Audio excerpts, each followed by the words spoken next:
Chapter 3455. Chapter 529, Pseudo-Advanced Law Projection. Chapter 3455. Chapter 529, Pseudo-Advanced Law Projection. Chapter 529, Pseudo-Advanced Law Projection. A transformation skill? You have indeed become much stronger, Nightmare Chaser said, as he looked at Shifeng's enlarged body. But so what? You still aren't a Tier 6 player. As soon as Nightmare Chaser finished speaking, an illusory world suddenly formed around him, and his divine might started to cause the space within a 10,000-yard radius to tremble. All Tier 5 players caught within Nightmare Chaser's divine might froze as if their bodies were restrained, while most Tier 4 players fell into a daze. Only a very small number of strong-willed Tier 4 players could remain clear-minded. Along with the appearance of the illusory world, Nightmare Chaser's divine might had undoubtedly undergone a qualitative transformation. What a powerful law projection! Ink Qilin mentally exclaimed as she looked at Nightmare Chaser. She, too, had her mobility largely affected by Nightmare Chaser's divine might. Was he not fighting seriously at all just now?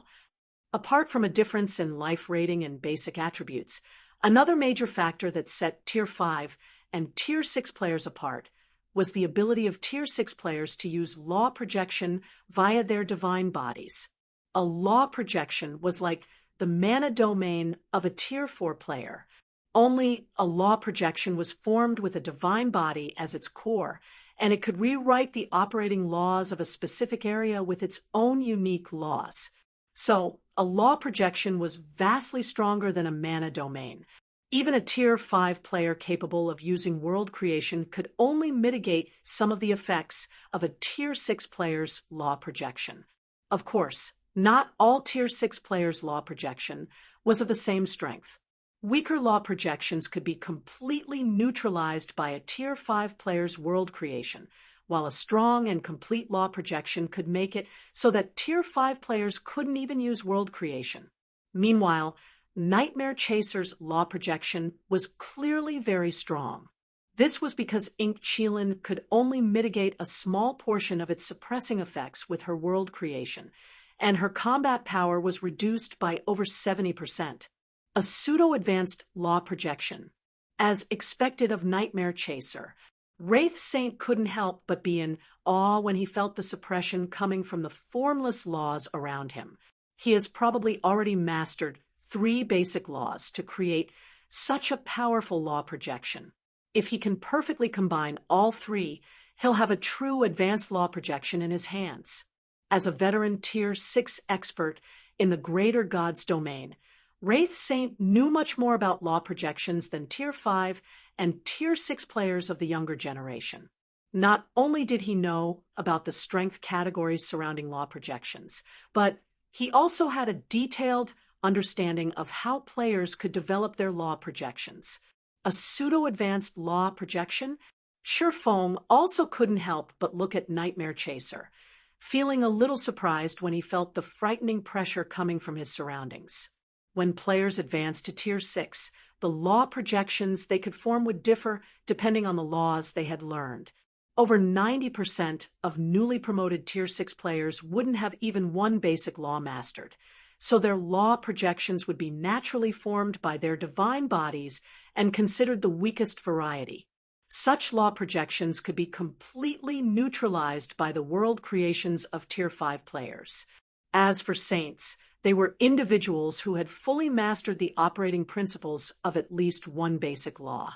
So, even if a Saint was newly promoted to Tier 6, they could create a powerful law projection that could easily suppress Tier 5 players' world creations.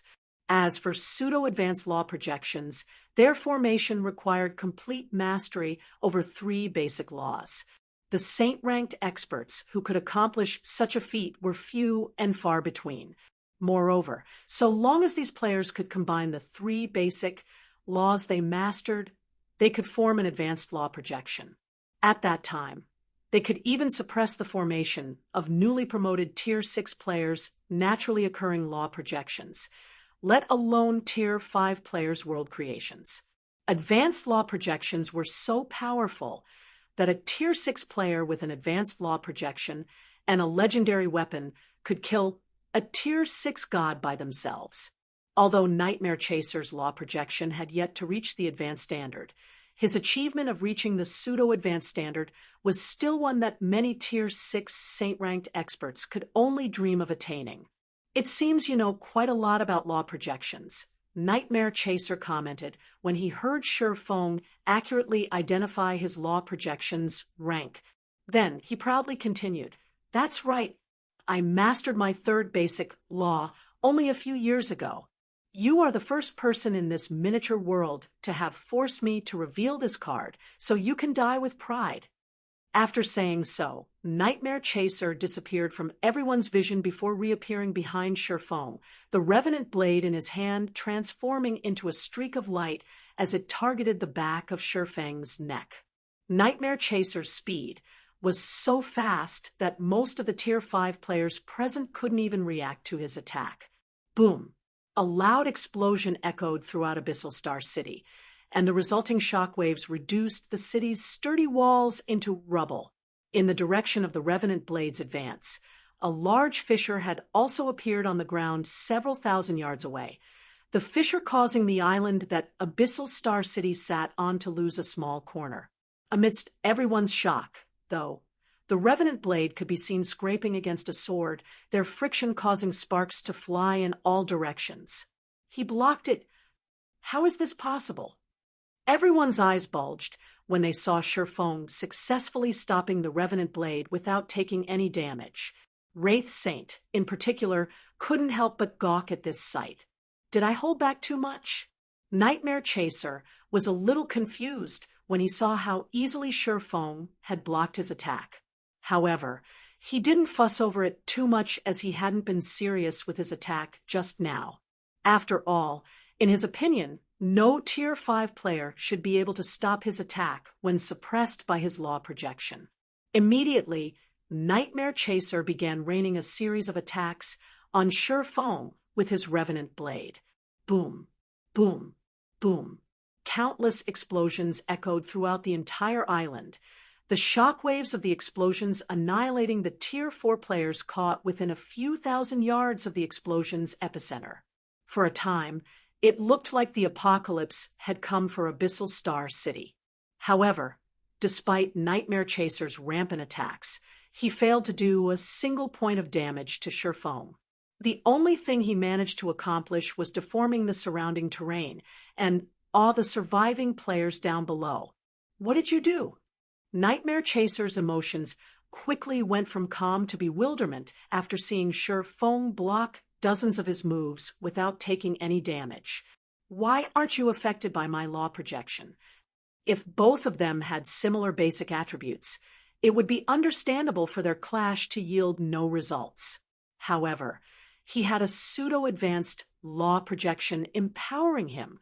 Even a Tier 6 tank with similar basic attributes would have already fallen after blocking so many of his attacks, let alone a Tier 5 Sword Saint. The only explanation Nightmare Chaser could think of for this situation was that Shi Feng was unaffected by his law projection. But it was simply unheard of for a Tier 5 player to be able to ignore the effects of a pseudo-advanced law projection. Isn't it just a pseudo-advanced law projection? Why are you making it sound like it cannot be resisted? Shi Feng nonchalantly responded. Then, an illusory world formed around him, causing the surrounding space to collapse and distort. A pseudo-advanced law projection. How is this possible? Nightmare Chaser became dumbfounded as he looked at the collapsed space around Shi Feng. If you find any errors, broken links, non-standard content, etc., please let us know. Report chapter so we can fix it as soon as possible. Chapter 3456. Chapter 530. Legend reemerges. Chapter 3456. Chapter 530. Legend reemerges. Chapter 530. Legend reemerges. As Shi Feng hovered in midair, the space caught within the illusory world he summoned repeatedly collapsed and mended itself, and this illusory world continuously expanded as time went on. In just 3 seconds, the illusory world had already covered a radius of several thousand yards, and it actively butted heads with Nightmare Chaser's illusory world. He also has a pseudo-advanced law projection. Incredible! He actually reached Tier 6. That's not the point. This is a pseudo-advanced law projection we're talking about. The formation of one requires complete mastery over 3 basic laws. Not only is Black Flame a golden master, but he has also mastered 3 basic laws at such a young age. Is he a monster? Many of the various ordinary hegemonic powers executives and upper-ranking hegemonic powers experts were greatly shocked to see Shi Feng's law projection matching Nightmare Chaser's law projection in strength. Although the strength categorization of law projections was a secret to most Tier 5 and Tier 6 players, executives of ordinary hegemonic powers and experts of upper-ranking hegemonic powers could still find out about it so long as they were well-connected. Meanwhile, it should be known that law projections were different from gold combat techniques. The use of law projections required players to have sufficient understanding and control over the magical elements, while the use of gold combat techniques required players to have sufficient understanding and control over their bodies. The two couldn't even be put in the same category. Normally, just being able to master one of these 2 things to a high standard could already put a player at the greater God's domain's apex. As for mastering both, that was something most players didn't even dare to dream of accomplishing. It seems the 3 upper-ranking hegemonic powers are in trouble, one step said as he looked at the 2 godlike existences clashing above Abyssal Star City. Black Flame is just too strong. If this stalemate continues, even if the 3 upper-ranking hegemonic powers can win, it will be a Pyrrhic victory. By the time the other upper-ranking hegemonic powers are ready to mobilize their experts, the Hades Society, Primal Empire, and Sacred Tribe will lose their ability to compete for the miniature ancient world. No wonder the Desolate Star Corporation's successor, Maria, insisted on partnering with Zero Wing at all costs. Melissa said, nodding in agreement with one step. At the same time, she couldn't help but grow a little envious of Maria's insightful decision. Now that Abyssal Star City has Black Flame defending it, so long as the various upper-ranking hegemonic powers aren't crazy, they will try to avoid fighting Black Flame as much as possible. And with Abyssal Star City's status in the miniature ancient world, it won't have trouble making star coins in the future. Star coins were indispensable to any power or corporation operating in the real world. They were especially important in the cultivation of geniuses. After all, God's domain's resources were not enough to offer geniuses comprehensive growth. They would also need to complement these in-game resources with real-world resources, such as potions. Meanwhile, these real-world resources cost a lot of star coins.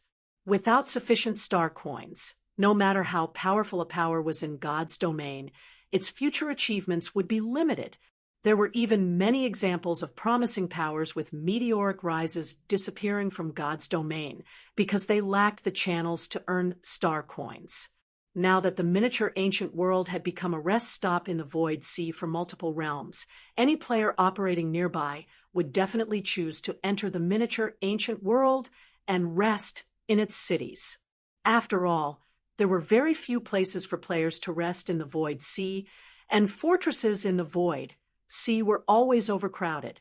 Once the Void Sea's players started entering the miniature ancient world, the guild cities situated near the miniature ancient world's entrance were bound to be the first choice for these players to visit. At that time, even if these guild cities only charged an entrance fee of 10 or 20 star coins, they could still make a killing. They might even be more profitable than the fortresses found in the Void Sea by virtue of guild cities being larger than fortresses. While the players in Abyssal Star City were in shock, Nightmare Chaser suddenly distanced himself from Shi Feng. "You are very strong, guild leader Black Flame. All of us have underestimated you," Nightmare Chaser said, offering praise to Shi Feng without reservation. With your strength, you are qualified to occupy a portion of the miniature ancient world.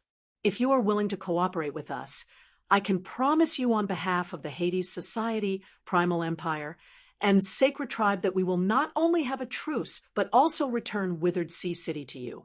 I am sure you are aware that neither of us will benefit from continuing this battle. It will only benefit the other upper-ranking hegemonic powers that will come in the future. The wisest choice to make here would be for us to cooperate. Many players were surprised by Nightmare Chaser's sudden proposal.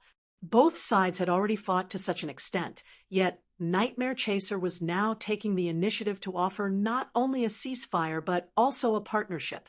However, everyone also understood why Nightmare Chaser had made such a decision. Whether it was the previous Zero Wing or the Azura Mercenary Alliance, neither was qualified to occupy a portion of the miniature ancient world. However, all of that changed following Black Flame's appearance. Meanwhile, be it in the real world or in God's domain, there were no permanent enemies, only permanent interests. You were the ones to pick a fight, yet you are now talking about cooperating? Aren't you people thinking too highly of yourselves? Sherfong coldly said as he looked at Nightmare Chaser. You'd better think it through, Guild Leader Black Flame. Nightmare Chaser calmly said. If you think we are afraid of you, then you are dead wrong. You should be aware that no good would come out of a fight between our two sides. If I want to, I can even eliminate everyone here except you. At that time, neither Zero Wing nor Azura can continue surviving in the miniature ancient world. Nightmare Chaser's words were full of arrogance, but nobody present refuted him. This was because his words were the truth. Apart from Sherfong, nobody else present could survive against Nightmare Chaser. Rather than say that this battle was a fight between several powers, it'd be more accurate to say that it was a fight between two individuals. Is that so? Sherfong suddenly laughed. Let's see you try it. Then, immediately, dozens of Sherfeng's doppelgangers appeared around Nightmare Chaser. These were the products of Flowing Space's second step, Phantom Body. Under the effects of Holy Mana's shadow, Sherfong could finally use the Gold Combat Technique's second stage, elevating his mobility to a whole new level. Meanwhile, although Sherfeng's law projection was not as large as Nightmare Chaser's, he still managed to suppress Nightmare Chaser's law projection for an instant, weakening the bonuses the Berserker God received. Third sword, Holy Annihilation. Boom. Endless flames enveloped the sky above Abyssal Star City, instantly breaking the stalemate between Sherfong and Nightmare Chaser. Moreover, because Nightmare Chaser failed to defend himself in time, and because Holy Annihilation's attack was omnidirectional, the Berserker God ended up taking a direct hit and lost 6% of his HP. My law projection is being suppressed. Nightmare Chaser was greatly confused when he experienced Sherfeng's sudden increase in combat power. Even if it was only an instant, his pseudo-advanced law projection had still been suppressed, resulting in an imbalance in strength between both sides. Die! Sherfong didn't give Nightmare Chaser any time to think as he continued executing Flowing Space and Holy Annihilation, repeatedly plundering the Berserker God's HP. In God's domain, mastering and combining 3 basic laws wasn't the only way to form an advanced law projection. If players mastered an advanced law, they could similarly form an advanced law projection once they reached Tier 6. In his previous life, Sherfong had mastered more than one advanced law. Although he couldn't form an advanced law projection due to him lacking a Tier 6 divine body, the law projection he formed with the help of Holy Mana's shadow still wasn't something that a pseudo-advanced law projection could completely neutralize. 1 hit, 2 hits, 3 hits. Every attack Sherfong executed took away some of Nightmare Chaser's HP. Although Nightmare Chaser tried desperately to evade Sherfeng's attacks in the hopes that he could drag out the fight until Sherfeng's Holy Mana's shadow ran out, he was simply no match for Sherfong when it came to mobility. As a result, he could only watch as his HP plummeted. On the 17th attack, Nightmare Chaser's HP fell to 0, marking the death of a Tier 6 Berserker god. If you find any errors, broken links, non-standard content, etc., please let us know. Report chapter so we can fix it as soon as possible. Chapter 3457, Chapter 531, Sword God's Sword. Chapter 3457, Chapter 531, Sword God's Sword. Chapter 531, Sword God's Sword. In the vast Greater God's domain, any Tier 6 player could be considered a powerhouse worthy of managing a stronghold. However, it was a different story for Tier 6 experts capable of ruling over a fortress in the Void Sea. These individuals were apex existences of their respective realms, and the various powers would try to avoid provoking them as much as possible. Because of this, Tier 6 experts who were capable of managing fortresses in the Void Sea would rarely get killed. Several years could go by without even one of these experts dying. Meanwhile, the Hades Society's Nightmare Chaser had been challenged by countless Tier 6 experts over the decades he managed the Hades Society's Devil Fortress. However, not once had he ever been defeated, let alone killed. He was akin to a legend in the Hades Society. Yet now, this legend of the Hades Society had been killed in a miniature world. When the 3 upper-ranking hegemonic powers members attacking Abyssal Star City saw this, all of them fell silent as they watched Nightmare Chaser's body fall from the sky. For a time, they even forgot to continue fighting. Lord Chaser got killed. This must be a lie. Nightmare Chaser's been undefeated for decades. How can he get killed just like that? The 3 upper-ranking hegemonic powers members couldn't accept Nightmare Chaser's death. It was especially so for the Hades Society's members. They could accept Nightmare Chaser's defeat, as there were countless experts in the Greater God's domain.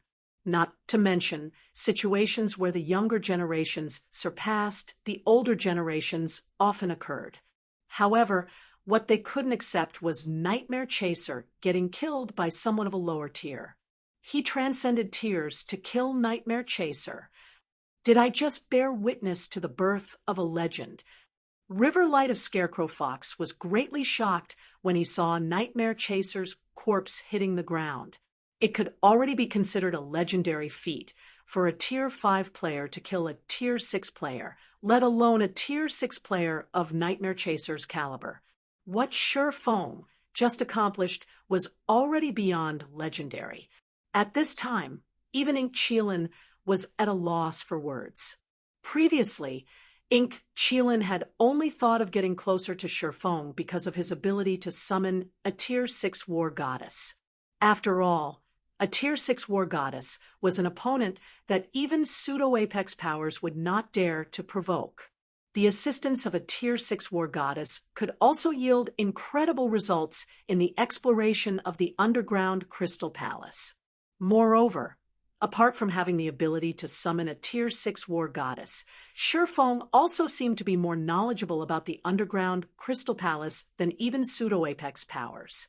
Hence, Ink Chilin resolved herself to form a connection with Sure Fong. At that time, Scarecrow Fox could purchase useful information from Sure Fong and secure some advantages in the competition over the secret land. It can be hard to make great work when it's stolen from. But now, it appeared that Sure Feng's potential far exceeded her expectations. Even without relying on the Tier 6 war goddess, Sure Fong could easily secure himself a place in the underground Crystal Palace just by relying on himself and the 3 golden masters he commanded. The 4 of them alone might even be able to compete with the various pseudo-apex powers. Guild leader Black Flame is so strong. Reaver, even that Tier 6 Berserker god, is no match for him. The young female knight, standing next to Sound Reaver, exclaimed, "Victory is on our side for sure now. Is this the strength of the former #1 swordsman?" Sound Reaver wondered as she stared at Sure Feng's figure standing proudly in midair. Previously, Sound Reaver had been confident she could catch up to Sure Fong. But now, she didn't even know how long it would take her just to get to Nightmare Chaser's standard, let alone catch up to Sherfong. Suddenly, Sound Reaver understood why. Despite Sherfong having missed the most important 4 months of development in miniature ancient world, Azura's executives, such as Joy Allen and Lin Yaoyue, would still hold him in such high regard. At the same time, Zero Wings and Azura's members cheered in celebration. After all, not only did Sherfeng's victory signify their victory in this battle, but it also meant that Zero Wing would become officially recognized as a powerful guild in the miniature ancient world. As for the Azura Mercenary Alliance, it would become capable of standing shoulder to shoulder with the various upper-ranking hegemonic powers. After this battle, Azura's members would no longer have to fear the various foreign powers and could develop in peace in the miniature ancient world. After all, they had someone capable of slaying Tier 6 experts on their side. Unless the various foreign powers were willing to make big sacrifices, how many Tier 6 experts could they possibly afford to mobilize into the miniature ancient world? Damn it! Everyone, retreat to Withered Sea City immediately! Wraith Saint commanded with gritted teeth when he saw Nightmare Chasers fall. Hearing this, Daylight, Deathstride, and the 6 other surviving Tier 6 combatants of the 3 upper-ranking hegemonic powers briefly exchanged glances before each taking out a silver crystal half the size of a person. Then, they began pouring their mana into their respective crystals. Immediately, a teleportation ring encompassing a 1,000-yard radius appeared around each of the 8 players, forcibly teleporting all of their allies away. A large group teleportation crystal. They even prepared such a strategic item. One Step couldn't help but be flabbergasted when he saw how the 3 upper-ranking hegemonic powers members disappeared from the battlefield. Group teleportation crystals were already worth a ton in the Greater Gods domain due to their rarity, each being as valuable as a fragmented legendary weapon. Above them were large group teleportation crystals. And not only were they rarer than legendary items, but each of them was as valuable as a legendary item.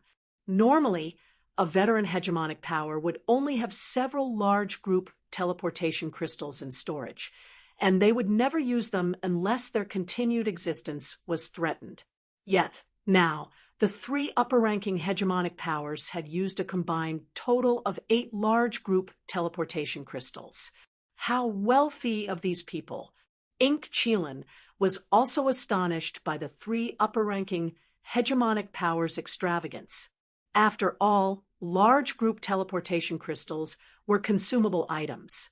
What the 3 upper-ranking hegemonic powers just did was no different than burning 8 legendary items. Even a mighty adventurer team like Scarecrow Fox would wince at such a loss.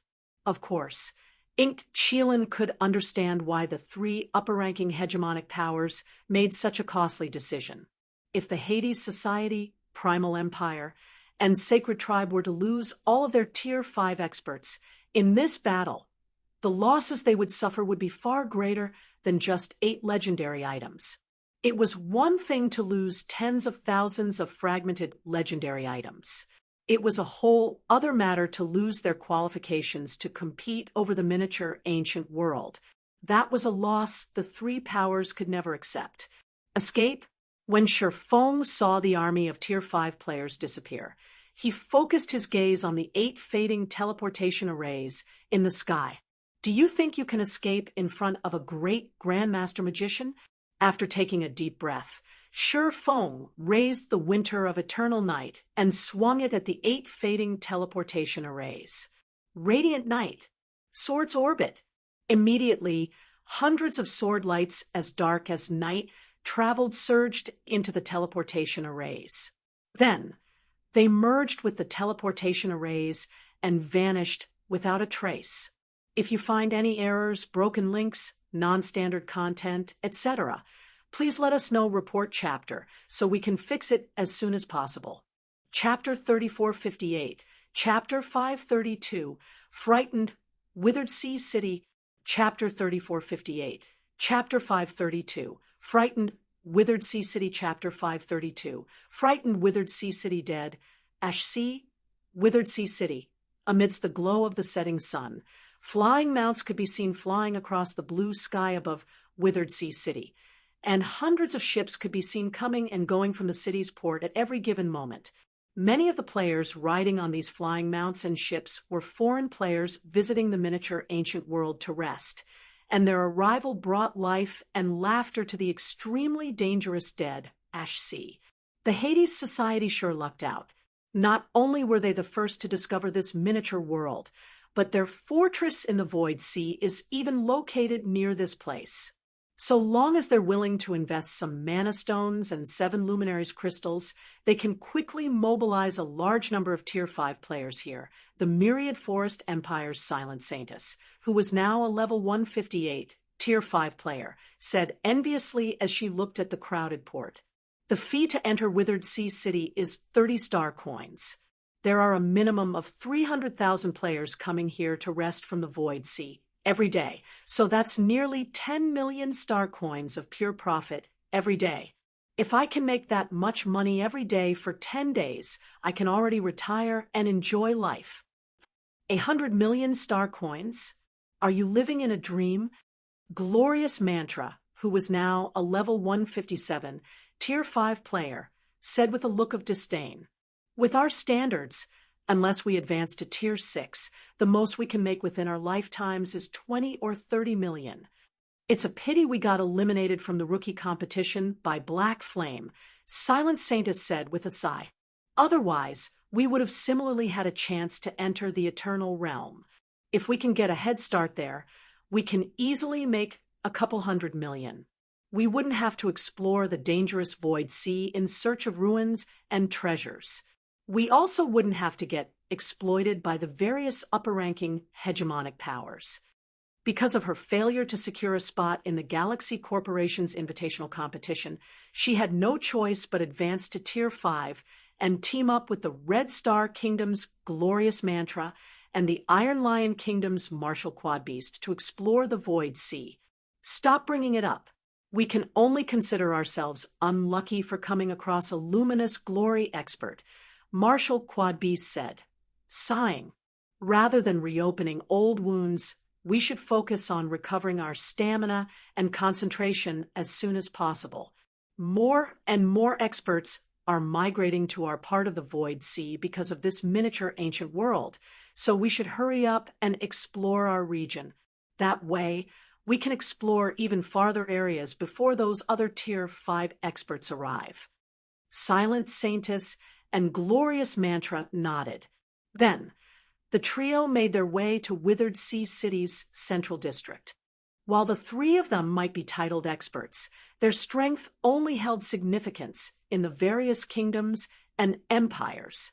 In the Void Sea, where experts from various realms gathered, titled experts were relatively common. Not to mention, the Void Sea was mainly the domain of Tier 6 players. Withered Sea City, Central District. When Silent Saintess, Glorious Mantra, and Martial Quadbeast arrived at the bustling Central District, they were immediately greeted by a shocking spectacle.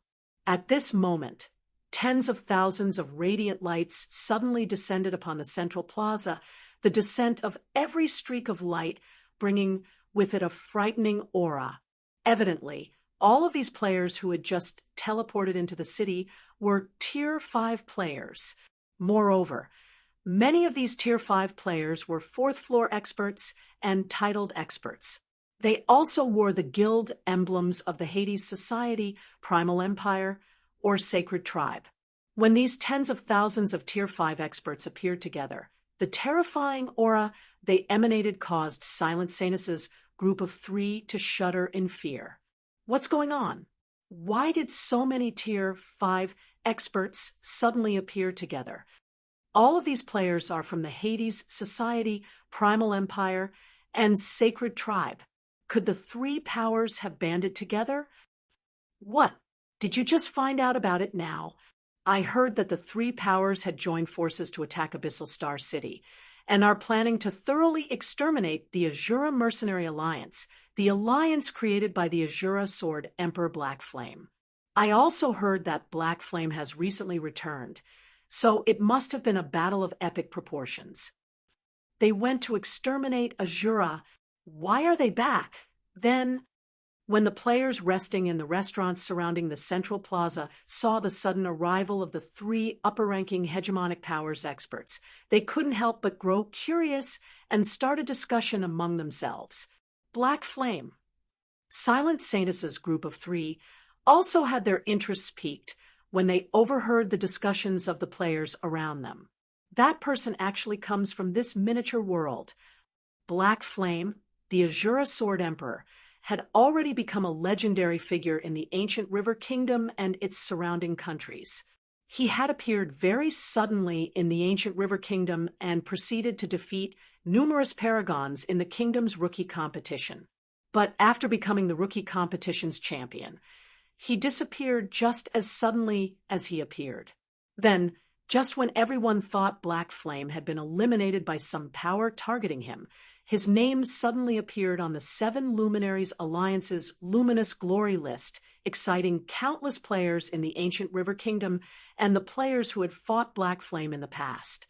However, Silent Saintus's group of 3 didn't think they would hear Black Flame's name again after entering the Void Sea, much less hear about him clashing against 3 upper-ranking hegemonic powers.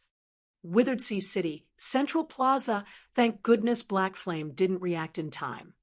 Wraith Saint breathed a deep sigh of relief when he saw that all of the Hades Society, Primal Empire, and Sacred Tribes surviving Tier 5 experts made it back to Withered Sea City alive. For a moment there, he was truly worried that Surefoam would react fast enough and kill the players activating the large group teleportation crystals. If those teleportation crystals failed to activate, their 3 powers would have had to suffer catastrophic losses in the miniature ancient world. Black Flame is too conceited. He probably thought that we never considered the possibility of failure. Myriad Spears Daylight said, laughing.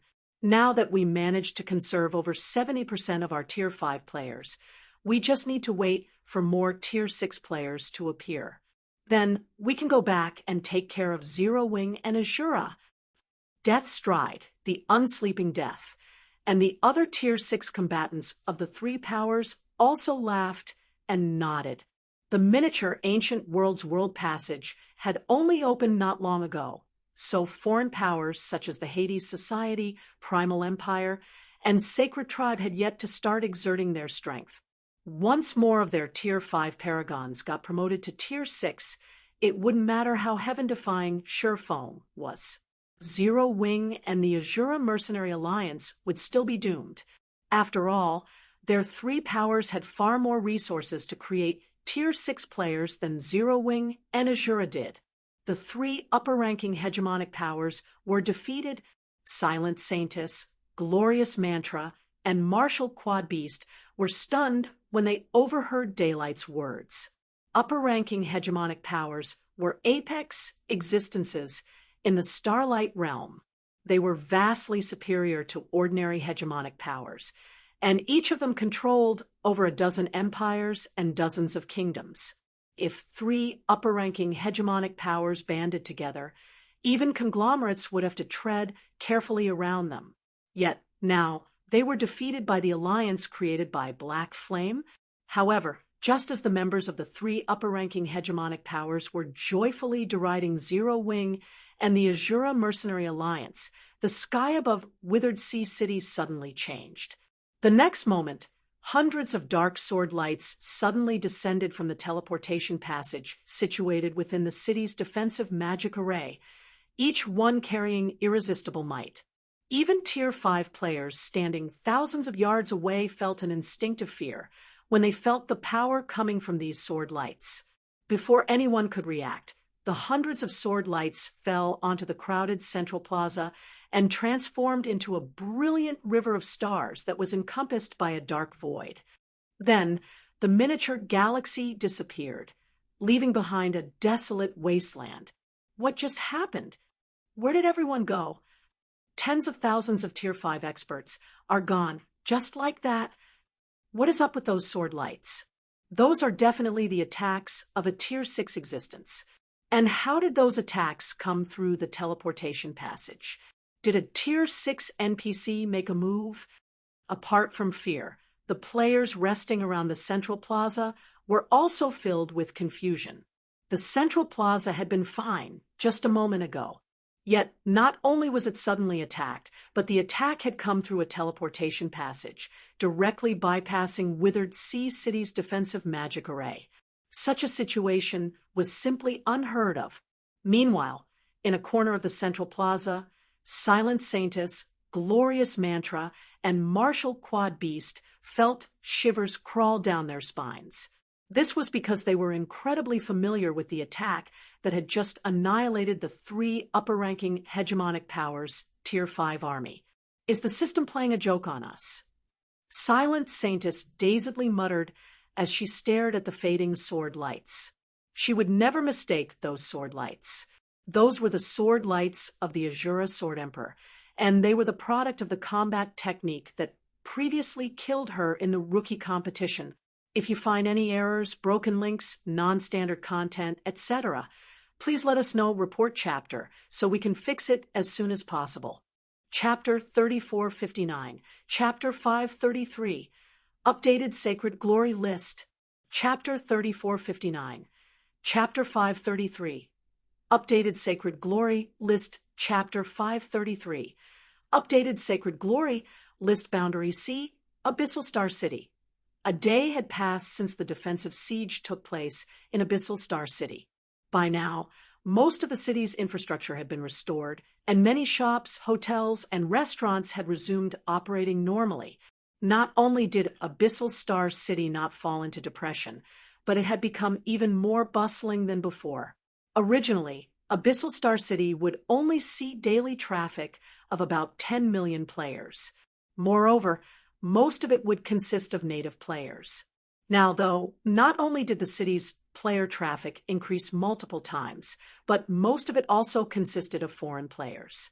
Many foreign powers had even decided to make Abyssal Star City their base of operations. Meanwhile, all this was due to the shocking event in Withered Sea City yesterday. Is that where the Azura Sword Emperor lives? A level 160, Tier 5, Sword Saint of the Blood Elf race muttered as she looked at the majestic guild residence in the distance. The Elven Sword Saint was 2 meters tall, and she wore the guild emblem of Azure Fong, a pseudo-apex power in the Greater God's domain.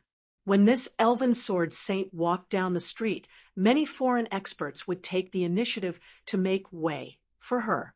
Even 5th floor experts famous in the void dared not get close to her. Why is Azure Fong's Saintess here? Has Azure Fong lost its mind? I heard Azure Fong's Saintess recently constructed an advanced epic divine body and can get promoted into a Tier 6 sword god anytime. Azure Fong has even prepared to appoint her as its 3rd vice guild leader. Why would such a big shot appear in this place? It is indeed strange. While the miniature ancient world might be a gold mine, it shouldn't hold much appeal to a pseudo-apex power like Azure Fong. You can't say that. After all, the miniature ancient world is a meeting point for multiple realms. There might not be many visitors now, but once news of the miniature ancient world spreads, tons of profits can be gained. With Abyssal Star City's current location and facilities, its revenue will be considerable even for a pseudo-apex power. Not to mention, quite a few powers currently have their eyes on Abyssal Star City. Even if Black Flame is strong, he will probably have trouble dealing with all of them. If Azure Fong steps up now, so long as Black Flame is smart, he will choose to partner with Azure Fong for protection. In exchange, Azure Fong will get some extra income without having to make too big of an investment. The various powers experts started a hushed discussion among themselves when they saw Azure Fong's Saintess making her way to Zero Wing's residence. Initially, The various foreign powers operating in the miniature ancient world were given a huge fright when they learned of the decimation of the Hades Society, Primal Empire, and Sacred Tribe's Tier 5 army in Withered Sea City. After all, the three upper-ranking hegemonic powers' Tier 5 army was composed of tens of thousands of Tier 5 experts, as well as the Tier 6 Wraith Saint. Yet, all of these experts were killed in the middle of Withered Sea City, and nobody knew who was responsible for this slaughter. It should be known that the Hades Society had invested a ton into Withered Sea City so as to solidify its foothold in the miniature ancient world, going as far as to set up a great Grandmaster defensive magic array for the city immediately after capturing it from the Azura Mercenary Alliance. This put the city's defensive capabilities on par with the Void Sea's fortresses. Meanwhile, even 100 Tier 6 experts attacking together would need a long time to break through such a powerful defensive magic array under normal circumstances.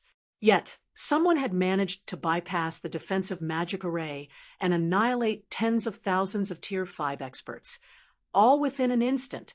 Never in their dreams would the various powers dare to imagine such a situation happening. However, it was a fact that such an incident had taken place. So how could the various powers not be frightened?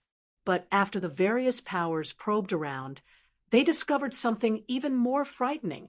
The culprit behind this incident was none other than Black Flame, the founder behind the two organizations targeted by the Hades Society, Primal Empire, and Sacred Tribe.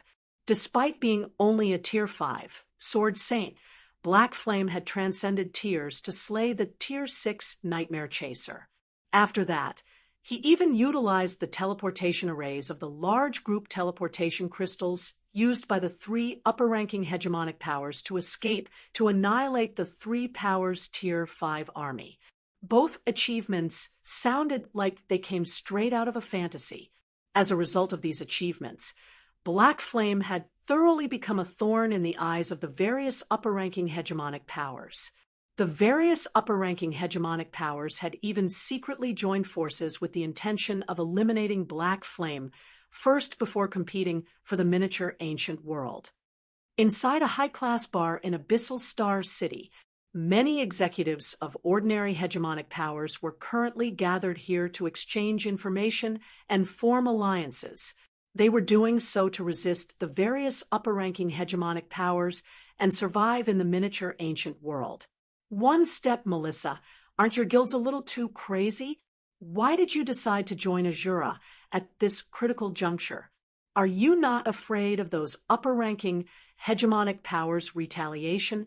A level 160, Tier 5 Shield Warrior said, expressing his confusion when he saw the two people before him wearing the Azura Mercenary Alliance's emblem. It is indeed risky, but as the saying goes, a friend who helps you when you are in need is better than one that congratulates you when you are successful, One Step said before taking a sip of wine. Though, despite how calmly he spoke, the hint of worry in his eyes betrayed his calmness. Divine Hunters and Morning Light's decision to join the Azura Mercenary Alliance was honestly a huge gamble. After all, once they lost the bet, they would permanently lose access to the miniature ancient world. However, One Step did not regret his decision to push Divine Hunters into this decision, as he had personally witnessed Black Flame's growth. He firmly believed that if Divine Hunters did not join the Azura Mercenary Alliance now, they would come to regret it in the future. Risky? Is that so? Melissa suddenly grinned, as if she had just heard a funny joke. One Step, our guilds have hit the jackpot this time. What jackpot? One Step looked at Melissa in confusion. In response, Melissa glanced at One Step with a rare hint of fervor in her eyes, and said, a friend of mine who's in the Seven Luminaries Alliance just messaged me that the Sacred Glory list has just been updated. Who do you think got onto the Sacred Glory list this time? It's probably Guild Leader Black Flame, right? One Step nonchalantly answered, with his ability to transcend tiers. It's only normal for him to get onto the Sacred Glory list. But even if he does get onto the Sacred Glory list, I doubt the various upper-ranking hegemonic powers will give up on targeting him. You've guessed correctly.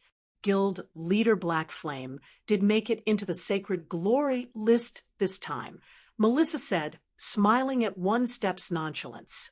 But do you know what new title the Seven Luminaries Alliance has given to him? If you find any errors, broken links, non-standard content, etc., please let us know. Report chapter, so we can fix it as soon as possible. Chapter 3460, Chapter 534, new title, Chapter 3460, Chapter 534, new title, Chapter 534, new title, a new title? One Step couldn't help but look at Melissa's smiling face in confusion, failing to understand why she would ask such a question. What does that have to do with them hitting a jackpot? Dark Banner Melissa was a talented paragon from roughly the same generation as him. Although they belonged to different guilds, they shared numerous interactions in the Starlight realm, so they understood each other's personalities well. They were both friends and rivals. It was why they could get together to share a drink. But right now, One Step truly couldn't understand why Melissa would think Black Flame getting a new title would deter the various upper-ranking hegemonic powers from targeting Zero Wing and Azura. It might be true that Black Flame was the undisputed #1 player in the current miniature ancient world, but he was still not a true Tier 6 player. He could only rely on a special skill to temporarily elevate himself to Tier 6 status. While such an ability was indeed amazing, a group of Tier 6 players could easily wear him out and kill him. So, how could Black Flame gaining a new title possibly get the various upper-ranking hegemonic powers to give up on a cake as tempting as the miniature ancient world? Do you really think the various upper-ranking hegemonic powers will be scared of a title on the Sacred Glory list? Melissa, the level 160 Tier 5 shield warrior sitting at the same table as One Step and Melissa said, laughing, if that's the case, those upper-ranking hegemonic powers can simply retire from the greater god's domain and hand all of their resources over to the powers with Sacred Glory experts. We can also start measuring the various powers' strength by how many Sacred Glory experts they have. Many of the executives of hegemonic powers present also laughed after hearing Melissa's and the Shield Warrior's words. The 3 primary ranking lists published by the Seven Luminaries Alliance were indeed famous throughout the greater god's domain. However, out of the 3 lists, the various powers only truly cared about and feared one of them, the Divine Glory list. Of the 3 ranking lists, the Luminous Glory list was also known as the Genius ranking list, the Sacred Glory list was known as the Expert ranking list, and the Divine Glory list was known as the Apex ranking list. The meaning behind each list was very obvious. Players on the Sacred Glory list were indeed hard to come by in the greater god's domain, but they could never be considered true powerhouses because they weren't at Tier 6. There was still a significant difference between Sacred Glory experts and players who had reached the apex. Meanwhile, so long as a player did not rank among the greater god's domain's apex, not even ordinary hegemonic powers would truly fear them, let alone upper-ranking hegemonic powers. The average title on the Sacred Glory list is indeed insufficient to scare those upper-ranking hegemonic powers. Melissa did not get angry at the people laughing at her. On the contrary, she nodded in agreement with their opinions. But she quickly changed her tone as she continued. However, Guild Leader Black Flame's title is different. If you don't believe me, check it out yourselves. After saying so, Melissa shared the latest information she received regarding Black Flame's entry into the Sacred Glory list with everyone around her. A moment later, the noisy bar suddenly fell silent as everyone looked at the information Melissa shared in disbelief. Lord of War Goddesses. How is this possible? He can summon 6 war goddesses by himself. Does he have a divine artifact?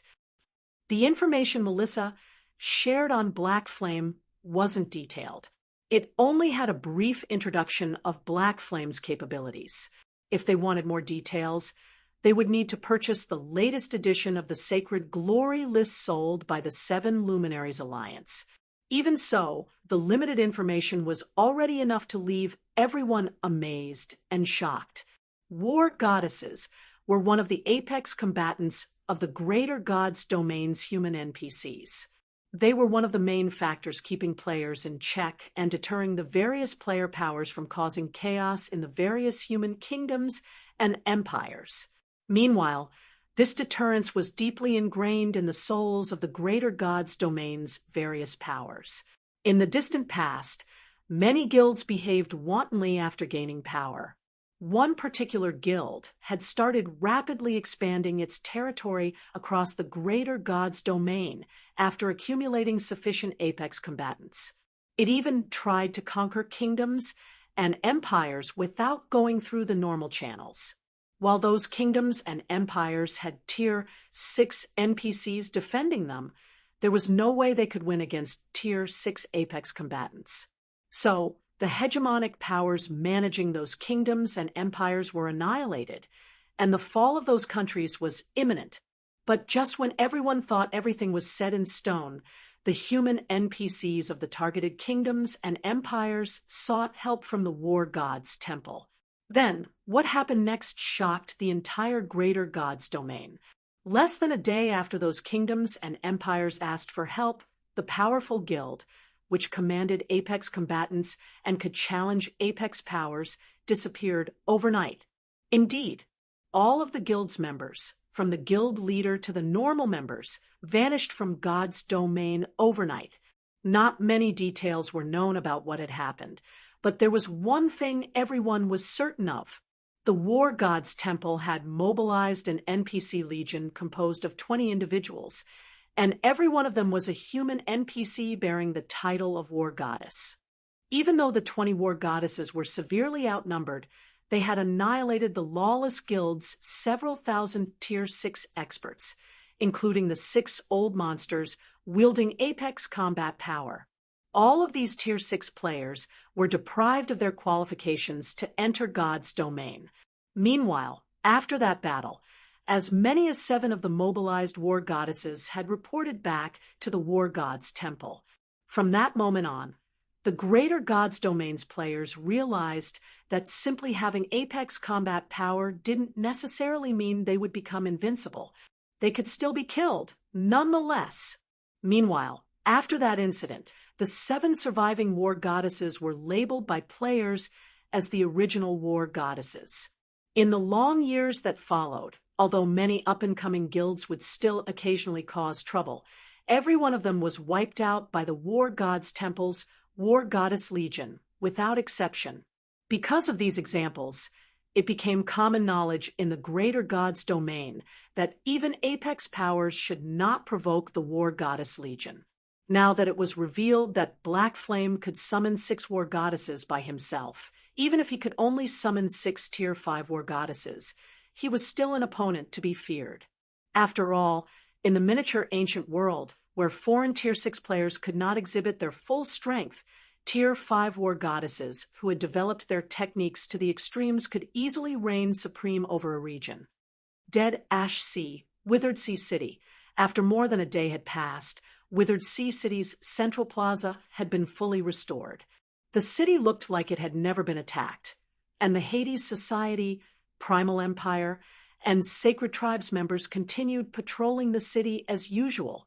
The number of foreign Tier 5 players visiting the city had even increased by many times. Did you hear? It seems Hades, Primal, and Sacred have already started to contact the other upper-ranking hegemonic powers after suffering the loss they did yesterday. They're planning to take over the seas and thoroughly isolate Abyssal Star City. I did hear about something like that happening.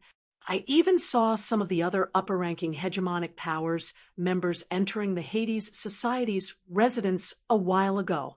Though, I have to say that Black Flame is incredible to be able to force 3 upper-ranking hegemonic powers to such an extent. I know, right? These upper-ranking hegemonic powers are no different than kings in the Void Sea. Nobody dares to provoke them without good reason. It's a pity that these powers are going to lock down the sea. Once they do so, even Black Flame will be powerless to do anything about it. Many foreign Tier 5 players resting in Withered Sea City discussed the incident in the city yesterday. They couldn't help but be amazed that a player from a miniature world could corner multiple upper-ranking hegemonic powers to a point where they needed to join forces. Hey, look at the sky. Why is there a war goddess there? If you find any errors, broken links, non-standard content, etc., please let us know. Report chapter so we can fix it as soon as possible. Chapter 3461, Chapter 535, Legend of War Goddess. Chapter 3461, Chapter 535, Legend of War Goddess. Chapter 535, Legend of War Goddess, Withered Sea City. When the players in the city noticed a war goddess suddenly appearing in the sky, the whole city erupted into commotion. There's not just a war goddess there. There's also a dragon. Isn't that Black Flame riding on the back of that dragon? What's going on? Is the Azura Sword Emperor planning to attack Withered Sea City? Curiosity filled everyone in the city when they saw the war goddess and dragon in the sky. Everyone got especially excited when they noticed the Azura Sword Emperor riding on the back of the dragon. Too long. It had been far too long since any individual dared to challenge an upper-ranking hegemonic power. Previously, everyone thought yesterday's attack on Withered Sea City was already the Azura Sword Emperor's limit, that it was the best he could do. After all, Withered Sea City was a stronghold operated by 3 upper-ranking hegemonic powers. The defensive magic array alone could easily withstand a siege of over 100 Tier 6 players. Not to mention, there was also the city's magic barrier that could weaken the basic attributes of enemies. Even if Black Flame was the strongest player in the miniature ancient world, if he tried to attack Withered Sea City all by himself, it was unlikely he could leave with his life. Yet, now, Black Flame had taken the initiative to attack Withered Sea City by himself. This was simply unbelievable. Is Black Flame crazy? The Hades Society, Primal Empire, and Sacred Tribe now have 4 Tier 6 experts safeguarding Withered Sea City. Even if he can summon a Tier 5 war goddess, what can he possibly do to the city? Maybe Black Flame probably doesn't know about this.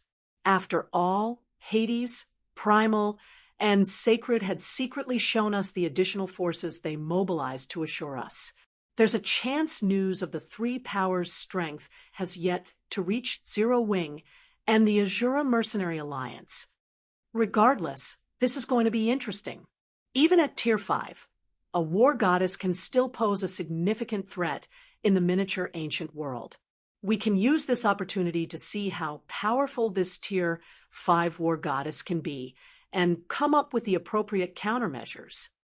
There were currently several dozen players originating from various upper-ranking hegemonic powers present in the Hades Society's residence, and they couldn't help but be surprised to see a war goddess and a dragon appearing above Withered Sea City.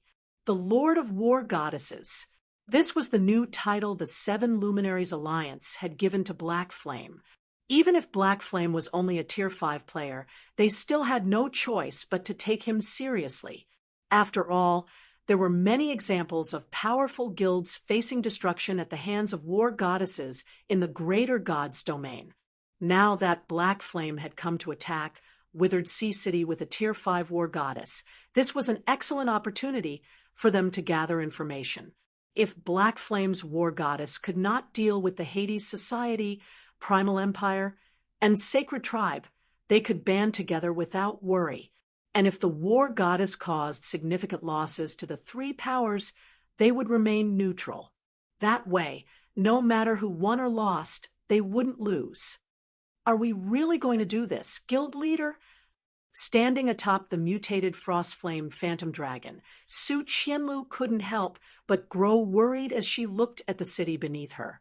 An offensive siege was different from a defensive siege. participants of an offensive siege would be subjected to the suppression of the besieged city's magic barrier, and it was why Zero Wing and Azura could fend off an attack by 3 upper-ranking hegemonic powers. They would have no such advantages if they were to attack Withered Sea City now. And on the chance they suffered defeat, the advantages Zero Wing had built up would be lost. It's just 3 upper-ranking hegemonic powers. They're still not worthy of my fear, Shifeng calmly said as he looked at the prosperous city below. Shifeng had always planned to make the miniature ancient world into Zero Wing's backyard, having it become a continuous supply of talent and resources for Zero Wing. That way, Zero Wing would have an easier time establishing a foothold in the Eternal Realm. Not to mention, now that the miniature ancient world had become a resting point for multiple realms in the Void Sea, it could also provide Zero Wing with a stable source of star coins, which would, in turn, stabilize Zero Wing's economy in the real world. After saying so, Shifeng took out the Feather of Oath and used Heroic Pledge to forcibly upgrade the War Goddess next to him, instantly elevating her into a level 164, Tier 6 War Goddess.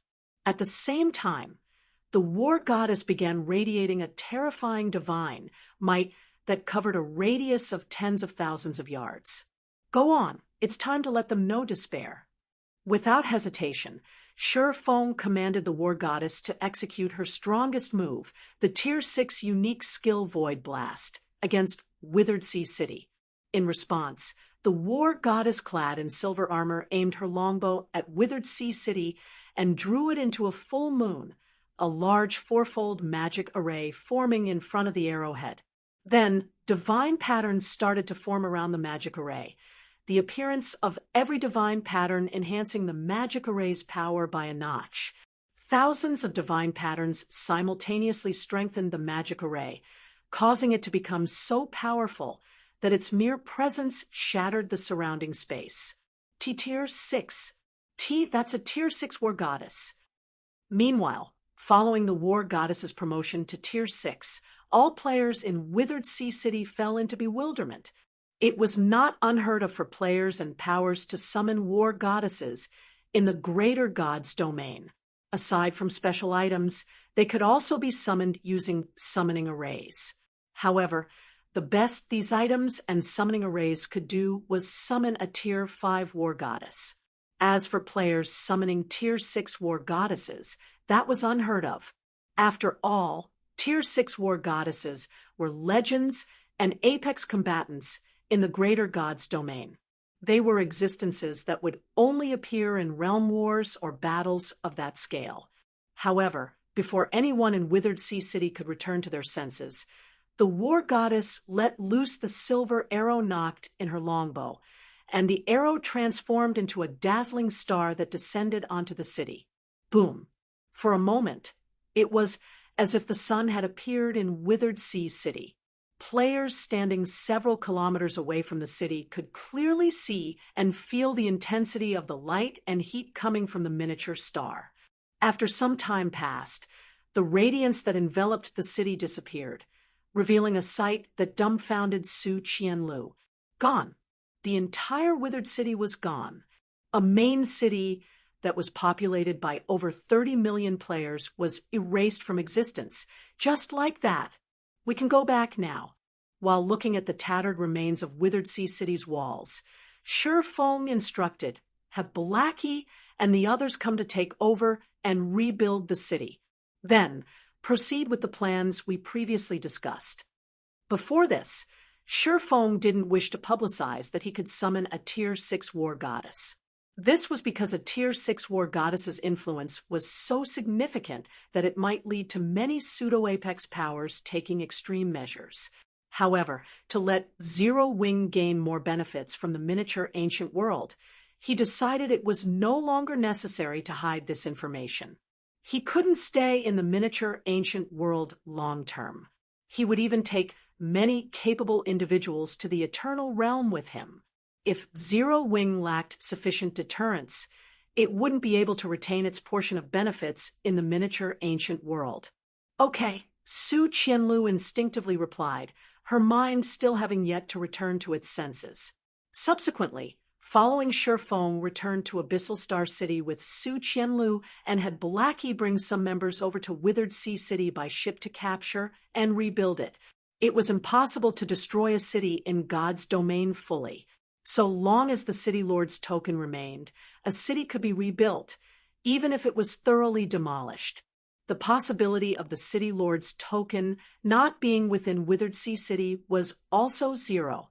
If a City Lord's token was taken out of the city, or if the City Lord's mansion was destroyed, it would be teleported back to the City Lord's mansion automatically. This was a setting put in place so that players wouldn't have to worry about being unable to take over a city after capturing it. Meanwhile, shortly after Blackie and the other members of Zero Wing arrived at Withered Sea City, they couldn't help but be surprised by what they found, or, more specifically, what they failed to find. Many foreign players who came to Withered Sea City to rest were similarly shocked by the city's sudden disappearance. But less than half an hour after the city's disappearance, specific information about the city's destruction quickly appeared on the Miniature Ancient World's official forum.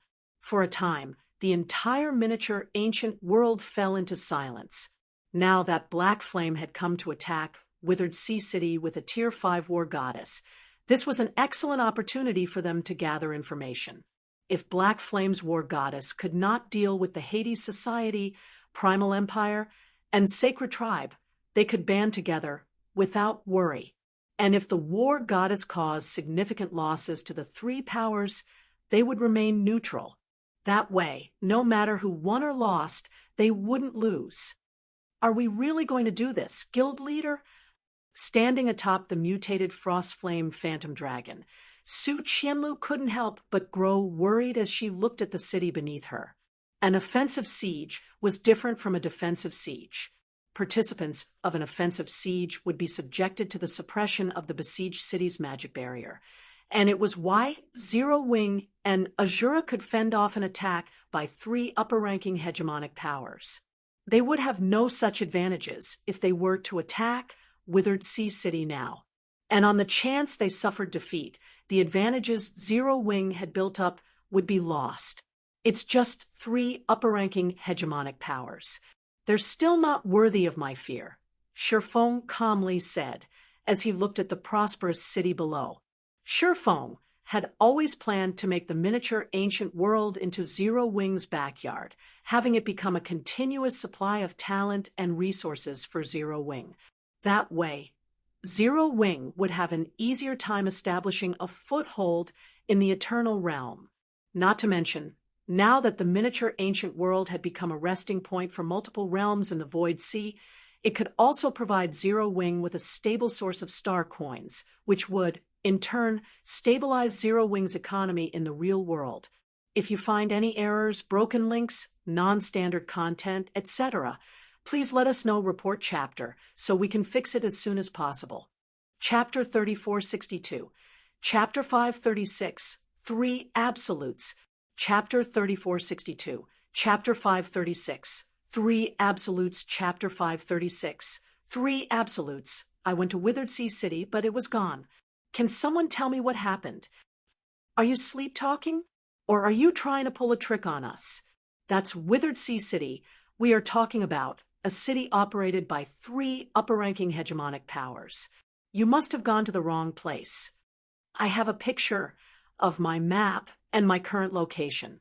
I even visited Withered Sea City once before. There's no way I could have gone to the wrong place. As more and more players tried to visit Withered Sea City to rest, more evidence of Withered Sea City's disappearance appeared on the official forum, stunning many players who were still doubtful of the situation. Withered Sea City occupied an island that spanned dozens of kilometers. However, in the images shared on the official forum, where Withered Sea City used to occupy was now a huge crater. It was also possible to see tattered remains of the city's walls. It looked as if the entire city had been erased off the island, and this devastation sent shivers down the spines of all who saw it. While everyone was wondering how Withered Sea City had fallen to ruin in such a short time, Videos showing the process of the city's destruction suddenly started to appear on the forum, one after another. These videos were taken from varying distances, but they all had a common point. The videos showed Black Flame, the Azura Sword Emperor, suddenly appearing above Withered Sea City with a war goddess. Afterward, the war goddess could be seen firing an arrow at the city, causing the city to become engulfed in a dazzling radiance upon impact. Then, when the radiance disappeared, so did Withered Sea City, Boundary Sea, Abyssal Star City. When the mutated Frostflame Phantom Dragon landed in the courtyard of Zero Wing's residence, before Sherfone could even get down, he heard deafening cheers and shouts coming from outside the residence. "Look, it's Guild Leader Black Flame. Oh my God, it's the real deal. He's too cool. Hooray for the Tier 6 War Goddess. Hooray for Guild Leader Black Flame. Let's see if those foreigners dare to continue looking down on us native players." The number of players queuing up outside Zero Wing's residence was several times greater than yesterday. Moreover, many of them were Tier 5 experts.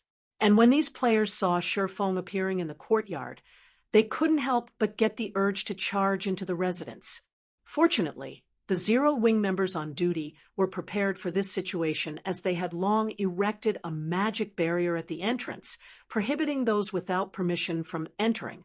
Meanwhile, in the courtyard of Zero Wing's residence, the many executives of the Azura Mercenary Alliance who had long been waiting for Shurfang's return promptly surrounded him as soon as he got off the Frostflame Dragon. "You've really given us a scare this time, Guild Leader Black Flame," Lu Wuxing said with a wry smile. "Also, everyone's already talking about how you destroyed Withered Sea City with just one blow, and many hegemonic powers have come to us hoping to join Azura. Hidden Soul is swamped with work right now." The individual strength Sherfone had shown before was already astonishing, but the means he just showed was even more astonishing. Originally, Lu Wuxing thought that whether it was Zero Wing or the Azura Mercenary Alliance, the best they could do was survive in the miniature ancient world. This situation wouldn't change unless they could find a way to produce a large number of Tier 6 experts. However, following the Tier 6 War Goddess's appearance, the miniature ancient world status quo thoroughly changed. Now, many ordinary hegemonic powers have expressed their desire to join the Azura Mercenary Alliance, which put Lu Wuxing in a huge dilemma. It was undoubtedly great news for the Azura Mercenary Alliance to have more foreign hegemonic powers join. After all, unlike individual players joining Azura, powers that chose to join the Mercenary Alliance would be required to enter an offensive and defensive pact. In other words, they would be standing in the same boat as Azura. This, in turn, would increase Azura's strength and influence in the miniature ancient world. However, the addition of a large number of foreign hegemonic powers would also weaken the position of native powers in the Mercenary Alliance. After all, the various foreign hegemonic powers were much stronger than the various native powers. This was true in both the miniature ancient world and the greater God's domain. Every hegemonic power occupied a vast territory, with some even monopolizing an entire empire. Depending on how the situation was handled, even Azura's founding powers, such as Witch's Sin, might have to worry about getting pushed out of the Mercenary Alliance's inner circle of power. For this reason, Mysterious Moon hurriedly sent Lin, Yaoyue, and Zhui Yalan, who were relatively close to Sherfone, to inquire about Sherfeng's plans for the future. The 100 Flower Palace had also sent Crimson Heart and Cleansing Rue for the same reason. Originally, after experiencing the miniature ancient world's 4 months of accelerated development, the various founding powers of Azura believed that they had already caught up to Zero Wing's pace. They even thought they could already stand at the same height as Sherfone. Yet, in reality, not only did the gap between them and Sherfone not shrink in the slightest, but it had even widened by a lot. Foreign hegemonic powers have asked to join, Shi Feng wasn't particularly surprised to hear Lu Wuxing's words. Nodding, he said, "Tell Sol that she can let them join. But in addition to requiring them to dispatch personnel to safeguard Azura's cities long-term, they will also only receive 1/3 of the contribution points that early Alliance members receive when contributing talents to the Alliance. And if they want to access the Primordial Tower's second floor, that's still off-limits to the public, they will have to pay double what early members are paying." "Okay, I'll notify Hidden Soul right away," Lu Wuxing said, feeling a little relieved when he heard Shi Feng's arrangement. The Azura Mercenary Alliance was established with the primary goal of serving Zero Wing. When Witch's Sin and the other native powers initially chose to join Azura, they had done so because of the potential they saw in Shi Feng and Zero Wing. And as they had predicted, they did achieve rapid growth after joining the Azura Mercenary Alliance. But this growth came at the cost of a large amount of Azura contribution points. On an even playing field, there was no way native powers like Witch's Sin could outcompete the various foreign hegemonic powers when it came to earning contribution points. But if the acquisition rates were tweaked in favor of old members, it would be more or less possible for them to compete against the newly joined hegemonic powers. However, what Lu Wuxing didn't know was that Shi Feng had always planned to prioritize nurturing the miniature ancient world's native players. After all of them came from the same world. If the miniature ancient world's native players grew strong, it would become less likely for their civilization to get eliminated in the greater world. Meanwhile, after Shi Feng finished arranging the Azura Mercenary Alliance's future development and management issues, Gentle Snow suddenly entered his office in a hurry. Guild leader, an elven sword saint from the pseudo-apex power Azure Feng, says she wants to meet you, Gentle Snow said. Then, she hesitantly continued, the other party claims that she is Azure Feng's third vice guild leader Orbeth, but apart from Azure Feng's guild emblem, she has nothing else to prove her identity. Since adventuring with Ink Qilin, Gentle Snow had come to learn a lot about the greater god's domain. So, she was very much aware of how terrifying a pseudo-apex power could be. Take the Scarlet Merchant Alliance, for example.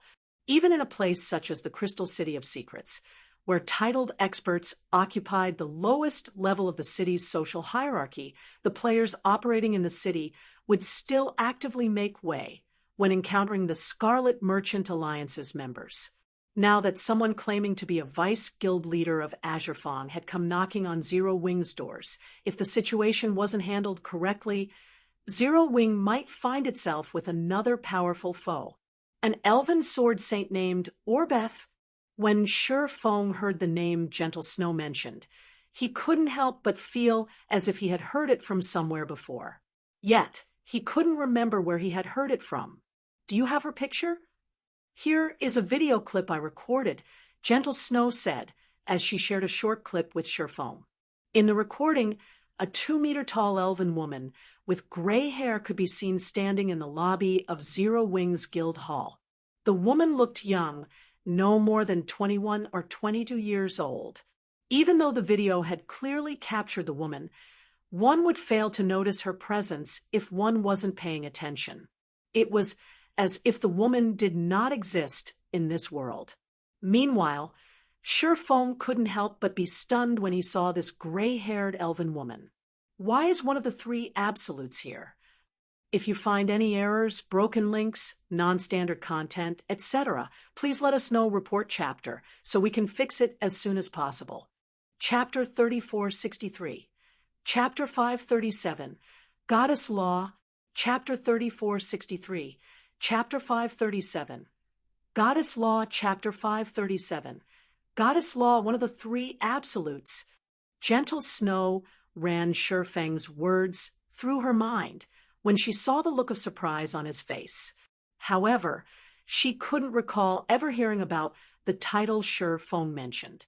Is this person famous? She will be in the future, Shi Feng explained when he saw Gentle Snow's curious gaze. But I doubt many people know of her right now. The Eternal Realm's three absolutes were known by all in the greater God's domain during his previous life, and they were publicly known to be able to stand against an entire realm by themselves. This was by no means a form of praise. Instead, the three absolutes truly did accomplish the feat of going up against an entire realm. As for when the three absolutes had risen to fame, it was during the war between human players and holy race players. Meanwhile, Blood Elf Orbeth, the blood-soaked Rakshasa, was one of the three absolutes, and she was someone who had perfectly inherited a goddess law. However, as far as Shurfong could remember, he had never heard of the blood-soaked Rakshasa joining any powers. In fact, most people didn't even know how she came to possess the strength that allowed her to become an absolute. When Orbeth first debuted on the public stage, she had already accomplished a feat that shook the entire Eternal Realm. At the time, she had single-handedly fought 37 Tier 6 experts from the Holy Race and defeated them. It should be known that these 37 Tier 6 experts possessed combat power rivaling Tier 6 gods. Yet, the blood-soaked Rakshasa had not only killed all of them, but she even survived the fight with only her soul severely injured. Meanwhile, the next time Orbeth made a move was several months later, when the Holy Race had declared a holy war on the greater God's domain and mobilized an army composed of the members of thousands of major powers. During that war, Orbeth had slain thousands of Tier 6 experts from the Holy Race, and unlike her debut battle, she only sustained light injuries from the war. It was also after that war that she became known as the blood-soaked Rakshasa. As for her becoming one of the three absolutes, it was during another war with the Holy Race that took place at the 12 sanctuaries.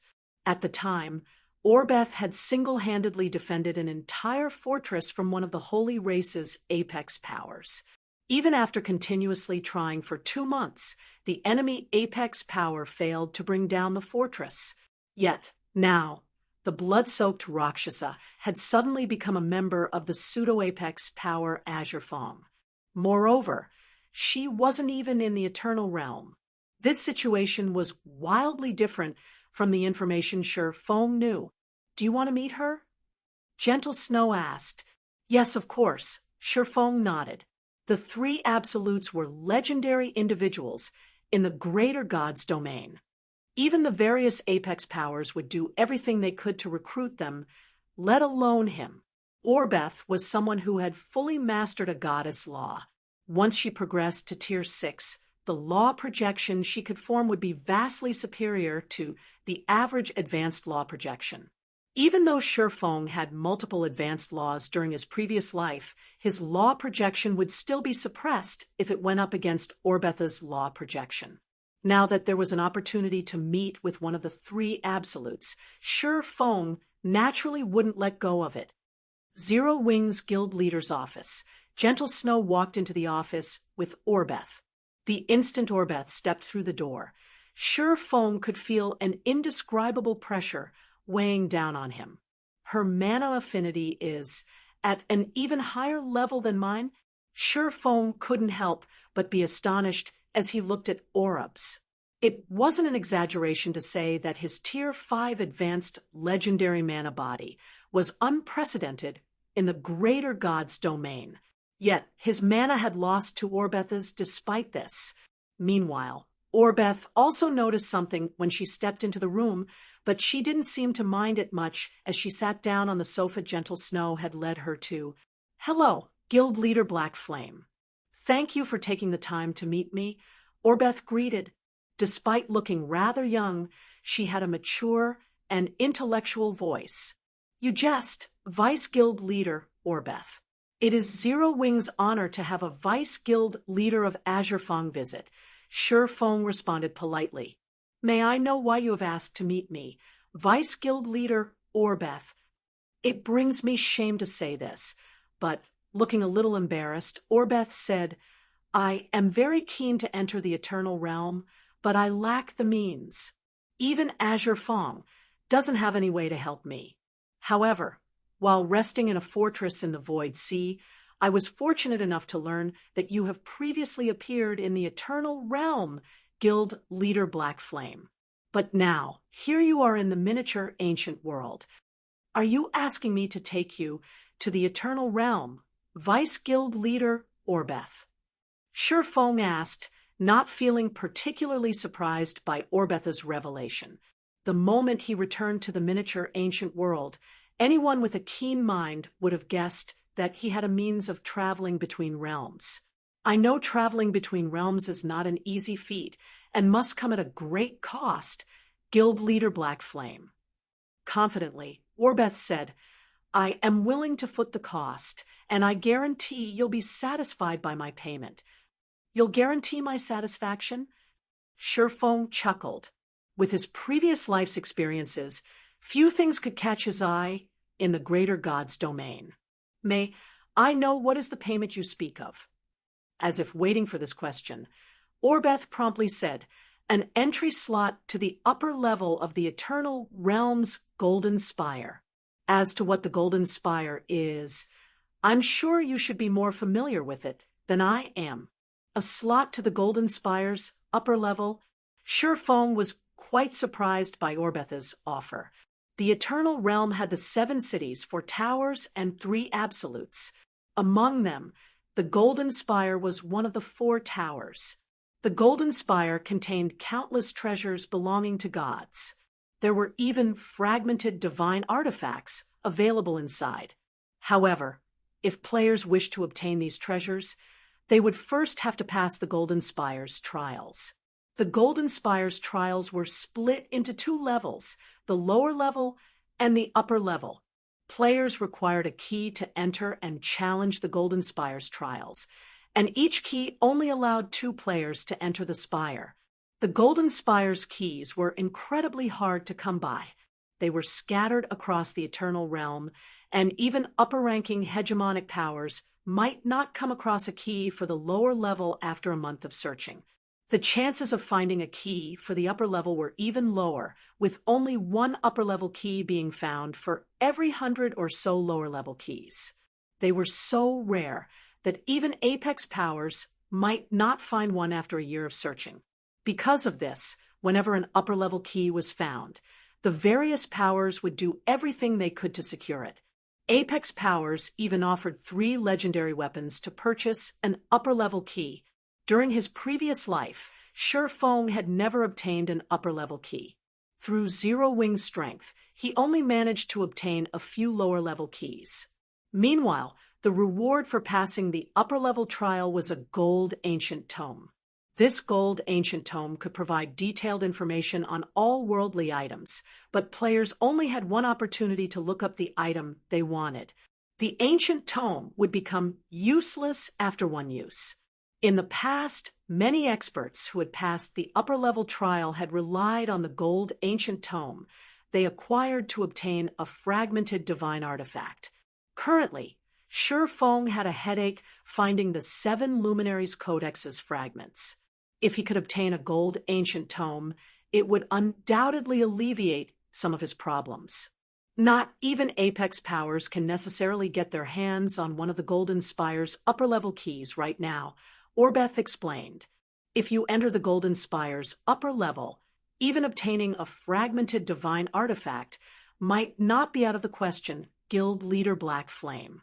It will definitely be worthwhile to trade 1 entry slot to the Eternal Realm for this opportunity. Don't you think? It is indeed a worthwhile deal, Shurfeng said after pondering for a moment.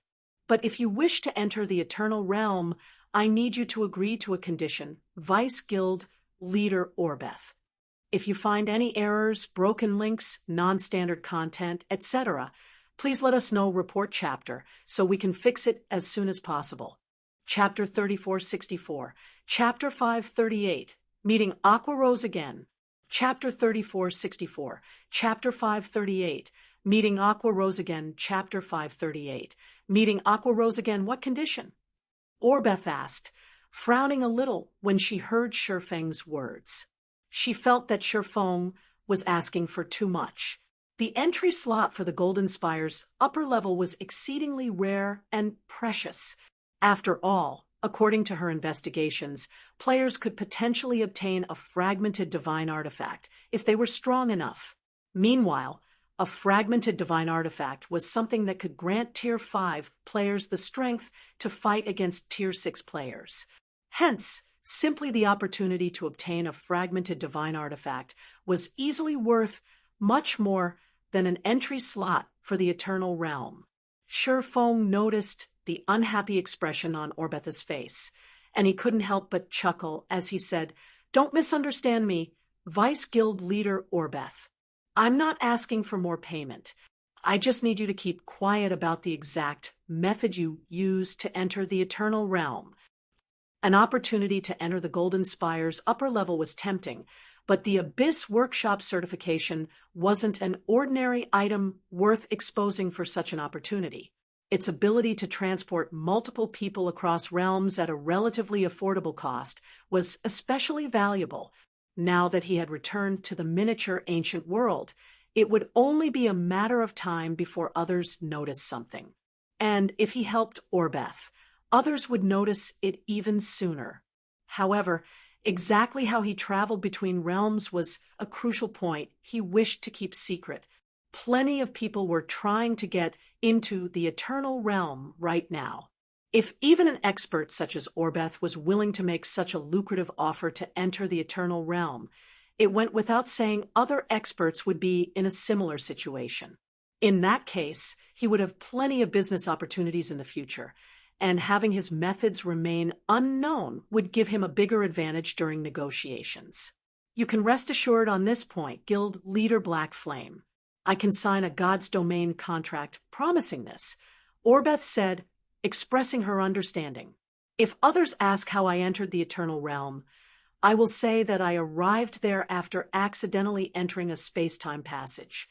That won't be necessary, Shifeng said, waving his hand. If they ask about it, you can tell them the truth and say I helped you. Tell them the truth. Orbeth couldn't help but look at Shifeng in surprise. The ability to enter the Eternal Realm from the outside world was earth-shattering. The various pseudo-apex and apex powers would try to obtain this ability at all costs if they learned about it. The at all costs here wouldn't necessarily mean they would pay anything to obtain it. Instead, there was a high possibility they would outright demand Shifeng hand over the method. But since Shifeng dared to say so, it meant he was confident he could go against the various apex powers. Though, exactly what was giving him that confidence remained unknown. After all, having one Tier 6 war goddess was nowhere near enough to get the various apex powers to acknowledge him as an equal. Following this, Shifeng signed a God's Domain contract with Orbeth, the contract stating that Shifeng would help Orbeth enter the Eternal Realm. In return, Orbeth must not tell others the exact method she used to enter the Eternal Realm, and she also must bring Shifeng into the Golden Spire a week after they entered the Eternal Realm unless Shifeng himself asked for a delay. 3 days later, after arranging the defenses of Withered Sea City, setting up a new Great Grandmaster defensive magic array, and ensuring the city reopened successfully, Shifeng used the Abyss Workshop certification's world-breaking teleportation to open a world-breaking gate to the Eternal Realm. This time, he brought Su Qianlu, Wu Xiaoxiao, Midsummer, Rampant Blade, Jun Luosha, Wordless Ember, Sleeping Quicksand, Hidden Soul, Lu Wuxing, Galaxy Past, Crimson Heart, Sound Reaver, and Orbeth with him. After including Desolate Fury, Cross, La Roja, Ink Chilin, River Light, and Blaze Eye, they filled up all 20 slots of the world-breaking teleportation's 20 teleportation slots. Upon returning to the Eternal Realm's Crystal City of Secrets, Ink Chilin and the others eagerly entered the underground Crystal Palace. But because Shifeng had to go to the Golden Spire with Orbeth, he could only have Gentle Snow lead Su Qianlu and the others to explore the underground Crystal Palace with Scarecrow Fox's team. Ink Chilin had no objections to teaming up with Zero Wing and Azura's members. After all, it would be highly beneficial for Scarecrow Fox to do so. Firstly, Su Qianlu and the others were all equipped with secret treasures, which allowed them to have significantly greater damage output than other Tier 5 players. Secondly, Desolate Fury, Cross, and La Roja were Golden Masters, and a team that had the assistance of 3 Golden Masters could perform much better than even the various Pseudo-Apex Powers teams. While Gentle Snow and the others left for the underground Crystal Palace, Shurfeng and Orbeth visited a deserted area in the Crystal City and used Aurelia's key to teleport to the Golden Spire. Golden Spire. After the bright teleportation array faded, a magnificent spire that was 10 kilometers in height appeared before Shurfeng's eyes. The spire was ancient, radiating a powerful divine might that prevented players under Tier 5 from approaching. Although Tier 5 players could approach the spire, their movements would become stiff when enveloped by its divine might. Only experts with basic attributes that had reached the Tier 6 standard could remain unaffected by the divine might. There sure are a lot of people. Shurfeng couldn't help but be astonished when he saw the large gathering of players outside the Golden Spire. At a glance, well over 10,000 players were gathered outside the Golden Spire. It should be known that these were only the players who had yet the spire. Who knew how many more people were inside the spire? Of the several times he had visited the Golden Spire during his previous life, he had never come across so many players coming to challenge the Golden Spire. Orbeth was also surprised by this situation. She had not expected to see so many players challenging the Golden Spire, and she couldn't help but feel tricked. After all, the keys to the Golden Spire weren't as rare and valuable as the rumors suggested. Before Shurfeng and Orbeth could recover from their surprise, a young man who was a level 158, Tier 5 Berserker, approached them. "Would you two like to join our team to enter the Golden Spire?" the Berserker youth asked as he looked at Shurfeng and Orbeth. "Is it necessary to team up to enter the Golden Spire?" Shurfeng couldn't help but be confused as he looked at the Berserker youth, whose combat standard was at the 5th floor standard. The Golden Spire wasn't a dungeon. Instead, it was a place that offered all who entered a standardized trial. There was no need for players to team up. It won't be necessary inside, but it's a different story if you want to enter the Golden Spire, the Berserker youth said with a wry smile. Then he pointed at the Golden Spire's entrance and said in frustration, "Do you see those people? They are all experts from the various Pseudo-Apex Powers. You have just arrived, so you might not know, but those Pseudo-Apex Powers have blocked the entrance and stated that nobody can enter before their members inside come out. If you want to force your way inside, you will need to have sufficient strength and qualifications. For example, if you are a member of a Pseudo-Apex Power and your team has sufficient 5th floor experts, they will let you through since they know it wouldn't be worth fighting you. If you can't meet these 2 conditions, they'll kill you on the spot if you try to force your way in." Hearing the Berserker youth's explanation, Shurfeng swept his gaze across the 100 or so players standing in the way of the Golden Spire's entrance. All these experts were at the 5th floor standard, and the guild emblems they wore came in 7 varieties. Among them, the ones Shurfeng was familiar with were the Scarlet Merchant Alliances and Flaming Bees guild emblems. Shurfeng also spotted the guild emblem of Star Dynasty, one of the Greater Gods domain's 9 great Pseudo-Apex Powers. You can probably tell who the old man standing in the lead is, right? He's the Demon Axe War God, one of Star Dynasty's elders. Not only is he a veteran saint, but he is also a Golden Master. It's best if you don't try to provoke him. He has killed over 1,000 experts thus far, the Berserker youth explained when he saw Shurfeng looking somewhat stunned. However, what the Berserker youth didn't know was that Shurfeng wasn't stunned because of Demon Axe, but by a woman standing some distance away from Demon Axe. The woman in question wore a dark purple robe. She was stunningly beautiful like a fairy, and her every move radiated a seductive charm. Meanwhile, this woman was none other than Aqua Rose, one of Zero Wing's Vice Guild leaders in Shurfeng's previous life. TL notes, 1. Demon Axe War God. This is a title.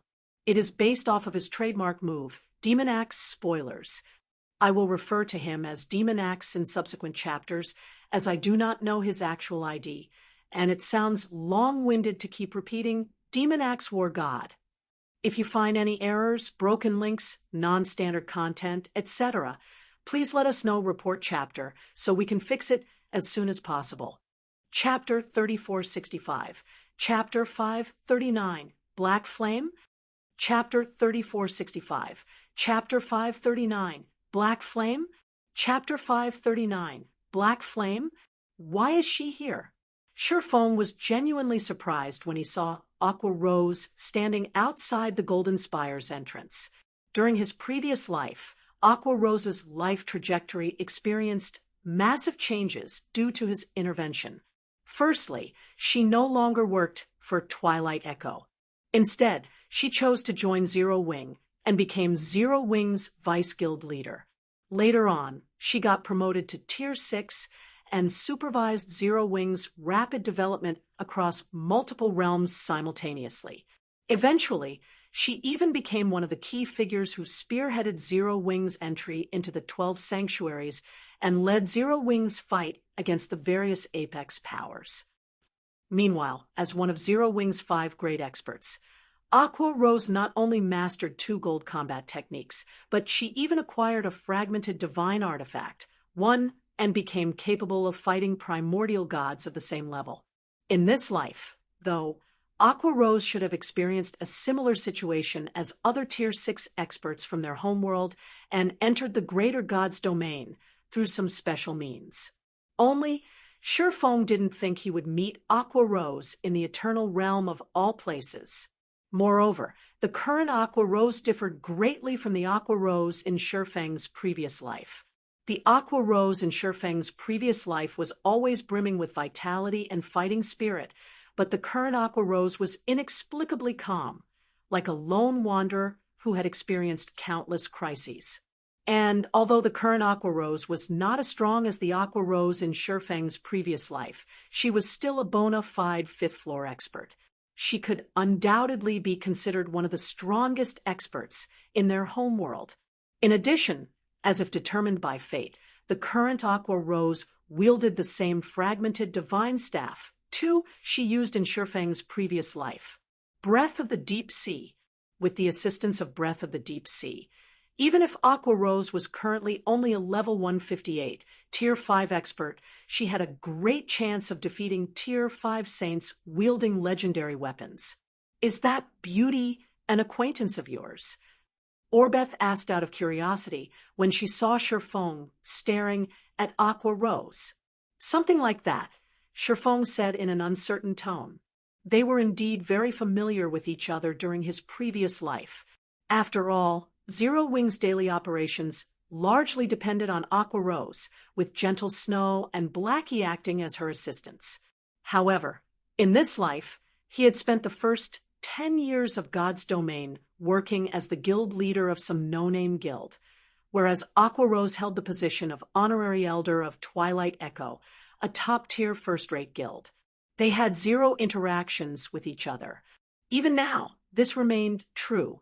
So, he couldn't really say that they were acquaintances. Something like that. Orbeth grew confused.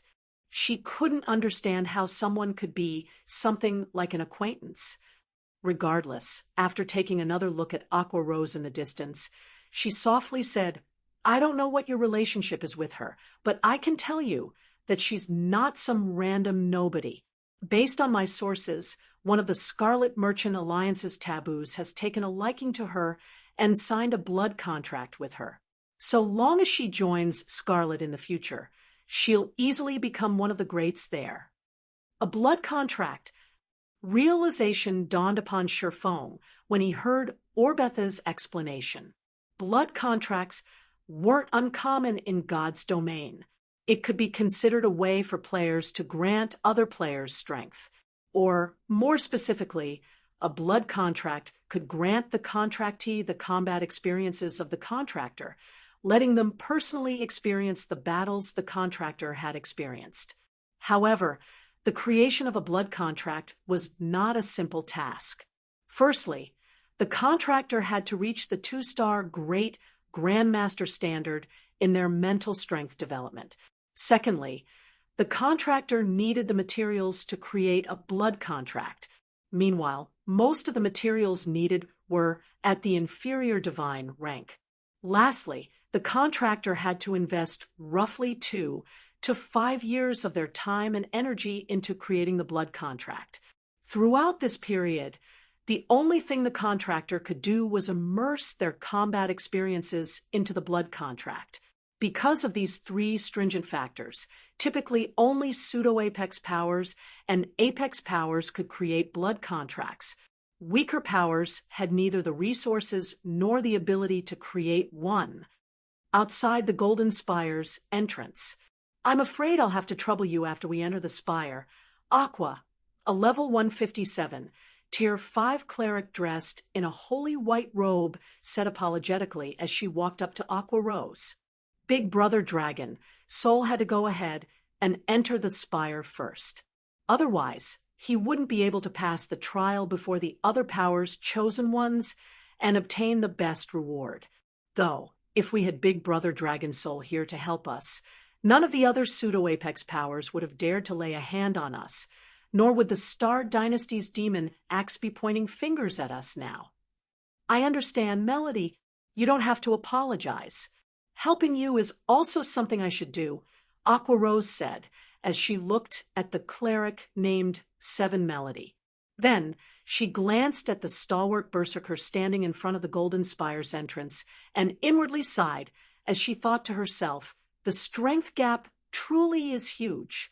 Sure enough, only the pseudo-apex powers' chosen ones can fight against these Golden Masters. The trip to the Golden Spire this time might seem like a joint effort between the 7 pseudo-apex powers, but in reality, it was a competition between the 7 pseudo-apex powers' chosen ones. Although Aqua Rose had the fortune of catching the eye of one of the Scarlet Merchant Alliance's taboos due to Seven Melody, and received significant improvements to her combat standards, among the experts visiting the Golden Spire this time, she could barely be considered above average. And in front of an expert like the Demon Axe War God, she was an insignificant existence. It's a pity you refused to get together with Big Brother Dragon Soul and join our family.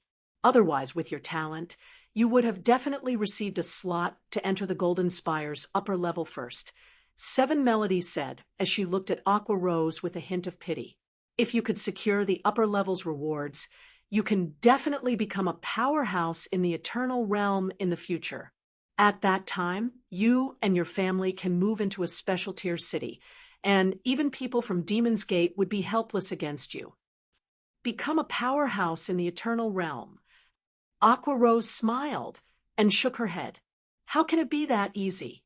Not to mention, if I join your family, Demon's Gate will also point its sword at your family. After finding herself in the greater god's domain through a fortunate event, Aqua Rose originally thought she could operate freely because of her status as a Tier 6 expert. However, after wandering about the greater god's domain for some time, she learned that even Tier 6 players could barely get by here. By the way, I heard someone from your homeworld got onto the Sacred Glory list. He even caused multiple upper-ranking hegemonic powers to suffer immense losses, Seven Melody suddenly said. With his talents, if he has enough fortuitous encounters, he might also be able to become a powerhouse in the Eternal Realm. You mean Black Flame? In a plain tone, Aqua Rose said, he has indeed made a name for himself in the Eternal Realm, but what he has seen thus far is only the tip of the iceberg the various upper-ranking hegemonic powers have to show. Not to mention, there are still pseudo-apex powers and apex powers above upper-ranking hegemonic powers. While Aqua Rose and Seven Melody quietly conversed, 2 people approached the Golden Spire's entrance. Of the 2, one was male, the other was female, and both were of the swordsman class. Seeing the 2 swordsmen, a middle-aged level 158, Tier 5 Saint-ranked berserker guarding the entrance impatiently said, "Do you 2 not see that our 7 guilds are busy here? Get lost if you're smart. Get lost? Are you talking about yourselves? Shifeng asked. As soon as Shifeng's words fell, the whole area went silent, whether it was the players standing around the Golden Spire or the 7 Pseudo-Apex Powers members. Everyone looked at Shifeng in disbelief. Meanwhile, when Aqua Rose saw the familiar figure she had just recently seen on the latest Sacred Glory list, her eyes widened. Black Flame? TL notes. 1, 2 fragmented divine artifact. I'm not sure whether this is supposed to be a divine artifact or a fragmented divine artifact. In the first instance, 1, the author mentioned divine artifact, but in the second instance, 2, the author wrote fragmented divine artifact. For the time being, I'll leave it as fragmented divine artifact.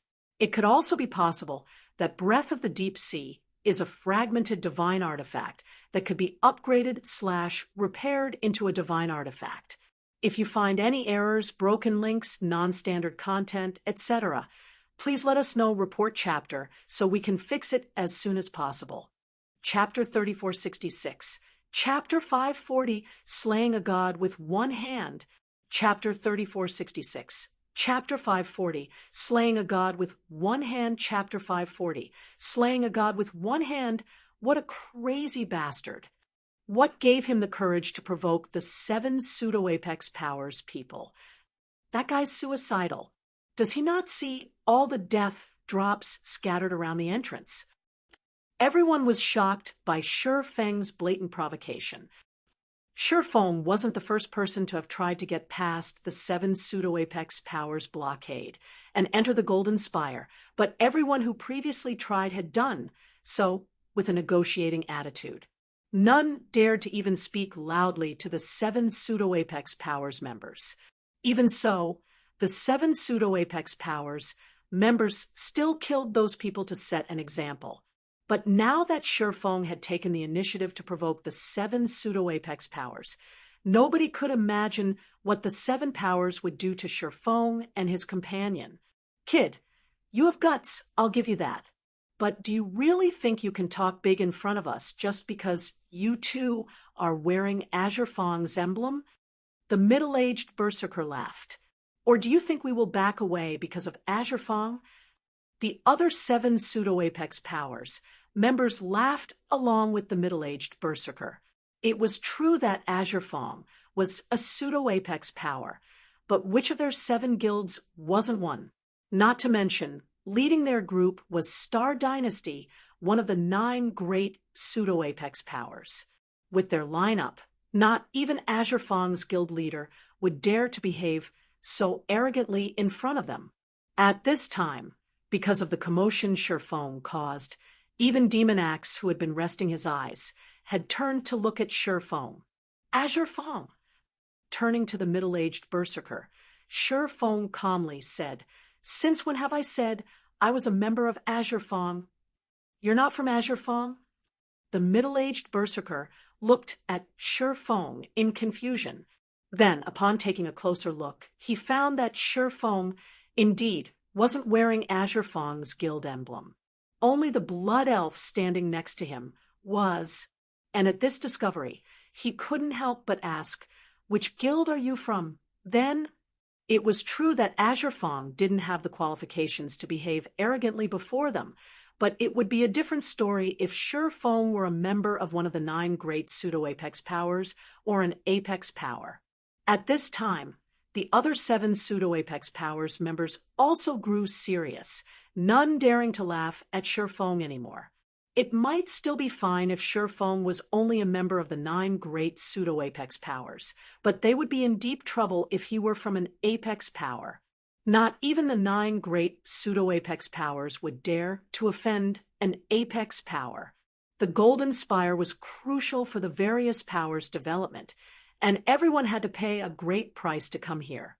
If they were to kill an Apex Powers member here, even if said Apex Power wasn't strong enough to retaliate against them in the Eternal Realm, that didn't mean said Apex Power couldn't conduct its retaliation outside the Eternal Realm.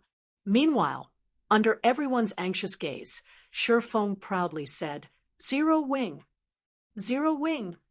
Everyone was momentarily stunned as they looked at Shifeng's proud expression, their brains rapidly trying to recall which apex power went by the name of Zero Wing. Unlike everyone else, though, Aqua Rose couldn't help but look at Shifeng in exasperation. She couldn't believe Shifeng would be so bold to speak the truth, and to say it in such a prideful manner. "Are you messing with me, you little punk?" the middle-aged berserker bellowed after he finished recollecting his memories. "I've never heard of any apex power called Zero Wing. You must be tired of living." Meanwhile, shortly after the middle-aged berserker finished speaking, some of the people present quickly recognized Shifeng. "Zero Wing? I know who he is. He's Zero Wing's Black Flame. Now that you mention it, he does look like Black Flame. So, he's the guy who caused a couple of upper-ranking hegemonic powers to eat a huge loss. No wonder he's so arrogant. For someone with no background, coming in 11th on the Sacred Glory list is indeed a great achievement. In any other realm in the greater God's domain, such an achievement certainly gives him bragging rights. It's a pity he's in the eternal realm. He has no idea what terrifying existences he is going up against." After the publication of the latest Sacred Glory list, many players throughout the greater God's domain came to learn of the name Black Flame. Unfortunately, in the eyes of the various pseudo-apex powers, experts on the Sacred Glory list were still nothing but jokes. "It looks like it's about to end," Aqua Rose muttered, sighing when Aqua Rose saw the 7 pseudo-apex powers experts getting ready for a fight. When she first arrived in the greater God's domain, she had similarly thought that none of the greater God's domain's powers dared to provoke her, because she was a Tier 6 player. It wasn't until she offended the Apex Power Demon's Gate that she came to understand how terrifying Apex powers were. In fact, not to mention Apex powers, even pseudo-Apex powers could easily put a Tier 6 player into despair if they revealed so much as a small portion of their capabilities. While Aqua Rose was distracted with her thoughts, Demon Axe suddenly moved. In the blink of an eye, Berserker, who had been guarding the Golden Spire's entrance all this time, arrived before Shifeng. "What? Demon Axe is taking action himself." Demon Axe taking action was outside of everyone's expectations.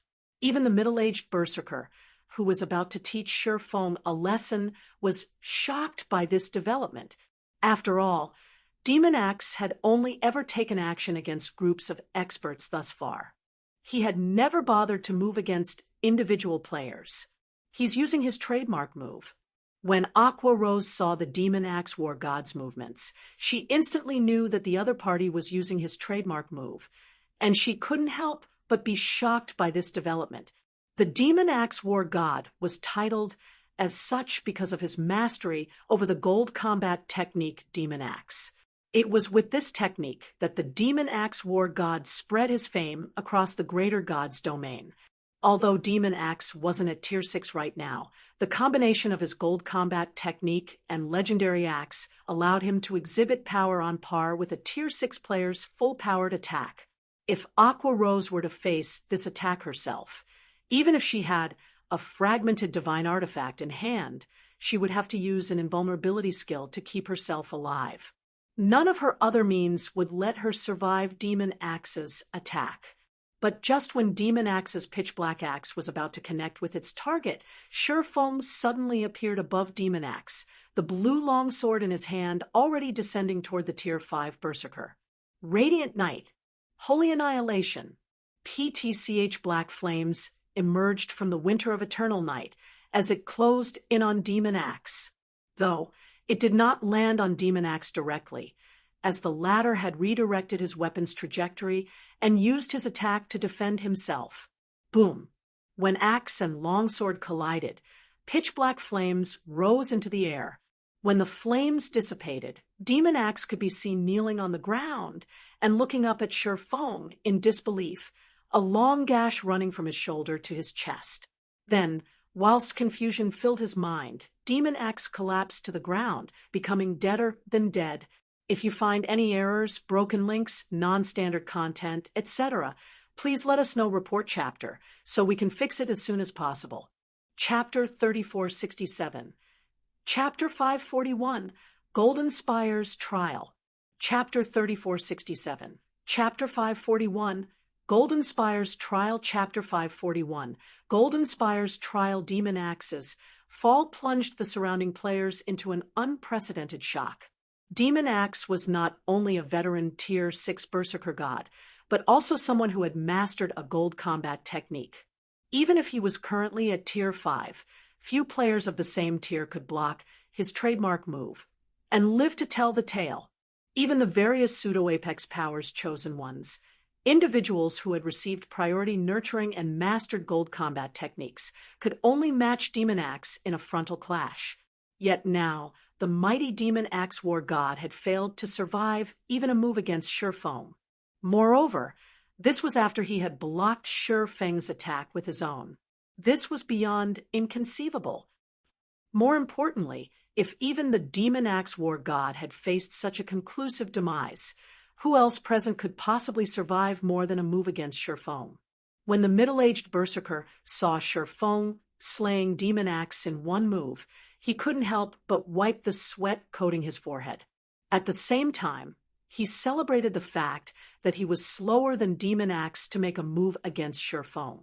Otherwise, he'd be the one in Demon Axe's shoes instead. Meanwhile, Aqua Rose, who had been wearing a grim expression up to this point, couldn't help but widen her eyes and gasp in shock at how the clash unfolded. Of all the members the 7 pseudo-Apex Powers had mobilized to the Golden Spire this time, only the chosen ones nurtured by the 7 pseudo-Apex Powers with everything they've got could win against Demon Axe. Even then, it would be a narrow victory. So, Aqua Rose couldn't even begin to imagine how powerful Sure Feng was to be able to achieve such a decisive victory over Demon Axe. However, what Aqua Rose didn't know was that Sure Feng was currently equipped with the Grey Moon's secret treasure set, which boosted his mana protection to the Tier 6 standard. Because of this, when he used Holy Annihilation, the mana technique would perform no differently than if a true Tier 6 player executed it. Unless his opponent had a fragmented divine artifact or Tier 6 mana protection, trying to stop his Holy Annihilation as a Tier 5 player would be no different than charging headfirst into a moving train. Of those present, only Orbeth seemed unsurprised by this outcome. It was as if she had known this would happen long ago, and she simply observed the various pseudo-Apex Powers members surrounding them with a look of interest. "Do you still wish to stand in our way?" Sure Feng asked as he surveyed the 100 or so experts surrounding him and Orbeth. His expression remained calm, behaving as if what he did was trivial.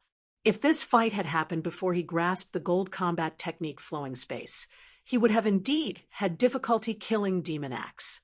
The best he could do was rely on the Grey Moon set's effects to gradually whittle down the other party. However, after grasping Flowing Space, Sure Feng no longer feared fights with players of the same tier. Even Golden Masters of the same tier would have a headache facing him. Not to mention, Demon Axe was only an expert who had mastered an offensive gold combat technique, making him no different than a glass cannon in front of Sure Feng. So long as he gave Sure Feng an opportunity, Sure Feng could finish him on the spot. Don't get conceited just because you killed Demon Axe, Black Flame. Even if you enter the Golden Spire, our chosen ones won't spare you. That's right. You might not fear us because you've mastered a gold body technique, but our chosen ones have mastered more than just one type of gold combat technique. Several of them have even mastered gold body techniques. You're finished, Black Flame. You might still have a chance if you're up against those upper-ranking hegemonic powers, but going against our 7 pseudo-Apex Powers will be your end in the Eternal Realm. Nobody can save you now. The 7 pseudo-Apex Powers members sneered as they looked at Sure Feng, their confidence growing as they spoke. They even convinced themselves that Sure Feng would be eliminated from the Eternal Realm in the near future. Is that so? Then, come forward and show me what you're made of. Sure Feng sneered as he took a step forward. Immediately, the 100 or so experts surrounding Shi Feng subconsciously took a step back, as if there existed an invisible wall between them and Shi Feng. And following this, every step forward Shi Feng took, these experts would take one step backward, nobody daring to stay within 50 yards of him. This sight stunned the players present around the Golden Spire once more. All of the 7 Pseudo-Apex Powers members present were 5th floor experts, and quite a few of them were even Saint-ranked experts. Normally, a team of such a composition would be feared anywhere they went. Yet now, all these experts behaved like cowardly sheep in front of Shi Feng. Even after Shi Feng had stepped into the Golden Spire with Orbeth and vanished from everyone's vision, the 7 Pseudo-Apex Powers members still did not dare move within 50 yards of the Golden Spire's entrance. An expert! This is how a true expert should be. Black Flame is too strong. If I could experience such a situation even once, I'd have no more regrets in my life. When the surrounding players saw Shi Feng and Orbeth disappearing into the Golden Spire, they couldn't help but verbalize their admiration for Shi Feng. Some had even started posting the videos they had just recorded onto the Eternal Realms official forum to let everyone know what a true expert looked like. Aqua Rose was also greatly shocked by this situation. She didn't think Shi Feng would be so strong as to deter the 7 Pseudo-Apex Powers experts from putting up even the slightest form of resistance. He was easily 10 times stronger than in the video the 7 Luminaries Alliance had attached to the Sacred Glory list. She found it truly hard to imagine such an expert had remained unknown for so long in their homeworld. Demon Axe is dead, and the various powers are in chaos. Let's use this chance to enter the Spire. Aqua, 7 Melody suggested to Aqua Rose when she saw the members of the 6 remaining Pseudo-Apex Powers falling into disarray. Also, although Black Flame is extraordinarily strong, I still don't think he'll be a match for the Chosen Ones inside. But if we get him to join us and team up with Big Brother Dragon Soul, it'll benefit us all. Aqua Rose fell into thought when she heard 7 Melody's suggestions. There were quite a few of the 7 Pseudo-Apex Powers members inside, and all of them were competing with each other. Even the Scarlet Merchant Alliance members inside weren't united at heart. If they could get Black Flame to join their group, it would help them greatly in surviving the competition. All right, let's head inside as well. Immediately, Aqua Rose and 7 Melody used the chaos to sneak into the Golden Spire. Aside from them, many other players had also used this opportunity to charge into the Golden Spire. Inside the Golden Spire, when their blurred vision recovered, Shi Feng and Orbeth found themselves standing in front of a grand staircase in the clouds. The staircase was incredibly wide, at least several kilometers wide at first glance, and each step was 1 meter high and 2 meters long. Obviously, these steps were not made for humans, but for larger races. The staircase extended to a great height, but because the density of the clouds increased with height, it was impossible to see anything beyond 1,000 meters. Moreover, violent mana enveloped the staircase. Even with an advanced, legendary mana body, Shi Feng could feel his mana gradually getting influenced and going out of control. Sure enough, the magic elements here feel incredible no matter how many times I come here.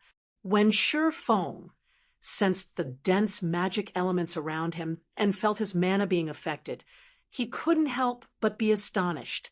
Whether it was when he visited this place as a Tier 6 player in his previous life or with a Tier 5 advanced legendary mana body in this life, his mana failed to resist the influence of the Golden Spire's mana regardless.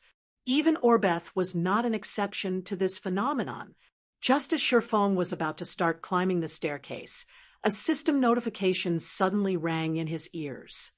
System: Primordial Abyssal Gods Legatee detected. Do you wish to activate the Advanced Abyssal Trial? If you find any errors, broken links, non-standard content, etc., Please let us know report chapter so we can fix it as soon as possible. Chapter 3468, Chapter 542, Advanced Abyssal Trial. Chapter 3468, Chapter 542, Advanced Abyssal Trial. Chapter 542, Advanced Abyssal Trial and Advanced Abyssal Trial. Feng was caught off guard by the system notification. He had visited the Golden Spire more than once in his previous life. He had even conducted detailed research on the spire, and the information he held was no less than what the various apex powers possessed. However, he had never heard of the Golden Spire having an abyssal trial, much less an advanced abyssal trial. Normally, the greater god's domain's various powers could go all out to fight each other just to secure a clue relating to a primordial god. Some upper-ranking hegemonic powers and conglomerates had even perished because of this. Meanwhile, the primordial abyssal god was one of the strongest primordial gods that had ever existed. If it was made known that a clue relating to the primordial abyssal god was hidden in the Golden Spire, there was no way the various powers could sit still. Even the high and mighty apex powers wouldn't hesitate to start a war with each other. However, according to the information Feng collected, the Golden Spire's construction might involve ancient gods, but it was totally unrelated to primordial gods. Otherwise, the various apex powers would have long since occupied the Golden Spire. They would have never let other powers set even a foot into the spire. System: you have 3 minutes to decide whether to activate the Advanced Abyssal Trial. If no response is given, the Advanced Abyssal Trial will not be activated by default. Activate it. Feng decided without hesitation. The primordial abyssal god's legacy was extraordinary. Setting aside the fact that primordial god legacies were nearly impossible to find in the current greater god's domain, just participating in an abyssal trial was a fortuitous opportunity in and of itself. Feng had no doubts he could get promoted to Tier 6 with his current capabilities. However, the 100 Refinement Mana Body quest required him to construct a legendary divine body, which was no easy feat. The construction of a divine body was different from a mana body. The stronger a divine body a player desired, the stronger the laws they needed to master to stabilize their divine body. Typically, an epic divine body required the mastery of one advanced law to stabilize. Although he had mastered 3 advanced laws, he wasn't sure if that was enough to stabilize a legendary divine body. If he could master more advanced laws through the help of the Abyssal Legacy, it would greatly increase his chances of constructing a legendary divine body. System: Advanced Abyssal Trial activated. Please climb to a height of 20,000 meters in the Golden Spire's upper level within 2 days. Rewards unknown. System: the countdown will begin as soon as you take your first step onto the lower level staircase. Please pay attention to your remaining time. Climb to a height of 20,000 meters in 2 days. Feng gasped when he saw the trial requirements, and he couldn't help but wonder if the main god system was joking with him. The Golden Spire was split into the lower and upper levels. Both levels measured 30,000 meters in height. Although players with the upper level's key could gain access to the spire's upper level, they still needed to start their ascend from the lower level. Moreover, for every 1,000 meters climbed, the trial's difficulty would increase. The average expert would typically need around 2 days just to get through the lower level. As for reaching the 20,000 meter mark on the upper level, that was an achievement that only 5 players had ever accomplished in Feng's previous life. In addition, over 99% of the players who challenged the upper level failed to even reach the 10,000 meter mark. Currently, even if Feng combined his past life's experiences with his current capabilities, he was only confident in reaching the 10,000 meter mark. As for the 20,000 meter mark, even if he had unlimited time, reaching it would be a huge challenge, let alone reaching it in 2 days. That was simply an impossible request. Just as Sherfong and Orbeth were about to start climbing the staircase before them, two flashes of light appeared near them. When the lights faded, they revealed the figures of Aqua Rose and Seven Melody. When Seven Melody spotted Sherfong and Orbeth, she approached them without hesitation and warmly spoke as if they were longtime acquaintances. "Please wait a moment, Guild Leader Black Flame. I have a tempting offer to make to you and your companion. May I have some of your time?" "A tempting offer? What is it?" Orbeth asked as she scrutinized Seven Melody with a look of curiosity. "It is something that will allow you to gain a great harvest, Third Vice Guild Leader Orbeth." "I promise," Seven Melody said, exposing Orbeth's identity with a smile. Orbeth's gaze turned a little wary when she heard Seven Melody's words. The changes to Azure Fong's Third Vice Guild Leader position were made in secret, and only a few people in Azure Fong were aware of it. Most other people in the guild only knew that someone else was sitting in the position of Third Vice Guild Leader. They weren't aware of exactly who was sitting in the position. "You don't need to look at me like that, Miss Orbeth." "I'm not a monster," Seven Melody said, smiling. "I am only here to discuss a collaboration between us. It is a collaboration that can bring both of our parties great benefits." "Collaboration? What kind of collaboration do you have in mind?" Sherfong asked out of curiosity. "Simple." Turning to Sherfong, Seven Melody said, "I have legacy that holds a method to resist the lower level's mana, and it is the only copy in the Eternal Realm. This method can drastically lower the difficulty of your ascent. I can share it with you, but in exchange, I need you to help us reach the upper level as quickly as possible. I believe that we can both benefit greatly from this collaboration. After all, the sooner you reach the upper level, the more lucrative the final rewards you will receive. In addition, we can further our collaboration if we come across the Scarlet Merchant Alliance's chosen ones. If we work together with Scarlet's chosen ones, not even the other pseudo-apex powers' chosen ones will dare to find trouble with you. A method to resist the lower level's mana." Sherfong couldn't help but look at Seven Melody in surprise. He had never heard of a mana resistance method recognized by the main god system for the Golden Spire's lower level. Normally, players could only research their own method of combating the lower level's mana. A standardized method was never found. After all, every player's mana body was different, and different mana bodies would react differently to the Golden Spire's mana. Yes, it is something that the beautiful Aqua next to me acquired after going through great difficulty. You will not find a second copy of it in the Eternal Realm, Seven Melody said, nodding as she pointed at Aqua Rose. You will most certainly regret it if you miss this opportunity. For your information, it has already been over 2 days since the 7 Pseudo-Apex Powers members entered the Golden Spire. They are probably scattered across both levels by now, and if you come across them, they will undoubtedly try to hinder your progress. Even if you can defeat them, it will take time and add difficulty to your trial. It will also affect the rewards you will receive.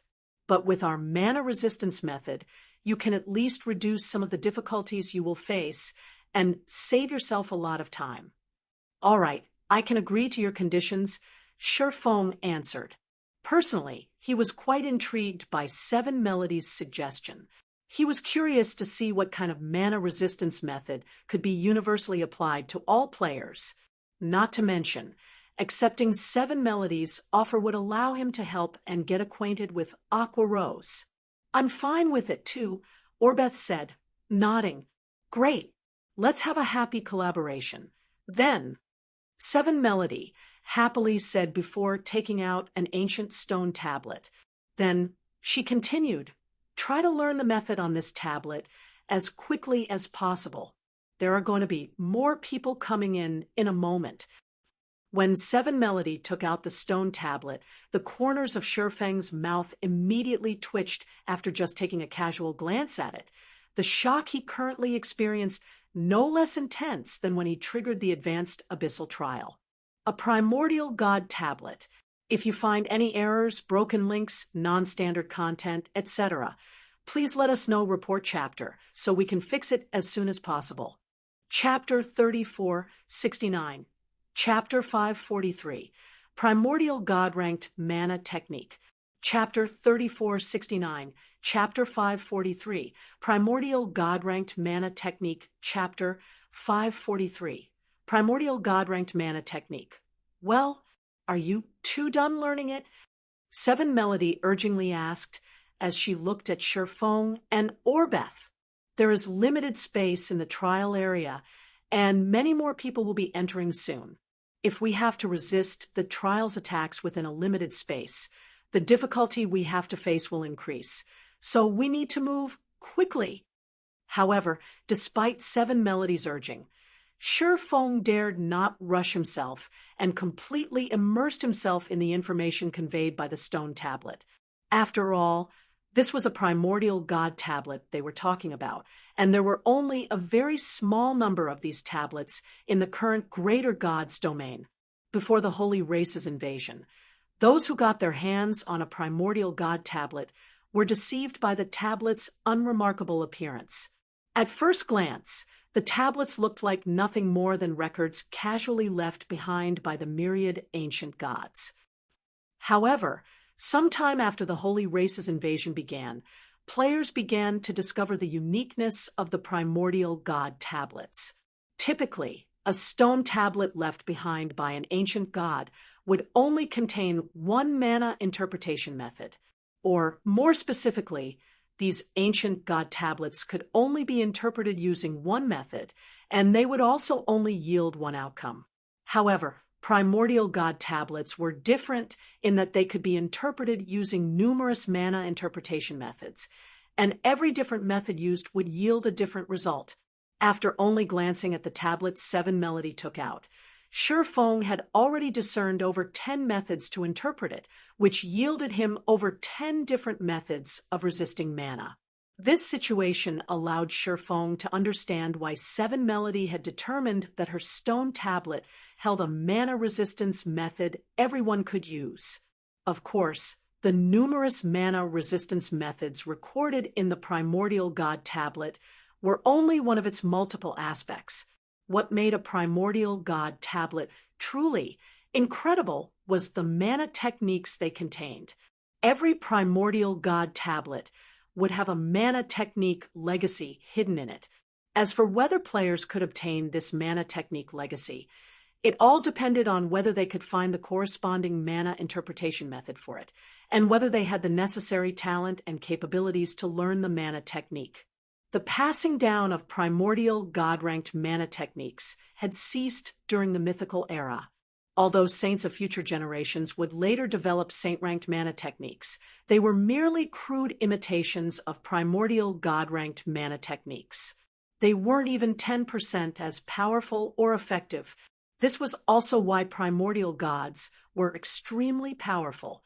During his previous life, Shifeng had tried to find opportunities to learn a primordial god-ranked mana technique, but he never managed to secure one, even after offering to trade for it using a legendary equipment set. Yet now, Seven Melody had given him this opportunity without hesitation. Even if she wasn't aware of what she had in her hands, it was unbelievable nonetheless. If he were to let this opportunity slip by him, he would definitely regret it. Are you two still not done? It's been 2 minutes already. Seven Melody started growing anxious when she saw that Shifeng and Orbeth were still stuck learning from the tablet. Previously, when she and Aqua Rose studied the tablet, they didn't use more than 30 seconds. Meanwhile, as soon as they finished studying the tablet, the mana resistance method she spoke of was automatically generated and engraved in their minds. Yet now, Shifeng and Orbeth still weren't done studying the tablet after 2 minutes. With this much time, even a pig should have finished learning the mana resistance method already. Just a little longer. I'm finding some parts difficult to understand, Shifeng awkwardly explained. This was his first time interpreting a primordial god tablet. He had also never learned how to interpret a primordial god tablet, as only powers with primordial god tablets would know the proper methods to do so. However, none of these powers would share their methods or their primordial god tablets with others. Even if these powers did share their methods, they likely wouldn't be useful. After all, the correct interpretation methods for every primordial god tablet were different. Meanwhile, in the 2 minutes he spent studying Seven Melodies' primordial god tablet, he had already tried over 100 interpretation methods and obtained over 100 answers. But none of these answers led to a mana technique. Meanwhile, roughly 5 minutes after Shifeng started studying the primordial god tablet, a large group of players appeared at the bottom of the staircase. At a glance, there were easily over 1,000 players. After these players excitedly surveyed the Golden Spire's interior, they promptly charged up the staircase, none even bothering to glance at Shifeng's group of 4. Seven Melody felt as if her head was about to explode when she saw this, and she couldn't help but turn to Aqua Rose and whisper, "Aqua, are these two people truly experts? Why do I feel like they're just two blockheads?" "I don't know." Aqua Rose shook her head, similarly feeling puzzled as she watched Shifeng and Orbeth completely focused on the stone tablet in Seven Melody's hand. The tablet's content is pretty simple. Logically, they should only need a few seconds to learn everything. Subsequently, time continued passing, and amidst Aqua Rose and Seven Melody's hushed conversation, Orbeth suddenly took a deep breath and smiled. "I learned it," Orbeth reported to Seven Melody, looking quite proud of herself. Hearing Orbeth's report, Seven Melody didn't know what she should say in response. Should she praise her? 10 minutes. Orbeth had used 10 minutes to accomplish what she had accomplished in less than 30 seconds. Yet the blood elf behaved like a child who had just scored full marks on a test. For a moment, Seven Melody couldn't help but wonder if she had taken out the wrong tablet. At this time, Orbeth noticed that Shifeng was still staring at the tablet, his body remaining motionless. "He seems to be stuck on something, just like you were before," Aqua Rose explained when she saw Orbeth looking at Shifeng curiously. "Well, it is quite difficult." Orbeth nodded to express her understanding. "If not for my foundation, I would have probably been stuck for a much longer time." Seven Melody grew even more speechless when she saw Orbeth expressing her understanding. Were any foundations necessary to use a mana interpretation method on a stone tablet? Wasn't this something that could be accomplished by any player capable of manipulating mana? Meanwhile, after half an hour, a joyful exclamation suddenly sounded at the bottom of the Golden Spire's lower level. Hearing this, Seven Melody and Aqua Rose breathed a sigh of relief. This was because the joyful exclamation came from none other than Shifeng. "Finally, at long last, I've finally learned it." At this moment, the joy on Shifeng's face was apparent even to an ordinary person. His excitement could even infect those looking at his expression. However, Seven Melody and Aqua Rose could only roll their eyes at Shifeng when they saw his behavior. 30 minutes. In the half hour they spent waiting for Shifeng to be done with learning the mana resistance method, they saw over 10,000 players entering the Golden Spire and ascending the lower levels staircase. With the addition of so many competitors, it would become even more difficult for them to catch up to the first batch of experts the Scarlet Merchant Alliance had sent into the Golden Spire. "Let's go," Shifeng said, awkwardly smiling when he saw the impatient look on Seven Melodies and Aqua Rose's faces. "Don't worry. I promise we can catch up to them in no time." Studying the primordial god tablet was not easy. He had used over 1,000 mana interpretation methods before he finally found the one that led him to the mana technique recorded on the tablet. Fortunately, the mana technique recorded on the tablet just so happened to be incredibly useful for him. This was because the mana technique was a sword technique meant for swordsmen. The primordial god-ranked mana technique, Dark Moon. It was a well-known mana technique in the greater gods domain, and it was also the trademark technique of the blood-soaked Rakshasa. What excited Shi Feng even more was the identity of the creator behind this primordial god-ranked mana technique. The goddess of space. Despite not being a primordial god, the goddess of space had created a primordial god-ranked mana technique. For players who weren't primordial gods, Dark Moon was undoubtedly the easiest to learn out of all primordial god-ranked mana techniques in existence. If you find any errors, broken links, non-standard content, etc., please let us know. Report chapter so we can fix it as soon as possible. Chapter 3470, Chapter 544, Initial Mastery over the Law of Space. Chapter 3470, Chapter 544, Initial Mastery over the Law of Space. Chapter 544, Initial Mastery over the Law of Space. Catch up in no time? Seven Melody couldn't help but roll her eyes at Shi Feng, feeling both angry and exasperated. The Golden Spire's trials were tailored toward individual players. If players could pass the trials, they could continue to advance. If not, they would be stuck where they were, and outsiders wouldn't be able to help them. In addition, there was limited space inside the Golden Spire. So, the more players there were challenging Golden Spire, the less space players had to maneuver around, which would, in turn, increase the difficulty of their trials. Currently, more than 10,000 players were already inside the Golden Spire, and these players had nearly a 30-minute head start over their group of 3. If they were to start their climb now, the difficulty of the trials they faced would be substantially greater, and the time they needed to overcome the trials would most certainly be longer than normal. So, even if they did catch up to these 10,000-plus players, Seven Melody wasn't even sure if she and Aqua Rose could outcompete the Scarlet Merchant Alliance's paragons who had entered the Golden Spire in the first batch. Apart from the chosen ones cultivated by the Scarlet Merchant Alliance, the competition between the guild's paragons was extraordinarily intense.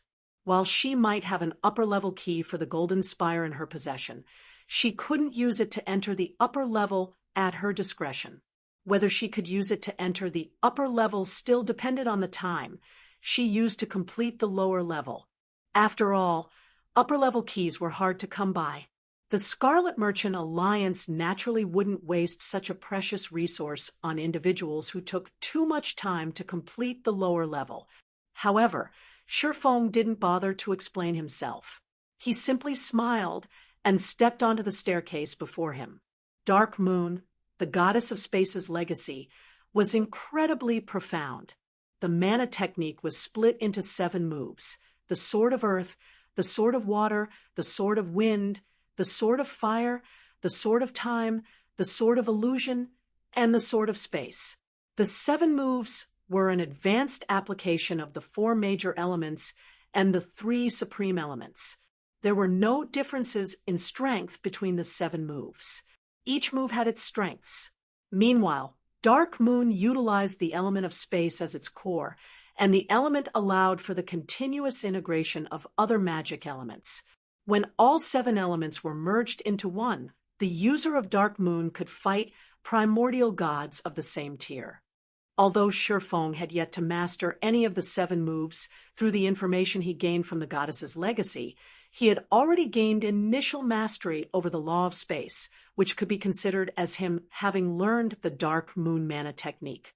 By manipulating the space element, he could not only fully stabilize his mana, but he could even spread it out to create a mana domain inside the Golden Spire. While he couldn't extend his mana domain as far out as he normally could, he could ensure its absolute stability within a 50-yard radius. Gaining mastery over the space element also enlightened Shi Feng on why, despite the primordial god tablet having various mana resistance methods, any of these methods could allow players to resist the Golden Spire's rampant mana. Let's go as well, Melody. Aqua Rose said persuasively as she looked at the exasperated cleric beside her. There might be some changes to the plan, but at least none of those outside experts will dare to make a move against us. The Golden Spire had lucrative rewards. This was something everyone knew, but not everyone could get their hands on these rewards, and some selfish individuals might choose to sabotage others once they knew they had no chance of proceeding any further. However, with Feng acting as a deterrent, it was unlikely anyone would dare to target their group. I guess you're right. After thinking it over, Seven Melody could only use Aqua Rose's reasoning to console herself. Subsequently, Seven Melody and Aqua Rose also stepped onto the staircase, intending to pass through the lower levels trials as quickly as possible. Players would face a trial every 1,000 meters they ascended in the Golden Spire. According to the information the Scarlet Merchant Alliance obtained, these trials required players to break through a magic barrier while fighting against magic puppets of the same tier. Every magic puppet was at the refinement realm standard by default, and they could only damage the players they were summoned to target. Moreover, the magic puppets would grow stronger with numbers. For every 3 magic puppets on the battlefield, they could form a small battle array that would increase their basic attributes and elevate their combat standards by 1 rank. For every 3 small battle arrays present, they could form a medium battle array that would elevate the magic puppet's basic attributes to the standard of archaic species and combat standards to the void realm. For every 3 medium battle arrays present, they could form a large battle array that would increase the magic puppet's basic attributes to the standard of ferocious beasts and grant every one of them the ability to use domains. If surrounded by these enhanced magic puppets, even 5th floor experts would lose their lives if they weren't careful. While facing the attacks of these magic puppets, players needed to break the magic barrier hindering their advance as quickly as possible. Otherwise, once a set amount of time passed, the magic barrier would fully regenerate, and players would have to start breaking the barrier all over again. Furthermore, for every trial players completed, the number of magic puppets they faced would increase by 3. And for every 10,000 meters they climbed, the gravity they experienced and the volatility of the mana surrounding them would double. Meanwhile, the instant Seven Melody and Aqua Rose ascended 1,000 meters up the staircase, their first trial began, and 6 magic puppets appeared a short distance away from them. The 6 magic puppets charged at the 2 players in groups of 3, and each group was empowered by a small battle array. In this rampant mana environment, a 4th floor expert would have to expend a lot of energy just to cope with these magic puppets. However, just as Seven Melody and Aqua Rose were about to rely on their formidable basic attributes to repel the magic puppets, a familiar voice suddenly entered their ears. "Kneel." Following this voice, the crisp sound of 3 objects hitting the ground came from nearby. When Seven Melody and Aqua Rose turned toward the source of these sounds, they saw 3 magic puppets falling flat onto the floor as if something heavy was crushing them. "How is this possible?" Seven Melody exclaimed, her mouth having difficulty closing when she saw the owner of the voice. The person who had immobilized the 3 magic puppets was none other than Feng, the person who had spent half an hour learning a mana resistance method. Mana domain. He's using his mana domain. Aqua Rose muttered in shock as she looked at Feng. She was able to quickly determine the cause of the 3 magic puppets situation. He can use his mana domain here. Apart from a mana domain, Aqua Rose could think of no other explanation for how Feng managed to suppress the magic puppets with words alone. But the problem was that the Golden Spire's mana environment destabilized players' mana. In such a situation, even fighting normally was an impossible task, let alone creating a mana domain that was strong enough to suppress enemies thoroughly. This situation was even more unbelievable than fantasy. Has he already mastered the law of space? At this time, Orbeth was similarly looking at Feng in astonishment, but the cause for her surprise was different from that of Seven Melody and Aqua Rose. As someone who had learned the Goddess of Space's Dark Moon legacy, Orbeth could more or less guess how Feng could use his mana domain inside the Golden Spire. However, it was precisely because she knew how he did it that she couldn't help but be astonished. Previously, after spending 10 minutes analyzing Seven Melody's stone tablet, Orbeth had arrived at the Goddess of Space's legacy. Then, after learning the Goddess's legacy, she gained basic mastery over the space element, which allowed her to stabilize the mana in her body. Originally, Orbeth thought that she was already a fast learner. But now it was revealed that even though Feng had taken more time to analyze the stone tablet than she did, he had gained greater mastery over the goddess's legacy than she did. After all, the fact that Feng could extend his mana beyond his physical body meant that he had already gained advanced mastery over the space element, which also meant that he had already gained initial mastery over the law of space. This was simply unbelievable. The rest of you kneel as well. When Feng saw the 6 magic puppets targeting Seven Melody and Aqua Rose resuming their charge, he spoke again. Immediately afterward, all 6 magic puppets fell to the ground and stopped moving. Then he calmly said, "Let's go to the next trial." TL notes, 1. Kneel. This should have been translated as get down, but it could be misunderstood as Feng telling his allies to get down because he's going to use some powerful AoE move. So I opted for kneel. It also sounds cooler.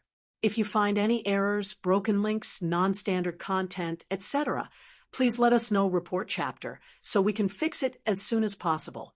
Chapter 3471, Chapter 545, Sudden Changes to the Golden Spire. Chapter 3471, Chapter 545, Sudden Changes to the Golden Spire. Chapter 545, Sudden Changes to the Golden Spire, upper level. In a vast temple surrounded by clouds, a burst of colorful radiance suddenly appeared in the middle of the structure. Then, the lights disappeared to reveal 4 figures. "We arrived, just like that." A pleasant voice sounded, causing the 100 or so players resting in the temple to turn their heads toward the source. The owner of the voice was a female cleric with a gentle and elegant appearance, and at first glance, she looked very much like an angel. "Newcomers, has another pseudo-apex power arrived at the Golden Spire? These people have such bad luck to appear at this time. Now, the upper-level key they went to great lengths to obtain has gone to waste." When the resting players saw the female clerics group appearing in the temple, some expressed surprise, some expressed ridicule, and some expressed pity. What's wrong with these people? Why are they looking at us like that? Seven Melody wondered in confusion. After scanning the temple, she could tell everyone was talking about their group. This is strange. This should be nearly everyone, if not everyone, who has reached the upper level, Aqua Rose commented. Logically, the first batch of players to have entered the spire should have arrived on the upper floor quite some time already. Even though we've taken only 11 hours to clear the lower level, it doesn't make for us to meet them here. These people also look exhausted, so they've clearly been through a lot of battles. Keys to the Golden Spire's upper level were incredibly rare. At most, only a couple dozen should have been found thus far. And since each key could only allow 2 players to enter the spire's upper level, the maximum number of players that could enter the upper level should only be a little over 100. In other words, the players resting in the temple should be most, if not all, of the players currently on the upper level. It should be known that their group of 4 had entered the Golden Spire 2 days later than the various guilds' first batch of players did. Logically, the players in the first batch should have long arrived and made significant progress on the upper level. So, it was incredibly strange for them to meet so many players at the upper level's starting point. Amidst Seven Melody and Aqua Rose's confusion, An exclamation suddenly sounded from a corner of the temple. "Little Seven, how did you get up here so quickly?" The speaker was a female assassin dressed in black leather. She had a shapely figure, and she gave off a wild feeling. Although the assassin was masked, it was still possible to tell that she had a beautiful face based on her facial features. "Big Sis Glow," Seven Melody exclaimed when she saw the female assassin. Then she curiously asked, "Why are you still on the first trial? Shouldn't you have entered the upper level long ago?" Solitary Glow and Dragon Soul were the Scarlet Merchant Alliance's chosen ones of this generation. The two were about evenly matched in strength, and they were labeled as the Scarlet Merchant Alliance's most talented chosen ones in the past century. Even before reaching the age of 25, the two had already mastered a gold combat technique. Now, in their 30s, they had already mastered 2 gold combat techniques of different categories and received the guild's full support. Both of them were equipped with legendary equipment sets and top-tier legendary weapons. And at the same level and tier, they could fight against even the chosen ones nurtured by apex powers. "We are here by accident," the female assassin named Solitary Glow said, waving her hand. Then she moved her sharp gaze over to Sherfong and Orbeth, curiously asking, "Who are these two? Why did you arrive here with them?" "They're the reinforcements I found, Big Sis Glow," Seven Melody proudly said. "This man here is Guild Leader Black Flame, while this beautiful lady here is Azure Fong's Saintess. It is thanks to them that Aqua and I were able to arrive on the upper level so quickly. It only took them 11 hours to complete the lower level. They were several times faster than the various pseudo-apex powers paragons. Although some of the Scarlet Merchant Alliance's paragons waiting at the end of the lower level had initially thought of competing for the 2 slots she had for the upper level, they could only despair after learning of her and Aqua's clear speed. In fact, if not for the 2 of them being too slow at breaking the trial's magic barriers, Sherfong and Orbeth could have completed the lower level in 6 hours. Guild Leader Black Flame? When Solitary Glow heard Sherfeng's name, she suddenly thought of something as she looked at Sherfong, feeling somewhat surprised, and asked, "Are you the one who killed Demon Axe and angered the Star Dynasty?" "Yes, that's me," Sherfong nodded. "How brave of you." Seeing the calm look on Sherfong, Solitary Glow couldn't help but give him a friendly reminder, saying, "Do you know that Sleeping Spark, one of the Star Dynasty's chosen ones, has already declared that he will kill you every time he sees you? He has also announced a reward of 5 eternal gold for anyone who reports your location in the Golden Spire." 5 eternal gold. Aqua Rose was astonished by the revelation. That much. 1 eternal gold was about as much as the average 4th floor expert owned in the current eternal realm, so paying 5 eternal gold for just a player's location was a huge extravagance. Now that even the various cities in the real world were buying up eternal coins, a fortune of 5 eternal gold would be enough for her to live extravagantly in a second-tier city for an entire year. "How generous of them," Seven Melody commented in agreement. Even she didn't have 5 eternal gold on her right now. "I heard that the secret treasures sold by the Crystal City of Secrets trading firm only cost about a dozen eternal gold. With the reward they're offering, I can already buy a common secret treasure after reporting Guild Leader Black Flame's location 3 times. Upon hearing Seven Melody's words, Sherfong couldn't help but look at the cleric in surprise. He didn't think the secret crystal trading firm's fame had spread so much. "You two shouldn't have come here," Solitary Glow said as she returned her gaze to Seven Melody and Aqua Rose. Not long ago, Sleeping Spark climbed to a height of 10,000 meters and caused a sudden change to the entire upper level.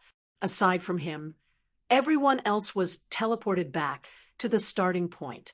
In addition, the trial's magic puppets have also undergone a qualitative transformation. Now, even the first trial's magic puppets have domains, and every move they make is at the standard of an advanced bronze combat technique. Combined with the assistance of their small battle array, all three of the first trial's magic puppets have combat standards at the fourth floor standard. Even if Dragon Soul and I keep you two safe from other players, the best you two can accomplish is clear the first trial. They've stepped into the realms of truth. Seven Melody was greatly surprised. Even when she climbed to 30,000 meters on the lower level, the combat standards of the magic puppets she faced only had access to a domain. They had no mastery over the realms of truth. If the upper level's magic puppets were as strong as Solitary Glow described, combined with the Golden Spire's volatile mana environment, even fifth-floor experts would find their progression coming to a halt. After all, if the magic puppets could exhibit the power of bronze combat techniques with their every move, after factoring in the assistance of a small battle array, they would be able to unleash power at the Tier 6 standard. This would remove any advantages players had over the magic puppets. As for you two, I'm afraid you have come here for nothing, Solitary Glow said as she turned to Sherfong and Orbeth. While I am grateful for you for bringing Little Seven and her friend here, you are currently being targeted by the Star Dynasty. All of the various Pseudo-Apex Powers members here have their eyes set on you two. Even if Dragon Soul and I try to help you, I don't think they will give up. When Seven Melody saw that Solitary Glow was hinting at Sherfong and Orbeth to leave, she quickly interjected and said in a serious tone, Guild Leader Black Flame and his friend are very strong, Big Sis Glow. If you join forces with them, you can definitely climb to greater heights. Very strong. Solitary Glow couldn't help but chuckle at Seven Melody's claim. How strong could someone ranked 11th on the Sacred Glory list possibly be? Even someone of her caliber would quickly fall when attacked by over 100 paragons and chosen ones from the various Pseudo-Apex Powers. However, seeing the determination in Seven Melody's eyes, Solitary Glow ultimately sighed and said, "All right, then. Since they have helped you, it would be shameful of us to just stand by and watch. But let me make things clear. Our ability to resist is limited. If we can't hold on, your friends will have to rely on themselves." "Thank you, Big Sis Glow," Seven Melody said with a smile. "Okay, get ready. We'll start climbing the spire in 1 minute," Solitary Glow said before leaving to discuss the situation with Dragon Soul, who was resting some distance away. "If you find any errors, broken links, non-standard content, etc., please let us know, report chapter, so we can fix it as soon as possible." Chapter 3472, Chapter 546, Come and Meet Your Maker. Chapter 3472, Chapter 546, Come and Meet Your Maker. Chapter 546, Come and Meet Your Maker. Seven Melody breathed a sigh of relief shortly after Solitary Glow walked away. Solitary Glow and Dragon Soul were the Scarlet Merchant Alliance's chosen ones of this generation. They were slated to become the guild's taboos in the future, and their status was so high that they didn't even need to show respect to the guild's vice-guild leaders. Even though Seven Melody was the successor of her family, out of the two chosen ones, only Dragon Soul came from her family. Solitary Glow, on the other hand, was nurtured by the guild leader's family. So, if Solitary Glow refused to help her, there would be nothing Seven Melody could do about it. "I'm sorry, Guild Leader Black Flame," Seven Melody said as she looked at Sherfong apologetically. "Big Sis Glow doesn't mean any harm. It's just that upper-level keys are incredibly precious, and she is worried that me and Aqua will waste this opportunity." "I understand." Sherfong nodded, not minding Solitary Glow's attitude toward him.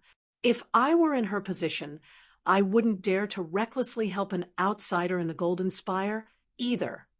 Solitary Glow and Dragon Soul were very famous individuals during Sherfang's previous life. It was especially so for Solitary Glow. Aside from their strength, another factor that played into their fame was due to the splitting of the Scarlet Merchant Alliance. At the time, the Scarlet Merchant Alliance's guild leader had suddenly left the guild with a bunch of people to start his own guild called the Blood Drinking Chamber of Commerce. Then, after its establishment, the Blood Drinking Chamber of Commerce fought restlessly against the Scarlet Merchant Alliance. However, because the Scarlet Merchant Alliance's taboos remained with the guild, the Blood Drinking Chamber of Commerce was never a match for it. If not for Solitary Glow having the strength to hold off 3 of Scarlet's taboos by herself at the time, the Blood Drinking Chamber of Commerce wouldn't even be able to continue surviving in the Greater God's domain. Back then, the Scarlet Merchant Alliance had made numerous offers to pull Solitary Glow back to its side. However, no matter how tempting an offer Solitary Glow received, she had never agreed to defect from the Blood Drinking Chamber of Commerce. Ultimately, though, the Blood Drinking Chamber of Commerce still met its destruction after the Scarlet Merchant Alliance produced a new taboo, breaking the balance in strength. Meanwhile, after the Blood Drinking Chamber of Commerce disappeared from the Greater God's domain, Solitary Glow seemingly disappeared with it. She never joined another power or showed herself in public afterward, and a few apex powers couldn't help but lament the situation. It wasn't just because the Greater God's domain had lost a loyal and powerful asset such as Solitary Glow. It was more so because the Scarlet Merchant Alliance could have become one of the 9 great pseudo-apex powers, and potentially even an apex power in the future had it not experienced such a sudden internal split. Meanwhile, after meeting Solitary Glow in person, Feng could tell that she was indeed devoted to her guild, her behavior lacking any ulterior motives. If any other member of the Scarlet Merchant Alliance's guild leader's faction were in her place, they would be more than eager to see 7 Melody waste an upper-level key, as this would, in turn, weaken the influence of 7 Melody's faction. Not to mention, there were over a dozen Star Dynasty experts currently targeting their group of 4 in the temple. Among them, even the weakest among them was a level 157 saint, and every one of them also wielded a legendary weapon. If these experts were to work together, even if they were only at tier 5, they could still reign supreme over any kingdom in the outside world, and no power would dare to underestimate them. With all these experts targeting their group, nobody could fault Solitary Glow even if she refused to help their group.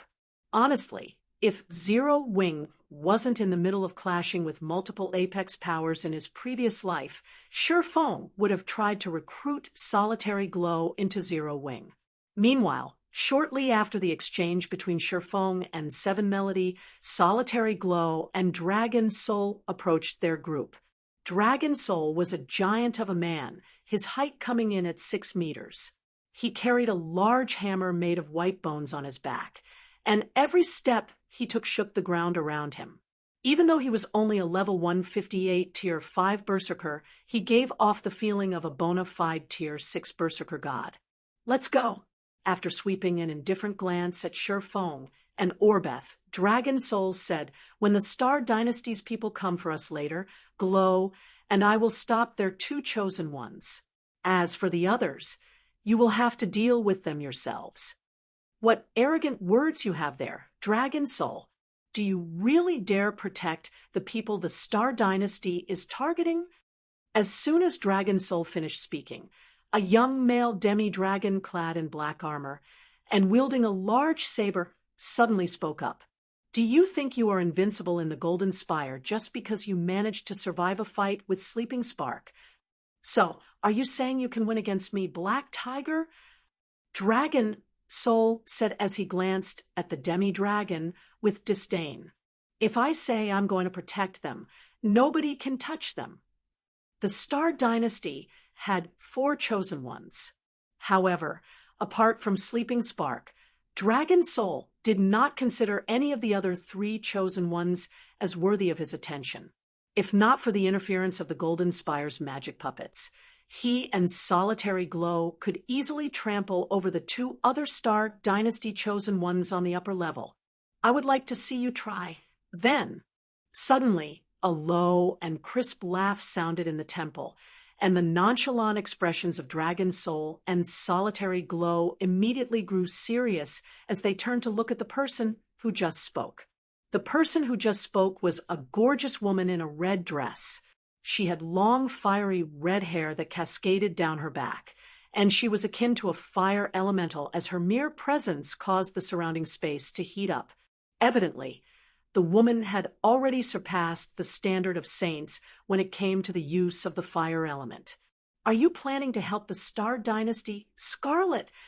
Dragon Soul asked, his expression darkening and a hint of fear flashing in his eyes as he looked at the gorgeous woman. At this time, Solitary Glow also wore an ugly expression as she whispered to Sherfone and Orbeth, "She's Flaming Bee's Scarlet Sorceress. She is no weaker than Dragon Soul, and if she decides to help the Star Dynasty, I'm afraid you will have to give up on challenging the Golden Spire." Few people in the greater God's domain knew about Scarlet Sorceress.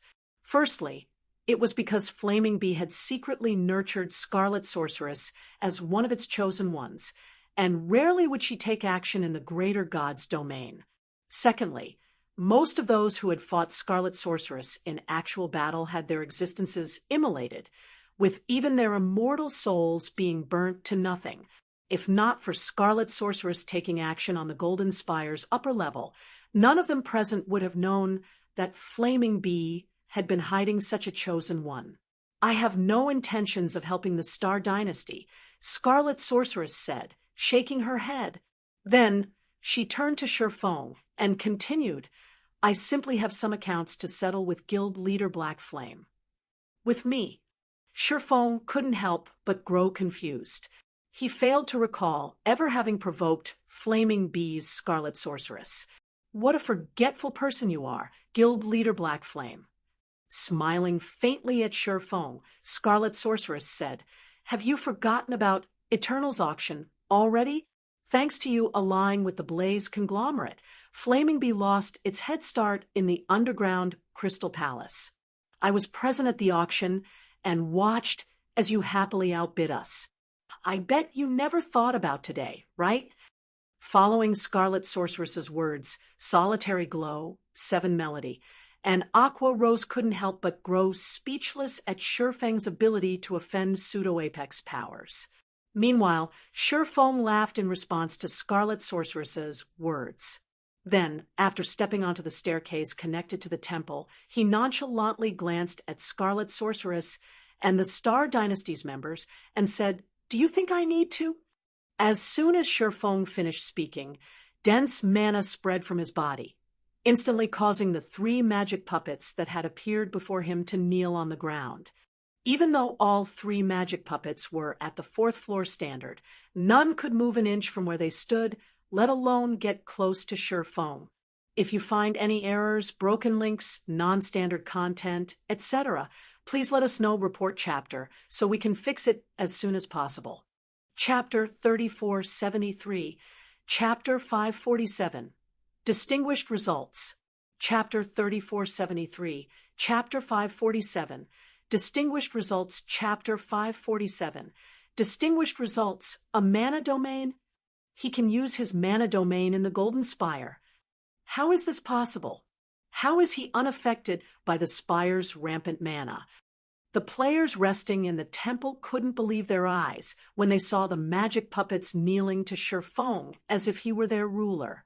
Even Scarlet Sorceress, who had been mocking Sherfone just a moment ago, looked at this situation in stunned silence. How did he do it?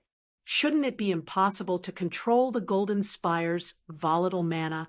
Solitary Glow was greatly confused by the situation taking place on the staircase.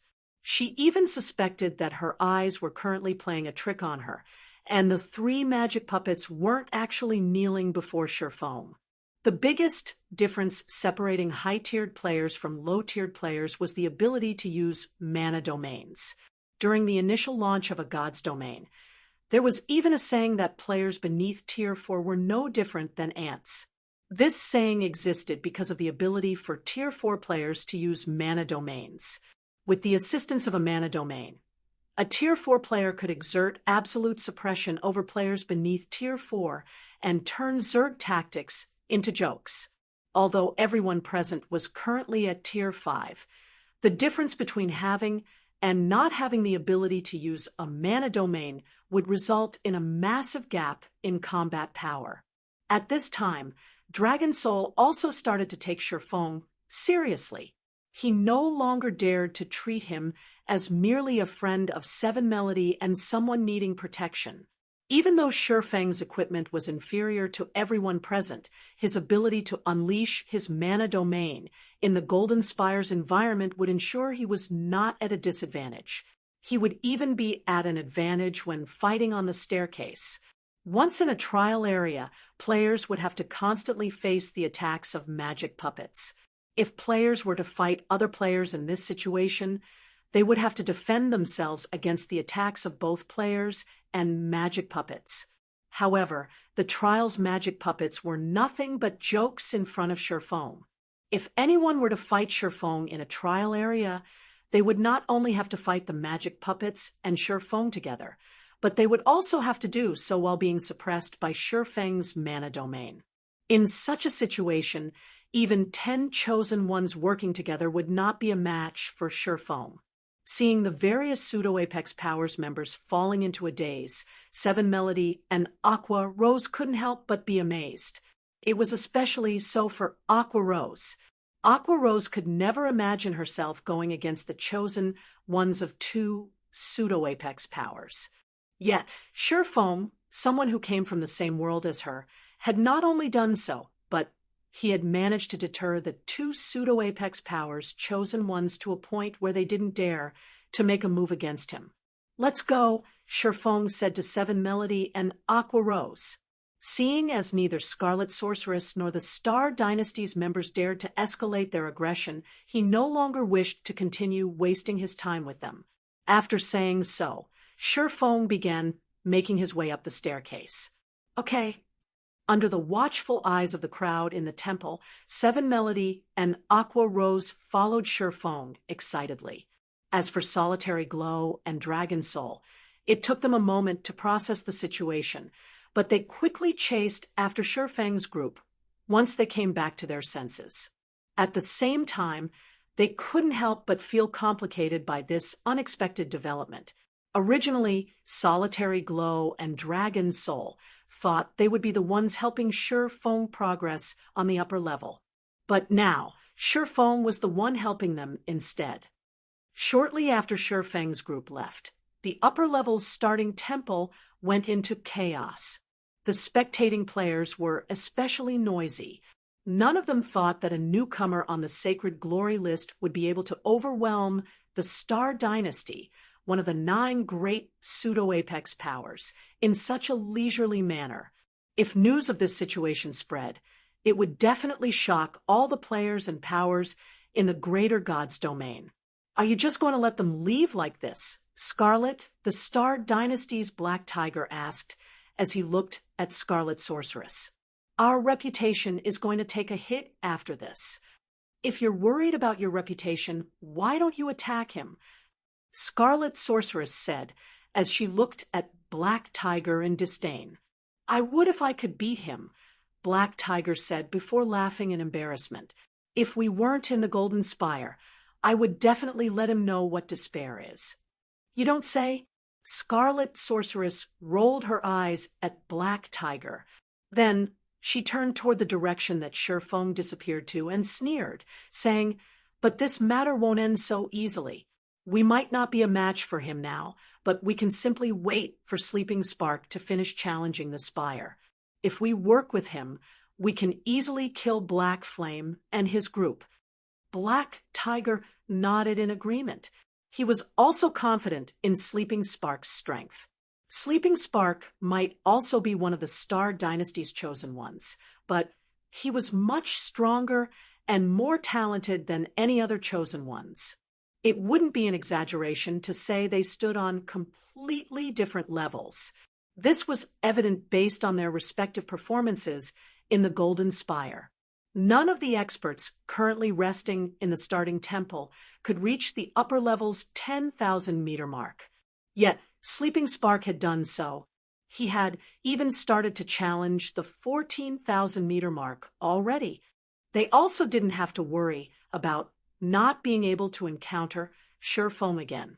Unlike the lower level, players would not be automatically teleported out of the spire when killed by the upper level's magic puppets.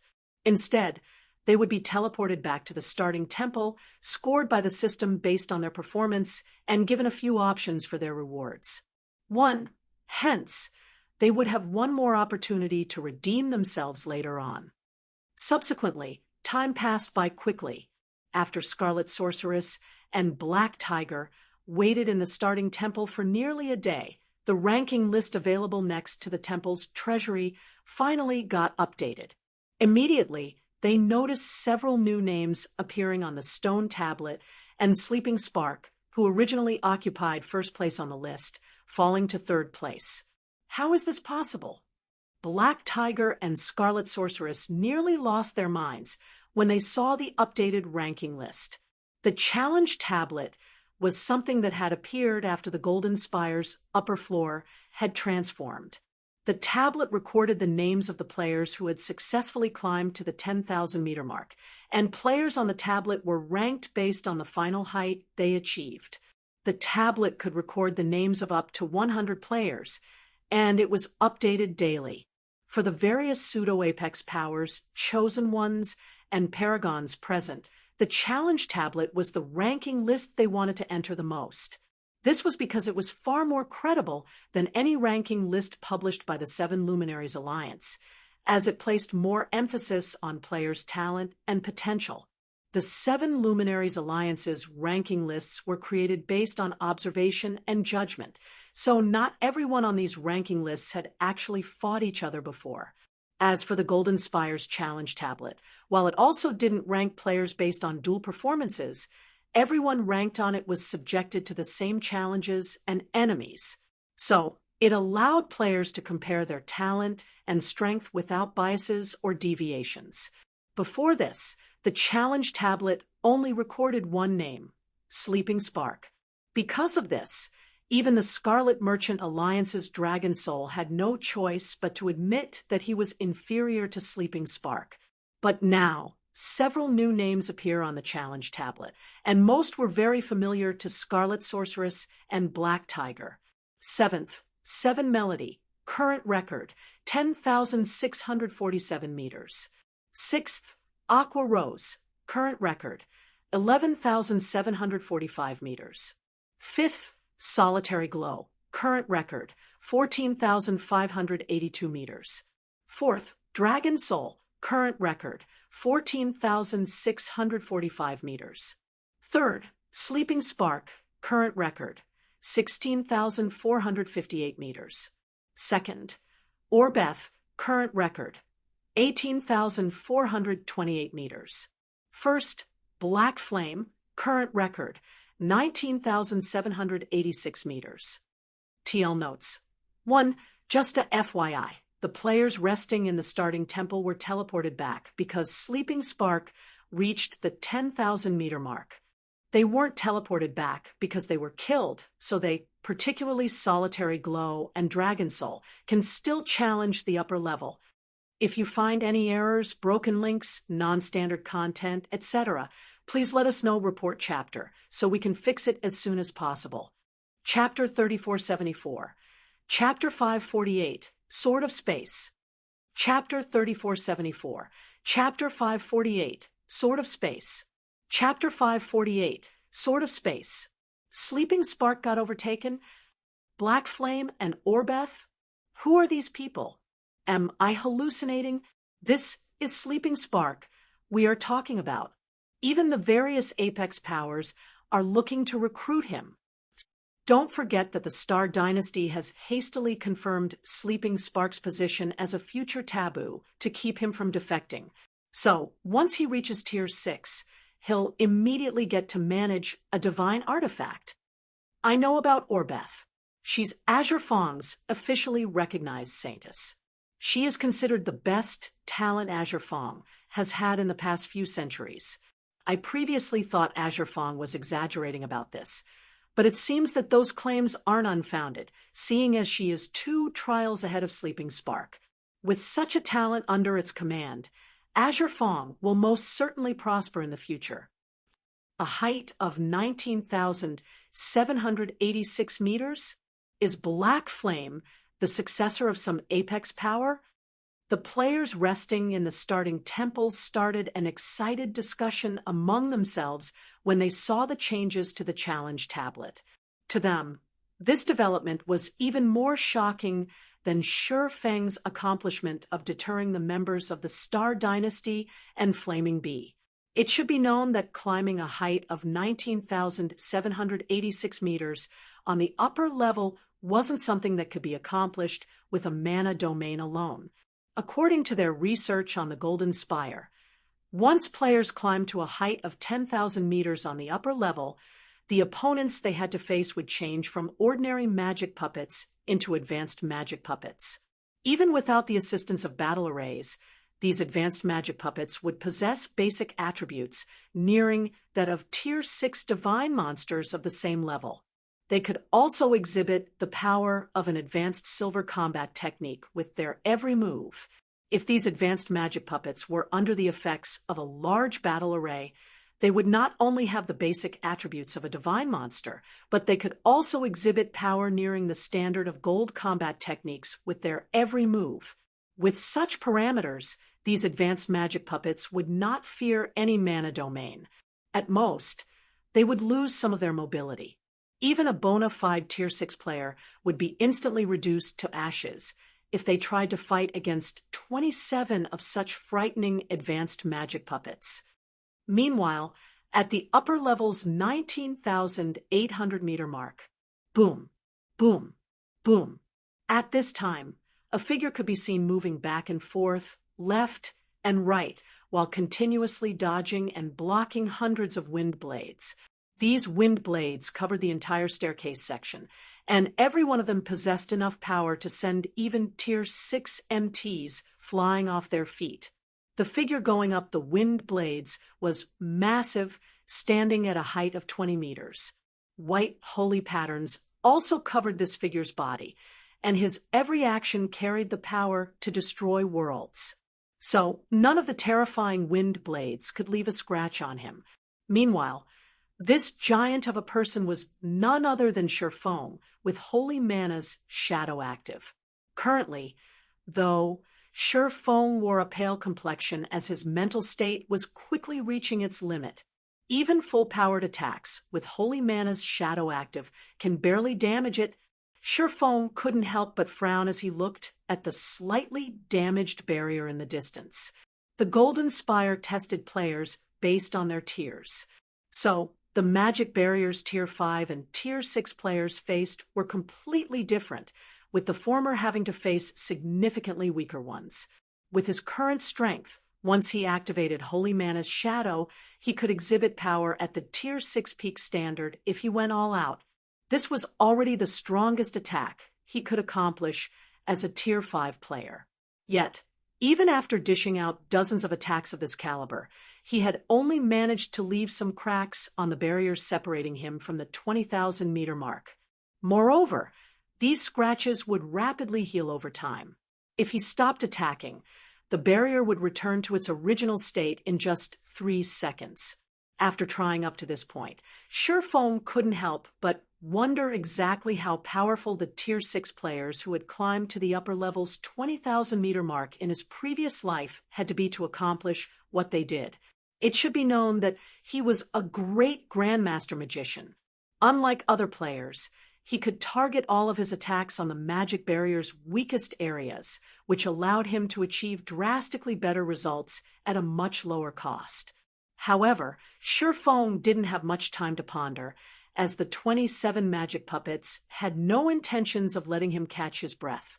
After completing 1 round of attacks, they promptly brandished their claws at him again in a frenzy, filling the space above the staircase with space-shredding wind blades. Sure enough, I can only pass this trial with attacks that have broken the limits of my tier. Immediately, Shi Feng executed Flowing Space and evaded all of the magic puppet's attacks. he no longer tried to block or deflect the oncoming wind blades, choosing to gradually focus his mind.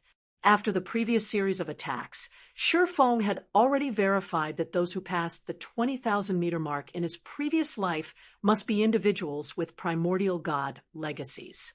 If he wanted to complete the advanced abyssal trial in his current state, his only option to succeed would be to rely on the goddess of space's mana technique, Dark Moon. Otherwise, he would have to halt his progression before the 20,000-meter mark. However, Shifeng honestly didn't wish to try using Dark Moon. Dark Moon was unlike any saint-ranked mana technique. It involved the manipulation of various magic elements on a massive scale. Even if he had already mastered manipulating the various magic elements, it would still be a tall order to execute the mana technique at Tier 5.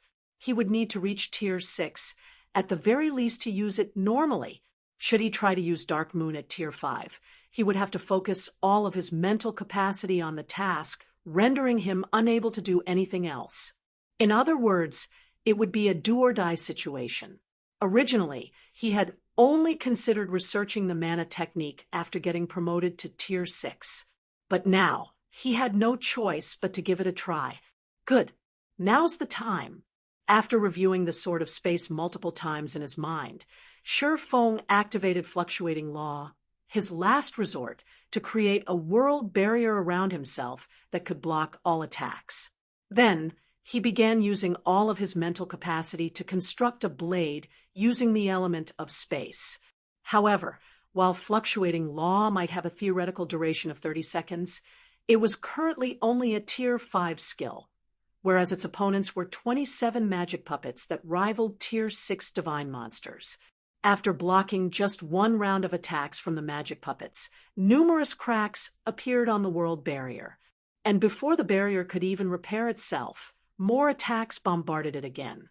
After 3 short seconds, the world barrier started breaking into large pieces.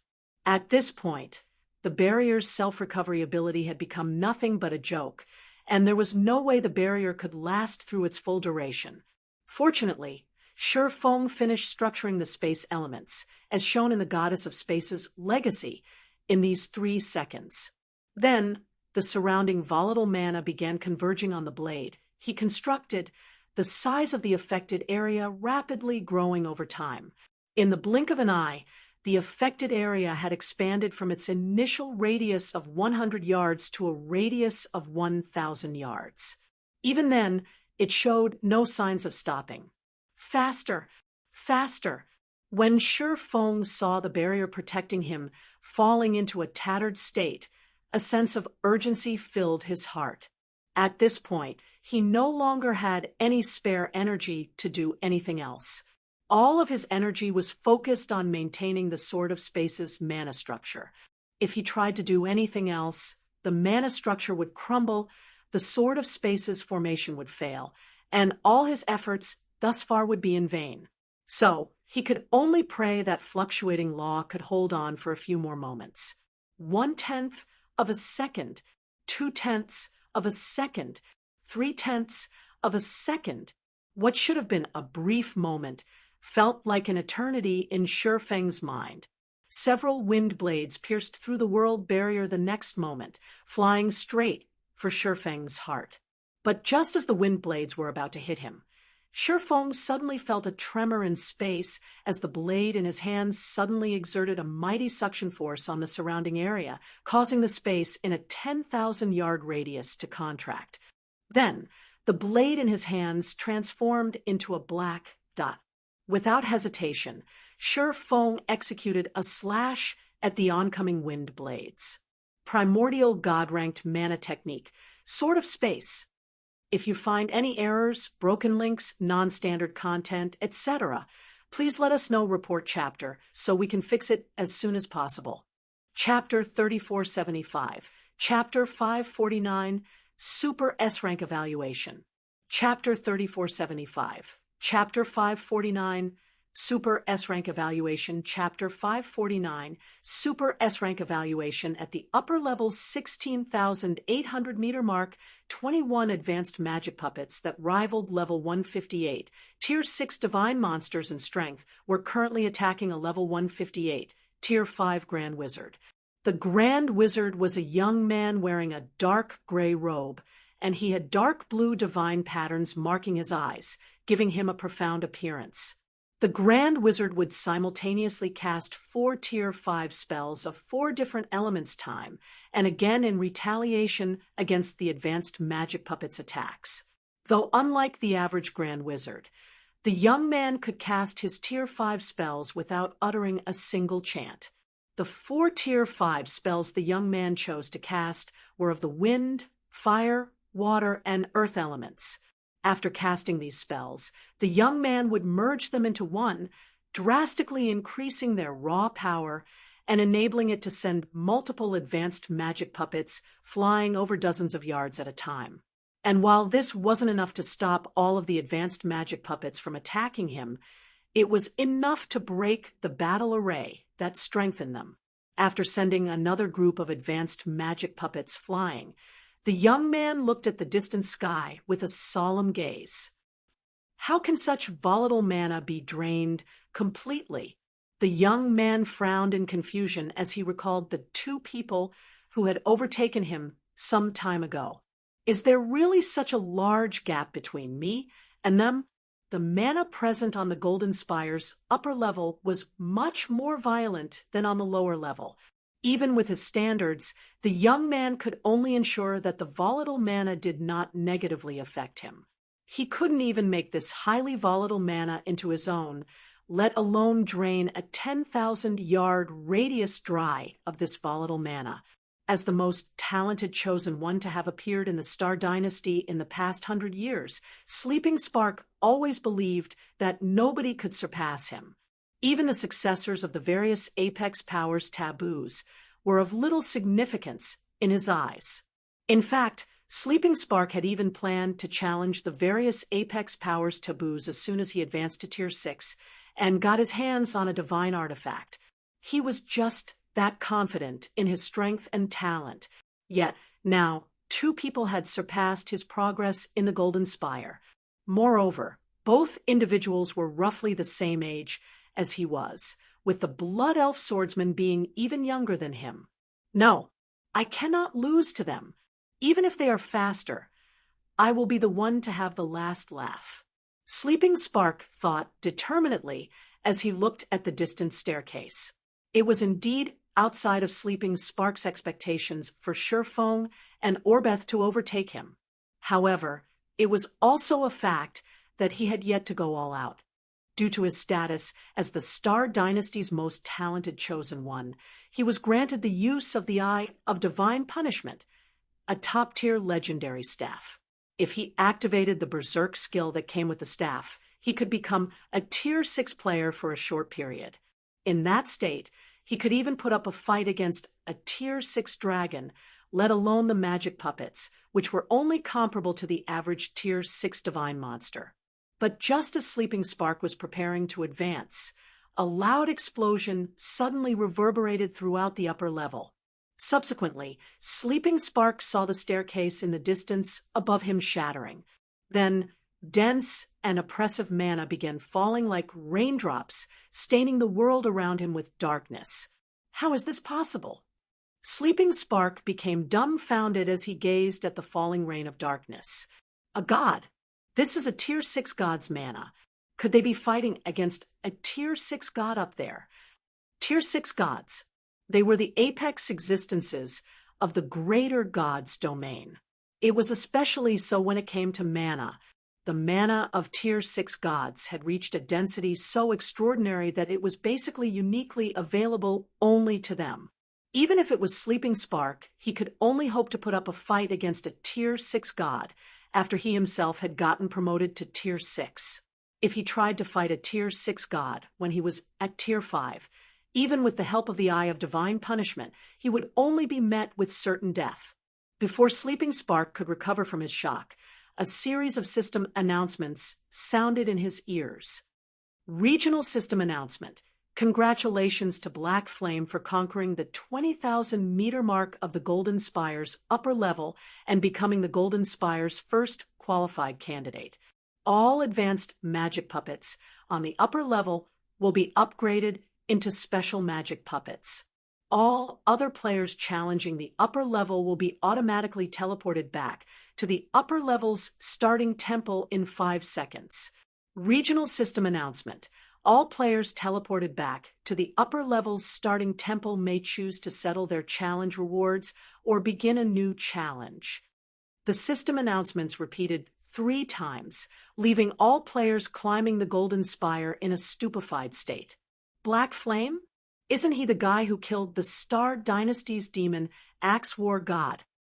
I heard that the Star Dynasty has already put a bounty on him, yet, even with a bounty on his head, he still managed to climb to the upper level's 20,000 meter mark.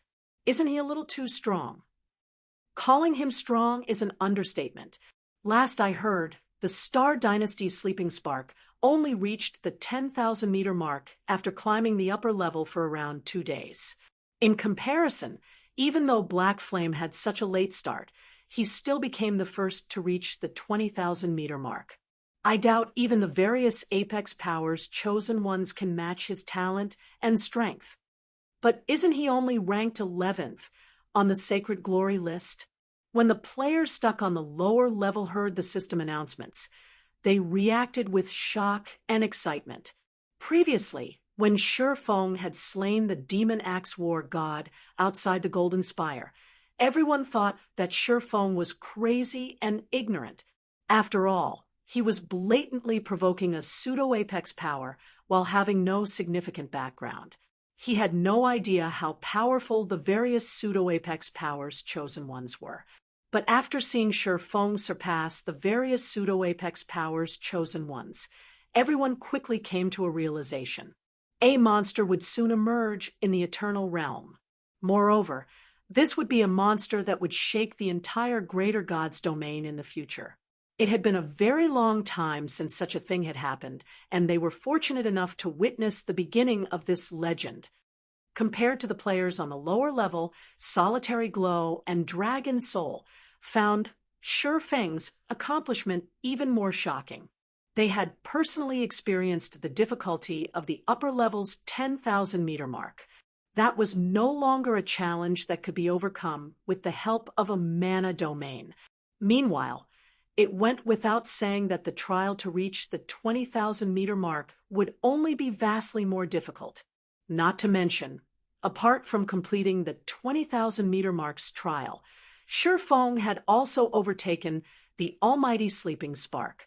It should be known that the Star Dynasty had already recognized Sleeping Spark as one of the guild's taboos. So long as he got promoted to Tier 6 and got his hands on a divine artifact, he could immediately stand shoulder to shoulder with the other taboos of the guild. Hence, compared to reaching the 20,000 meter mark, Solitary Glow and Dragon Soul found it even more astonishing that Shurfeng overtook Sleeping Spark. However, compared to those two impressive feats, what unnerved Solitary Glow and Dragon Soul even more was the Tier 6 God's mana they felt raining down from the sky a moment ago. And the reason for their shock was because of the fluctuations the mana gave off. That was Shurfeng's mana.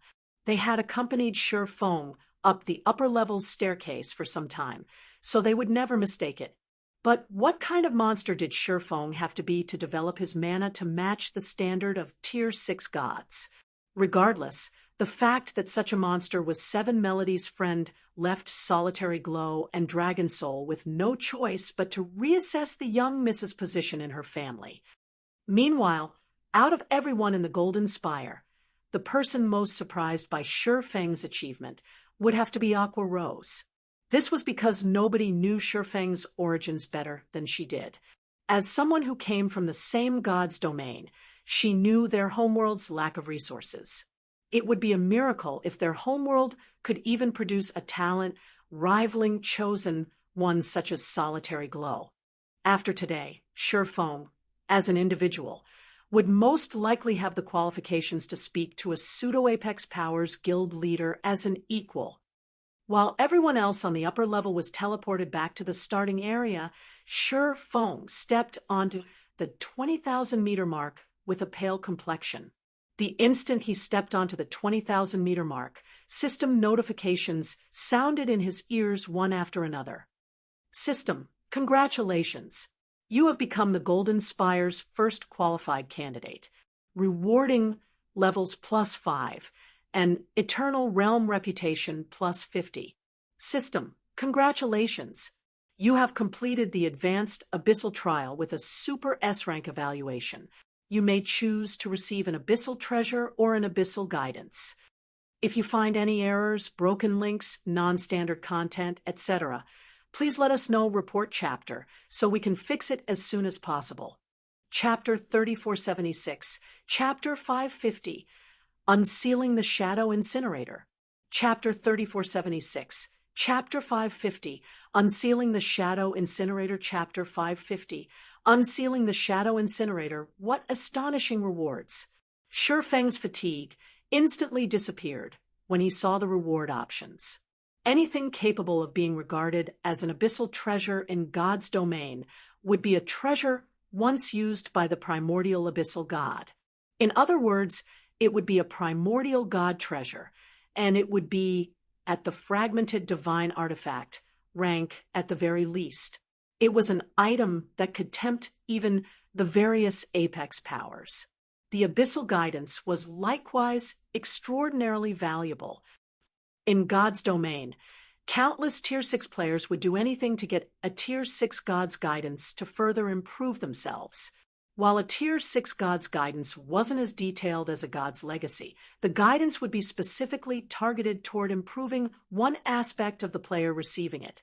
Hence, players would benefit much more from a God's Guidance than a God's Legacy. On the open market, one opportunity to receive a God's Guidance was worth as much as 5 legendary weapons and equipment. As for a primordial God's Guidance, that was something akin to a legend in the greater God's domain. Nobody would be willing to trade it away, even for a fragmented divine artifact.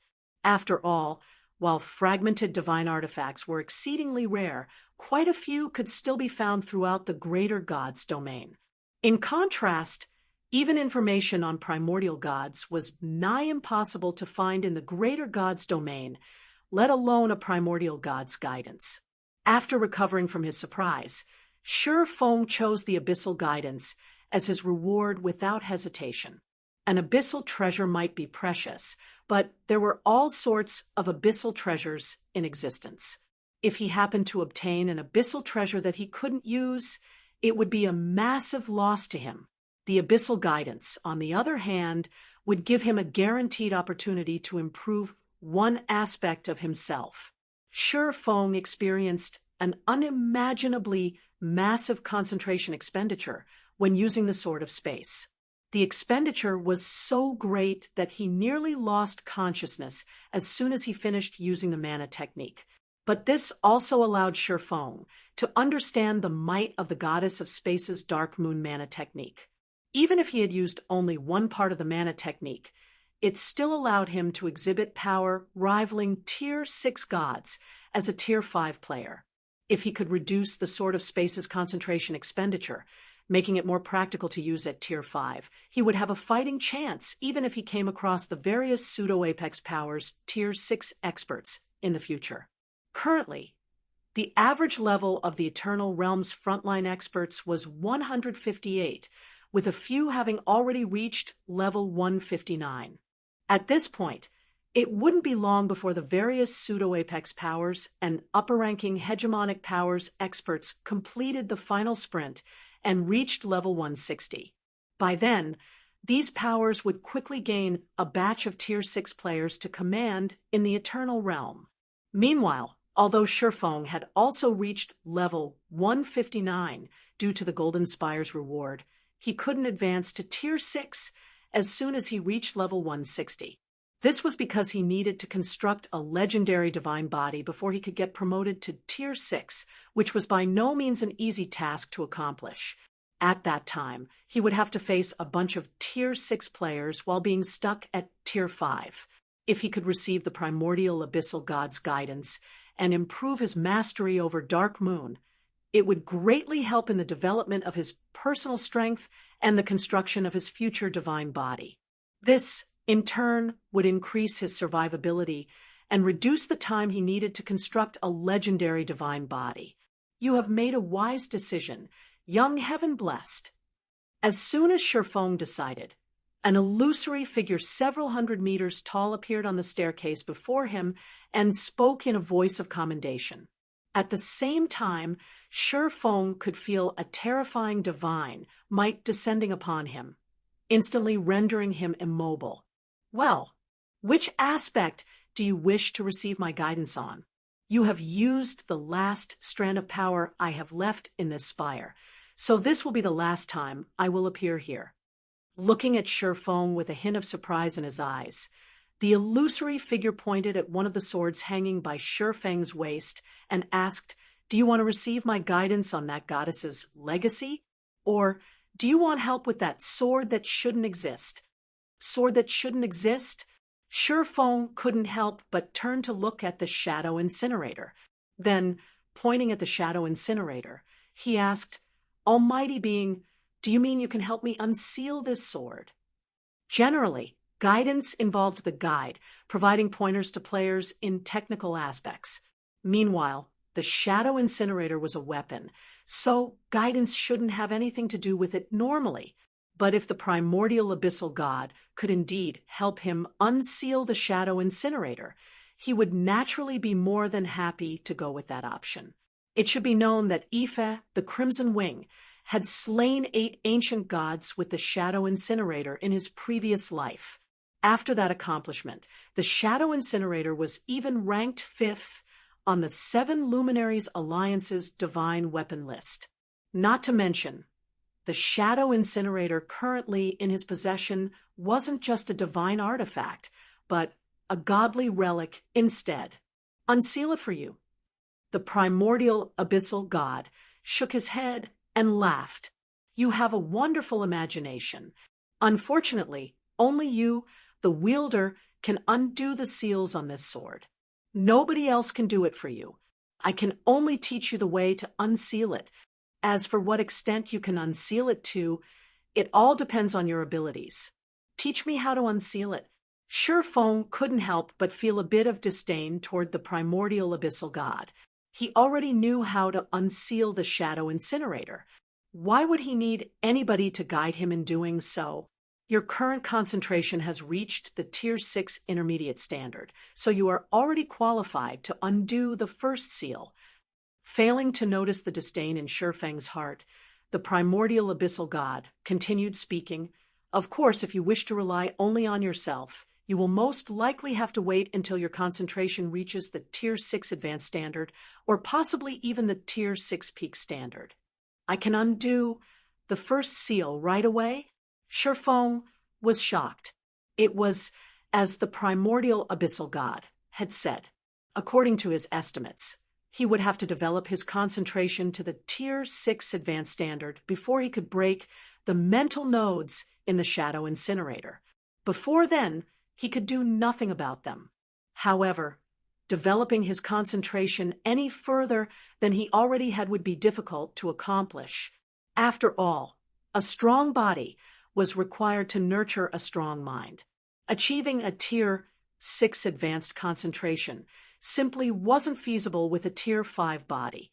All right, make your choice. That goddess's legacy, or this sword, the primordial abyssal god said, not giving Shifeng any further answers. Meanwhile, Shifeng fell into contemplation for a moment as he looked at the shadow incinerator. Whether it was improving his mastery over Dark Moon or unsealing the shadow incinerator, both could significantly improve his strength. It was especially so for the mana technique developed by the goddess of space. After all, mastering Dark Moon meant mastering a goddess law. Such mastery would undoubtedly be of great help to him in creating his legendary divine body. Eventually, Shifeng gritted his teeth and said, I choose the unsealing method of the Shadow Incinerator. As a swordsman, the temptation of having a good sword was simply irresistible to him. Good, as you wish. The primordial abyssal god nodded and gently placed a finger on Shifeng's head. Immediately, Shifeng felt streams of information flooding his brain.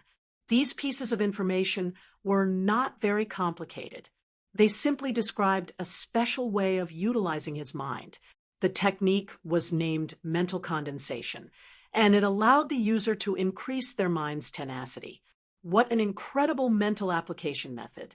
After Shifeng was done analyzing the mental condensation technique, he had completely forgotten about the goddess of space's legacy. In God's domain, players could only raise their mind's tenacity by elevating their life rating or relying on incredibly rare tools. Before today, Shifeng had never even heard of a mental application method that could increase the tenacity of a player's mind. However, the primordial abyssal god's mental application method had accomplished it. Moreover, this method was very easy to learn, easier than even a silver combat technique. So long as he mastered it, he could even pass it on to others. Its value was easily comparable to that of Dark Moon. That's it for the guidance. How far you can progress in the future is up to you now. When the primordial abyssal god saw the dazed look on Shifeng, he left behind a few words before vanishing completely. Meanwhile, after sitting silently for a while, Shifeng quickly learned mental condensation and took out the Shadow Incinerator. Then, he began destroying the mental nodes inside. 1 node, 3 nodes, 9 nodes. After breaking 26 mental nodes, Shifeng successfully undid the first seal on the Shadow Incinerator. Immediately, an invisible pressure rivaling the divine might of Tier 6 gods spread across a radius of several thousand yards. The pressure was so overwhelming that even Shifeng, the Shadow Incinerator's wielder, felt a little oppressed mentally. If you find any errors, broken links, non-standard content, etc., please let us know. Report chapter so we can fix it as soon as possible. Chapter 3477, Chapter 551, Tier 6 God. Chapter 3477, Chapter 551, Tier 6 God. Chapter 551, Tier 6 God. Incredible! Shifeng couldn't help but be flabbergasted after looking at the weapon vaguely enveloped by black flames in his hand.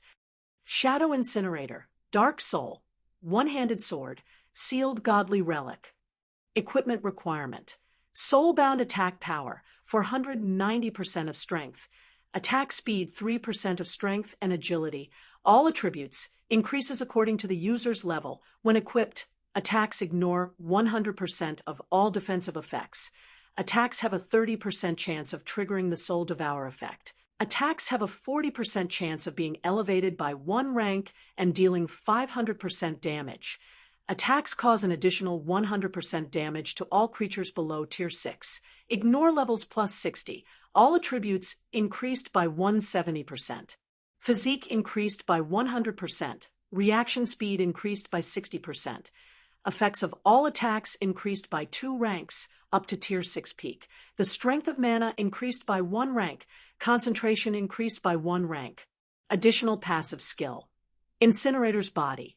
Weakens all damage received by 60% and increases world perception by 1 rank. Additional active skill 1. Incinerator's Phantasm. Sacrifice 10 levels to summon the phantasm of a player. The phantasm can only be 2 tiers higher than the Shadow Incinerator's wielder, up to Tier 6. Duration: 5 minutes cooldown. 5 natural days. Additional active skill 2. The End. With death as the price, incite all of the Shadow Incinerator's power to deal a devastating blow to a 10,000-yard radius. The stronger the soul sacrificed, the stronger the attack will be, up to Tier 6 peak. Additional active skill 3. Scorching Flame.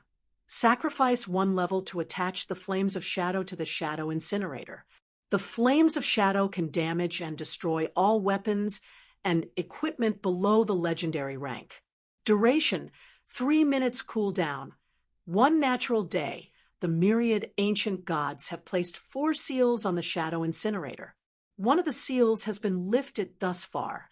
Wielding the Shadow Incinerator will cause continuous mental scorching. Deaths while wielding the Shadow Incinerator will result in a loss of 100 points in all attributes. The Shadow Incinerator was already on par with top-tier legendary weapons in basic attributes, while it surpassed top-tier legendary weapons in attack power. Even the Solomon's sword he wielded in his previous life was inferior to it. With the current Shadow Incinerator, I can fight Tier 6 experts without having to use Holy Mana's Shadow. While wielding the Shadow Incinerator, Shi Feng felt as if he was no different than an actual Tier 6 player. Now, he was only missing Tier 6 skills and spells. If he were to fight against Nightmare Chaser again, unless the other party had grown stronger, he was confident he could achieve victory in 17 moves or less. Now that I've achieved my goals here, it's time I head back.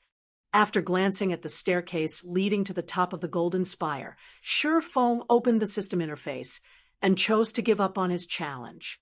Immediately, his body transformed into a streak of light and disappeared from the staircase's 20,000-meter mark section. After reaching the upper level's 20,000-meter mark, players would only receive additional rewards if they could reach the 30,000-meter mark.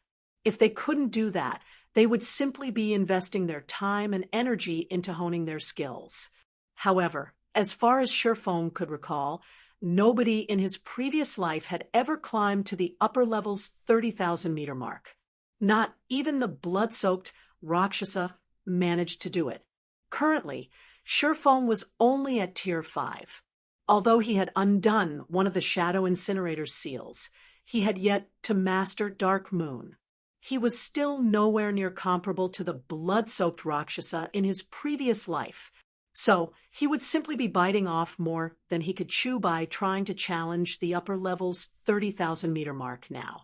Rather than waste his time and energy on a fruitless endeavor, he would be better off returning now and choosing his reward from the starting temple. Golden Spire, upper level's shrine. A brilliant light descended upon the starting temple. Immediately, the 100 or so experts gathered in the temple promptly turned to where the light had fallen. When the light faded, a cloaked man carrying 2 long swords by his waist appeared in everyone's sight. Look, he's back. He's back already? Are the trials beyond the 20,000-meter mark so difficult? The trials undergo a qualitative transformation every 10,000 meters, so it's not strange to see him fail. Not to mention, that's the 20,000-meter mark we are talking about. Even someone as strong as Dragon Soul only managed to climb to the 14,000-meter mark. I guess that's true, but I wonder what the Star Dynasty will do now that Sleeping Spark is back. After including Flaming Bee's Scarlet Sorceress, they will have 4 chosen ones on their side. The 4 of them could probably kill a divine monster if they work together. Black Flame also looks to have exhausted himself. If the 4 of them attack together, Black Flame will most likely meet an untimely end. That's not necessarily true. Don't forget that Black Flame has Azure Fang's Saintess behind him. She's second on the challenge tablet. If the 2 of them work together, it'll be hard to say which side will win. Many players in the temple began to whisper among themselves when they saw Shi Feng returning. Some also expressed their excitement and anticipation as they watched Shi Feng making his way to the temple's exchange room. While many experts would often clash with each other in God's domain, fights would rarely occur between experts who had reached the 5th floor standard. As for fights between chosen ones, they were even rarer than fights between players and Tier 6 gods. If tickets were sold for a fight between chosen ones, they would definitely sell like hotcakes throughout the entire Greater Gods domain. Also, aside from getting to watch a fight between chosen ones, everyone also looked forward to seeing how strong Shi Feng was. After all, he was someone who had surpassed Sleeping Spark at climbing the Golden Spire. The Golden Spire did not prohibit players from fighting each other. The only reason nobody had started a fight on the upper level thus far was simply that they wished to avoid starting a war between the various pseudo-apex powers. However, it was a different story for Shifeng, someone who lacked the backing of a pseudo-apex power. Nothing stopped the Star Dynasty's Chosen Ones and Flaming Bee's Scarlet Sorceress from taking action against him. Subsequently, just as Shifeng was making his way toward the exchange room, 4 individuals emerged from the room. These 4 individuals were none other than Scarlet Sorceress and the Star Dynasty's 3 Chosen Ones. The 4 of them had just finished selecting their rewards, and only 100 yards separated them from Shifeng. Seeing this, the surrounding spectators immediately focused their attention. 4 Tier 5 experts. A distance of 100 yards could be crossed with no more than a step. Will they make a move? Everyone widened their eyes and held their breaths, afraid they would miss the instant the fight broke out. 90 yards, 50 yards, 30 yards. When less than 30 yards separated both sides, the Star Dynasty's Black Tiger and Candlebearer, as well as Flaming Bee's Scarlet Sorceress, took out their weapons one after another. They planned to use this opportunity to teach Shifeng a lesson. Previously, the 3 of them dared not take action. However, now that they had Sleeping Spark on their side, they were brimming with confidence. Hey, you 3, stop messing around. Sleeping Spark was startled when he saw the 3 people beside him preparing for a fight. Hurriedly, he warned them he might be a Tier 6 god. If you find any errors, broken links, non-standard content, etc., please let us know. Report chapter so we can fix it as soon as possible. Chapter 3478. Chapter 552. They are very bold. Chapter 3478. Chapter 552. They are very bold. Chapter 552. They are very bold. Tier 6 god. Scarlet Sorceress nearly dropped her staff when she heard Sleeping Spark's warning, and she couldn't help but look at the other party in disbelief, wondering if he was joking with her. It should be known that Sleeping Spark was the one who had declared he would kill Shifeng, and she had simply decided to go along with it. Yet, now that Shifeng was in front of them, and they had their weapons at the ready, Sleeping Spark was telling them that Shifeng might be a Tier 6 god. That Shifeng might be one of God's domain's apex existences. Please tell me you're kidding, Spark. Black Tiger whispered to Sleeping Spark as his gaze stayed on Shifeng's approaching figure, an additional hint of wariness appearing in his eyes. Now isn't the time for jokes. It should be known that the various pseudo-apex powers experts were all watching them. Now that they had drawn their weapons, their intentions couldn't be any clearer, so there was no going back for them. I'm not joking. When Sleeping Spark saw the looks of doubt he was given, he wryly smiled and said, even if he isn't at the standard of Tier 6 gods, he should be close to it. In reality, Sleeping Spark doubted that Shifeng had already reached the standard of Tier 6 gods. After all, that was the standard of the greater god's domain's apex combatants. However, after returning to the starting temple, Sleeping Spark had coincidentally overheard Orbeth, Azure Fang's saintess, speaking about the monsters and magic barriers she faced at the 18,000-meter mark. Hence, he was now 100% certain that the shocking scene he had seen taking place on the staircase and the Tier 6 god's mana that subsequently rained down on him was Shifeng's doing. Not to mention, Shifeng ascended to the 20,000-meter mark as soon as those phenomena occurred, an existence nearing Tier 6 gods. After hearing Sleeping Spark's words, Black Tiger took another look at Shifeng and immediately got goosebumps when he saw Shifeng's calm composure. Even though Shifeng was clearly suffering from concentration exhaustion, he could still behave so calmly in front of the 4 of them. Besides Shifeng having strength nearing Tier 6 gods, Black Tiger couldn't think of any other explanations for Shifeng's behavior. Moreover, Sleeping Spark had no reason to deceive them. Damn it! You bastards tricked me. Scarlet Sorceress switched her gaze between her staff and Shifeng's slowly approaching figure. She had no idea how she should get out of this awkward situation and safely leave this place.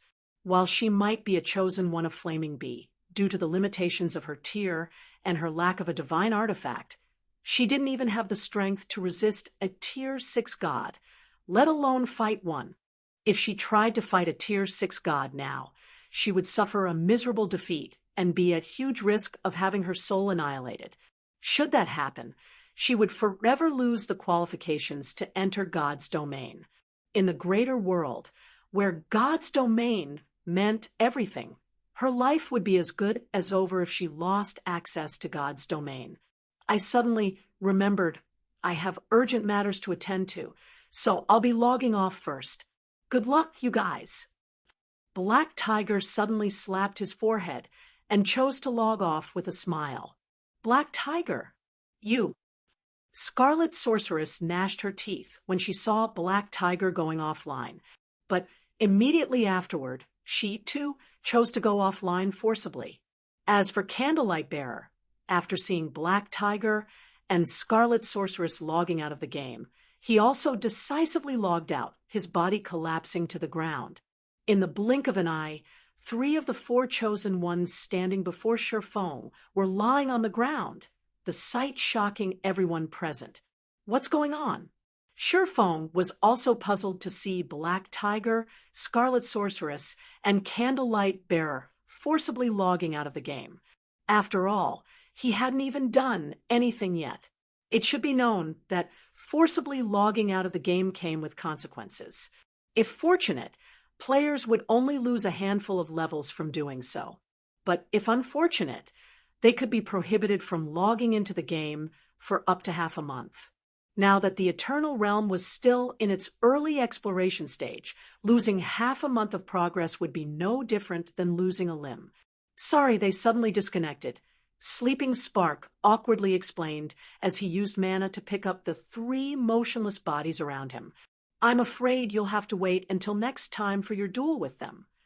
After saying so, Sleeping Spark promptly stepped away from the exchange room's entrance with the 3 offline players' bodies. Only nobody present believed a single word Sleeping Spark said. The 2 sides were just about to start fighting, yet 3 people on one side suddenly disconnected. There was definitely something strange about this situation. Those 3 sure know how to flee quickly. 7 Melody, who had just exited the exchange room, couldn't help but smile when she saw Sleeping Spark leaving with the 3 bodies. Had they been a step slower, they would probably have to bid farewell to God's domain forever. They made the right choice. Dragon Soul, the 6-meter-tall giant standing next to 7 Melody, said, "If it were me, I would have probably hesitated for a while." Standing next to Dragon Soul, Solitary Glow silently nodded in agreement with him. An existence nearing Tier 6 gods was not something Tier 5 players like themselves could face. So, Black Tiger, Scarlet Sorceress, and Candlebearer had made the right decision to log out of the game decisively. Of course, if Solitary Glow were to stand in their shoes, she would have probably hesitated to forcibly log out of the game, even if she knew the consequences of fighting a Tier 6 god. After all, there was only a possibility that Tier 5 chosen ones like herself would face a permanent death from going up against a Tier 6 god, whereas forcibly going offline would guarantee her a major setback in the Eternal Realm. Did all of you finish choosing already? Shifeng asked, feeling a little surprised when he saw 7 Melody and the others exiting the exchange room so soon. I heard that there are more than 10,000 treasures in there. Even if you glance through them, it should still take some time. It had been, at most, 20 minutes since he reached the upper level's 20,000-meter mark. So, 7 Melody and the others couldn't have spent more than 20 minutes in the exchange room. Such a short time definitely wasn't enough to look through all of the items in the exchange room. The Golden Spire held many treasures left behind by various gods. Aside from weapons and equipment, The Golden Spire's treasury also held various legacies, tools, and designs. Every one of these items could tempt the hearts of players in the outside world. Although every player was only allowed to select one item for their reward, the higher players managed to ascend in the Golden Spire, the more items that would be made available for them to choose from. MHM. We're done choosing, Seven Melody said, nodding. Actually, we've already decided what we would pick before coming to the Golden Spire. So, we quickly chose the treasures we came for after browsing for a bit. Dragon Soul and Solitary Glow nodded in agreement. Although they didn't spend much time in the exchange room, they were all very satisfied with their harvests. Meanwhile, after Seven Melody finished speaking, Aqua Rose, who had remained silent all this time, suddenly took a deep breath and walked up to Sherphone with a serious look. Guild Leader Black Flame, this might sound rude of me, but I hope you can do me a favor, Aqua Rose said, as she retrieved a golden book from her bag. This is the gold ancient tome I exchanged from the exchange room. It can be used to search for clues about any item in existence. I believe it will be of some help to you. Sherphone looked at the gold ancient tome in silence for a moment. Then he looked at Aqua Rose and admitted, "This thing is indeed useful to me, but may I know what it is you need my help with, Miss Aqua?" The main reason he visited the Golden Spire this time was to obtain a gold ancient tome. However, the Golden Spire only had a very limited number of gold ancient tomes. There were probably only a couple of dozen in total. During his previous life, all of them were exchanged shortly after the Golden Spire opened. Currently, even if he entered the exchange room, he couldn't guarantee that there would be any gold ancient tomes remaining. After all, gold ancient tomes were incredibly useful. So long as players knew the name of a fragmented divine artifact, they could immediately get their hands on clues pertaining to it with the help of a gold ancient tome. Hence, unless they had a specific item in mind, the various pseudo-Apex Powers experts would typically choose a gold ancient tome for their reward. If you find any errors, broken links, non-standard content, etc., please let us know report chapter so we can fix it as soon as possible. Chapter 3479. Chapter 553, Myriad Hands. Chapter 3479. Chapter 553, Myriad Hands. Chapter 553, Myriad Hands. That's good to hear. Aqua Rose breathed a sigh of relief when she heard Sherfeng's answer. Then, with an earnest look, she said, "What I need help with isn't anything complicated, Guild Leader Black Flame. You only need to conduct a little investigation to know that I am currently targeted by Demon's Gate, an Apex Power. Now that the entrance to our homeworld has been partially opened, it will only take another month or so before it becomes fully open. To give our world's younger generation a head start, the Green God Corporation has selected 10,000 budding geniuses to bring over to the greater world ahead of time, and it will be conducting a talent fair in Silverfrost City, a second-tier city in the greater world, so that the greater world's various powers can absorb some of our world's young talents. My younger cousin was lucky enough to be selected by the Green God Corporation and become one of the 10,000 geniuses. However, Demon's Gate is pursuing me relentlessly. While I am safe for the time, being since I am currently in the eternal realm in God's domain and living in a first-tier city in the greater world, I'm worried they will target my cousin. I hope you can head to the talent fair and recruit my cousin. I only request that you let her stay in Star Lake City for 3 or 4 months." Originally, Aqua Rose had not planned to ask Sherphone for help. After all, the existence targeting her was Demon's Gate. Whether in the greater God's domain or the greater world, Demon's Gate was an apex power known by all. Just mentioning this name could send shivers down the spines of countless upper-ranking hegemonic powers. Demon's Gate was notorious for being vicious and ruthless in the greater God's domain. Its members would stop at nothing to achieve their goals, and it was especially so for its core members. Although other Apex powers deeply resented Demon's Gate, nobody could do anything about Demon's Gate, for it was too strong. It could even fight against 2 or 3 Apex powers simultaneously at its peak. If she hadn't received the protection of one of the Scarlet Merchant Alliance's taboos, deterring the Demon's Gate member from targeting her to a certain extent, she would have already perished in the greater god's domain. Hence, when it came to matters involving that Demon's Gate member, Aqua Rose couldn't even rely on her friends and family, even if she wanted to. But after seeing Sherfong single-handedly suppress the Chosen Ones and Paragons of 2 pseudo-Apex powers and revealing strength nearing Tier 6 gods, Aqua Rose saw a ray of hope.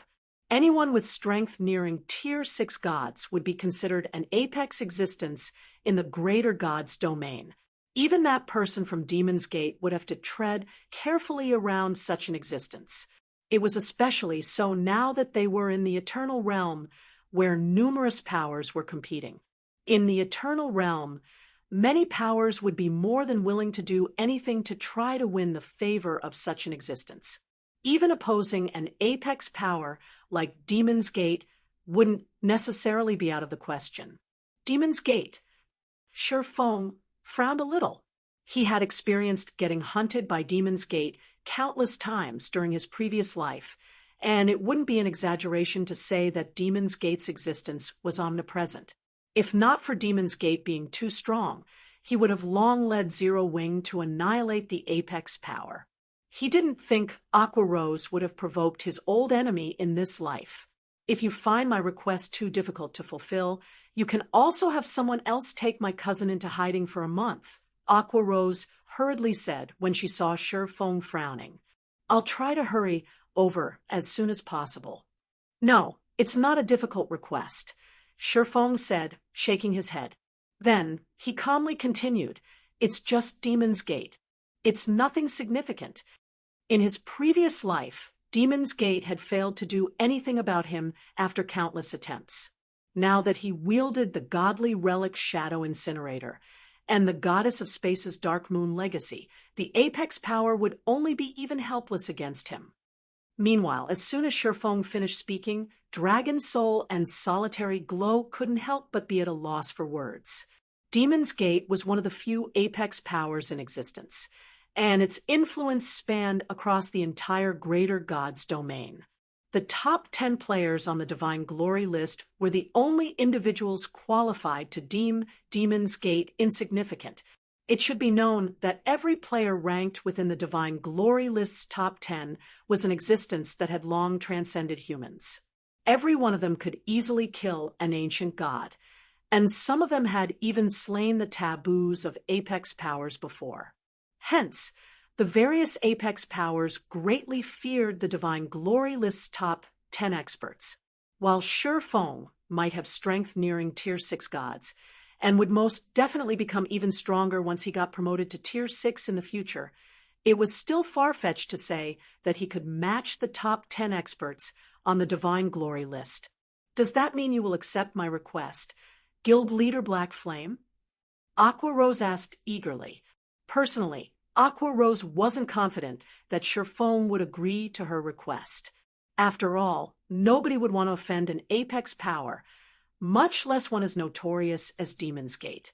Had she posed her request to any other Tier 6 expert in the greater god's domain, most, if not all of them, would have turned around and walked away as soon as they heard the mention of Demon's Gate.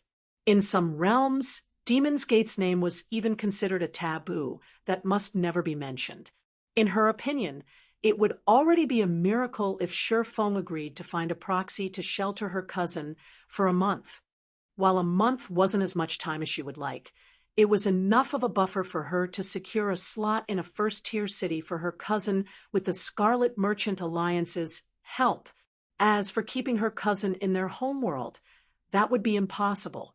Her cousin had worked desperately to secure a slot to enter the greater world in advance.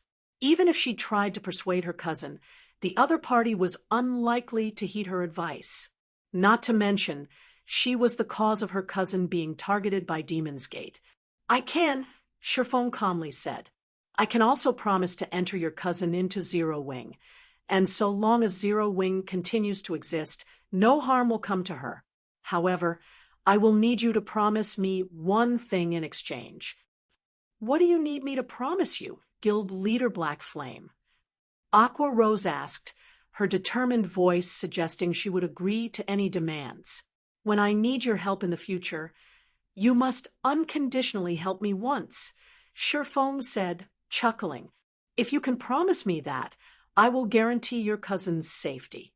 Although he had never heard of Aqua Rose having any cousins in his previous life, this was a good opportunity for him to get closer to her. No problem. Aqua Rose nodded and smiled. So long as it is something I can help you with. Feng's condition couldn't even be considered a demand. It was practically a gift for her. After all, Feng was someone who could closely rival Tier 6 gods as a Tier 5 player. He stood on a completely different level than she did. If there were something he needed her help with, it would be her fortune to help him. I will take your word for it, Feng said. He could tell what was going through Aqua Rose's mind, and he couldn't help but chuckle. What is your cousin's name? My cousin goes by the name of Silk Radish in God's domain. She has only come into contact with God's domain for a short time, and she is still a university freshman.